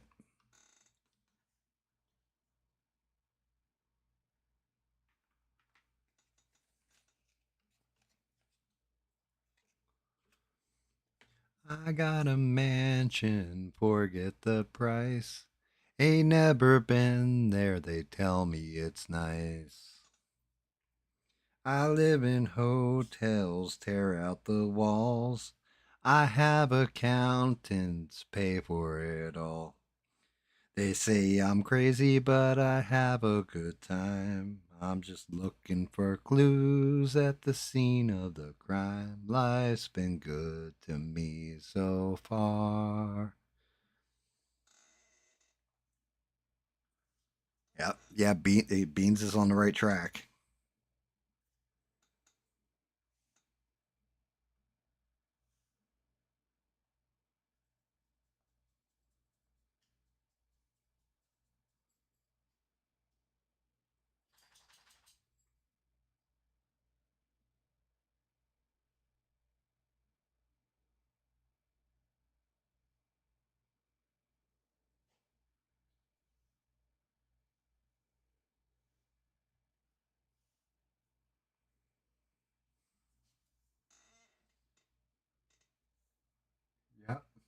Yeah, Bob's got it.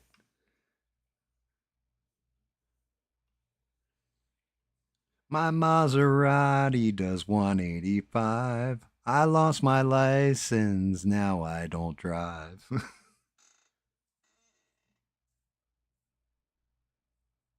But what's the singer's name?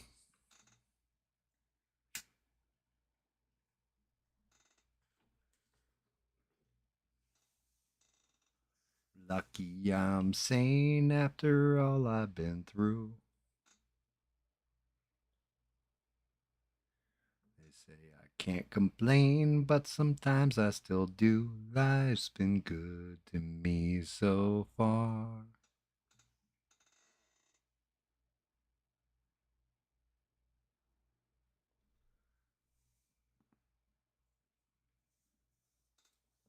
He also sang another song, and the song was Spent the last years Rocky Mountain Way. Ba, ba, ba, ba. Couldn't get much higher.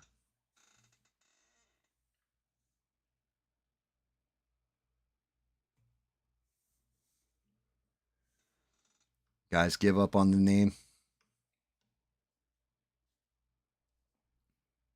I'm guessing so. It's Joe Walsh.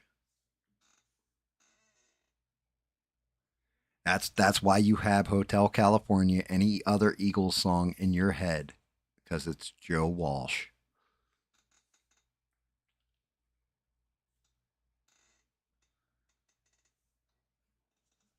I mean, not gonna lie, half of you guys could nail that one out.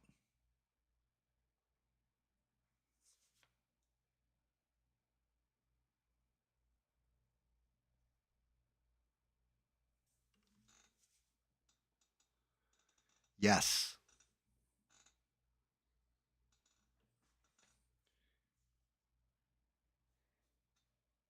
yes, it's just Joe Walsh on his own.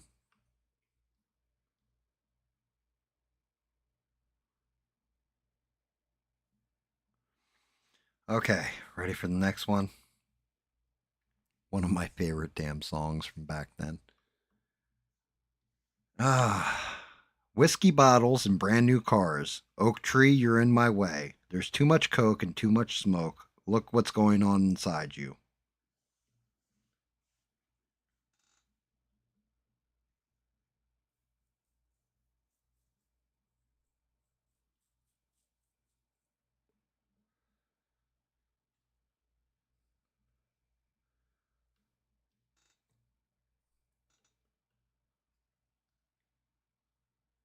It's Leonard Skinner. What's the name of the song? That smell. Yeah. I always love the opening of that song. Whiskey bottles, brand new cars, oak tree, you're in my way. It was all about one of them driving into a tree while friggin' hammered.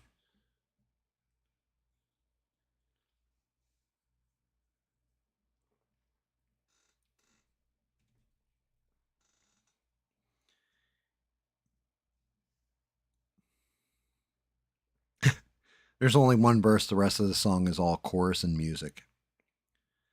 I'm in the mood, the rhythm is right, move to the music, we can roll all night.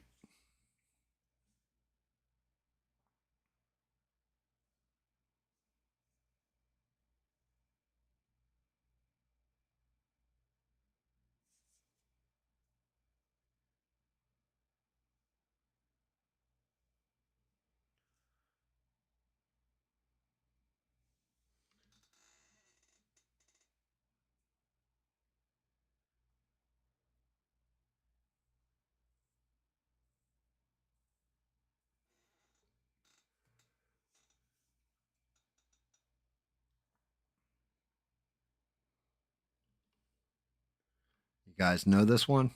I'm in the mood, the rhythm is right, move to the music, we can roll all night. Who sings it? You're correct, it is Slow Ride. But who's it by?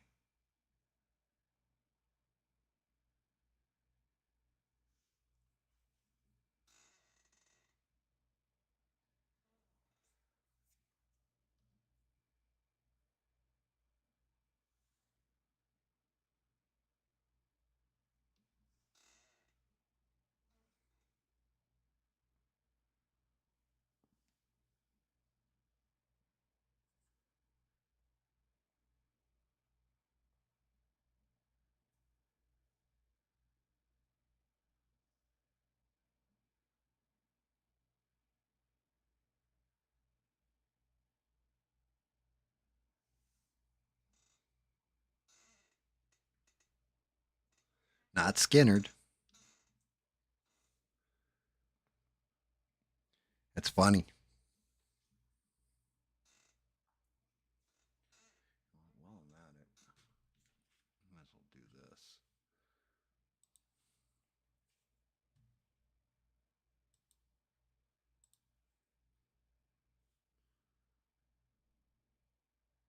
Save that off.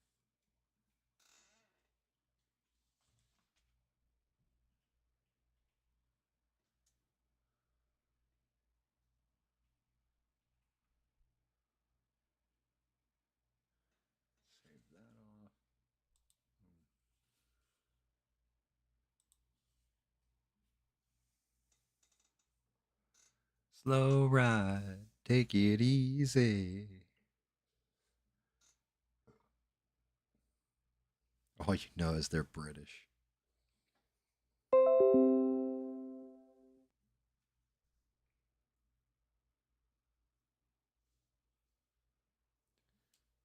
Come on, guys. You got this. Slow ride. Let me know if you give up. I'll tell you. Can't think of the band, right? Yet it's so familiar and right there, and you know the song.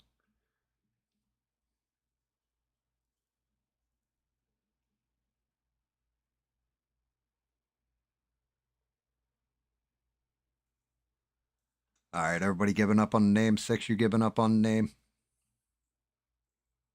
Shout out to Stranded Lifeform, by the way. We're right about that time frame. Shout out to Rebel too, who hasn't dropped in yet tonight, but my roving reporter. Shout out to him. All right, everybody's tapped out on the name. The name of the band is Fog Hat. Fog Hat.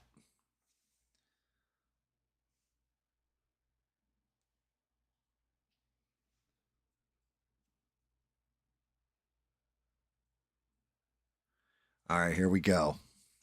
This one should be easy as shit. Yep, fucking Fog Hat.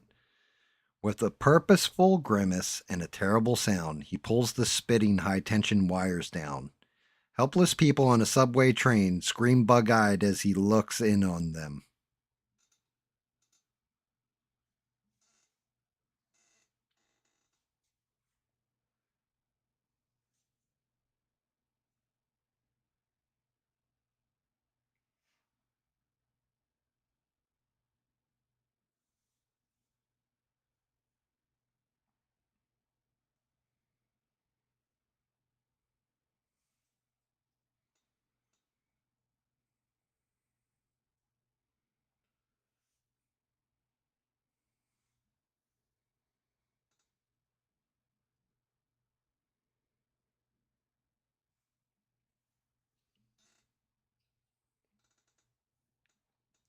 I'll reread the lyrics. With a purposeful grimace and a terrible sound, he pulls the spitting high tension wires down.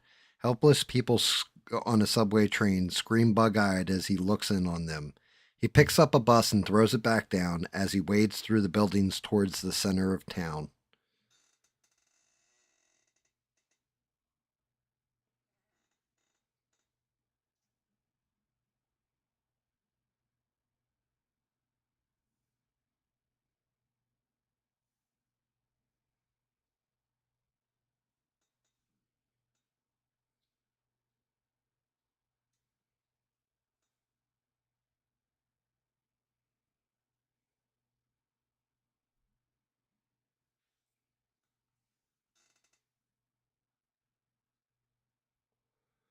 That's correct. It's Godzilla. Now, what's the name of the band?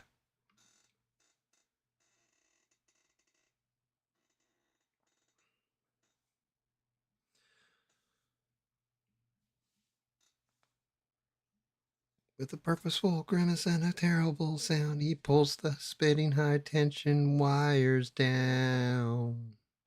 Helpless people on a subway train scream bug eyed as he looks in on them. Picks up a bus and he throws it back down as he wades through the buildings toward the center of town.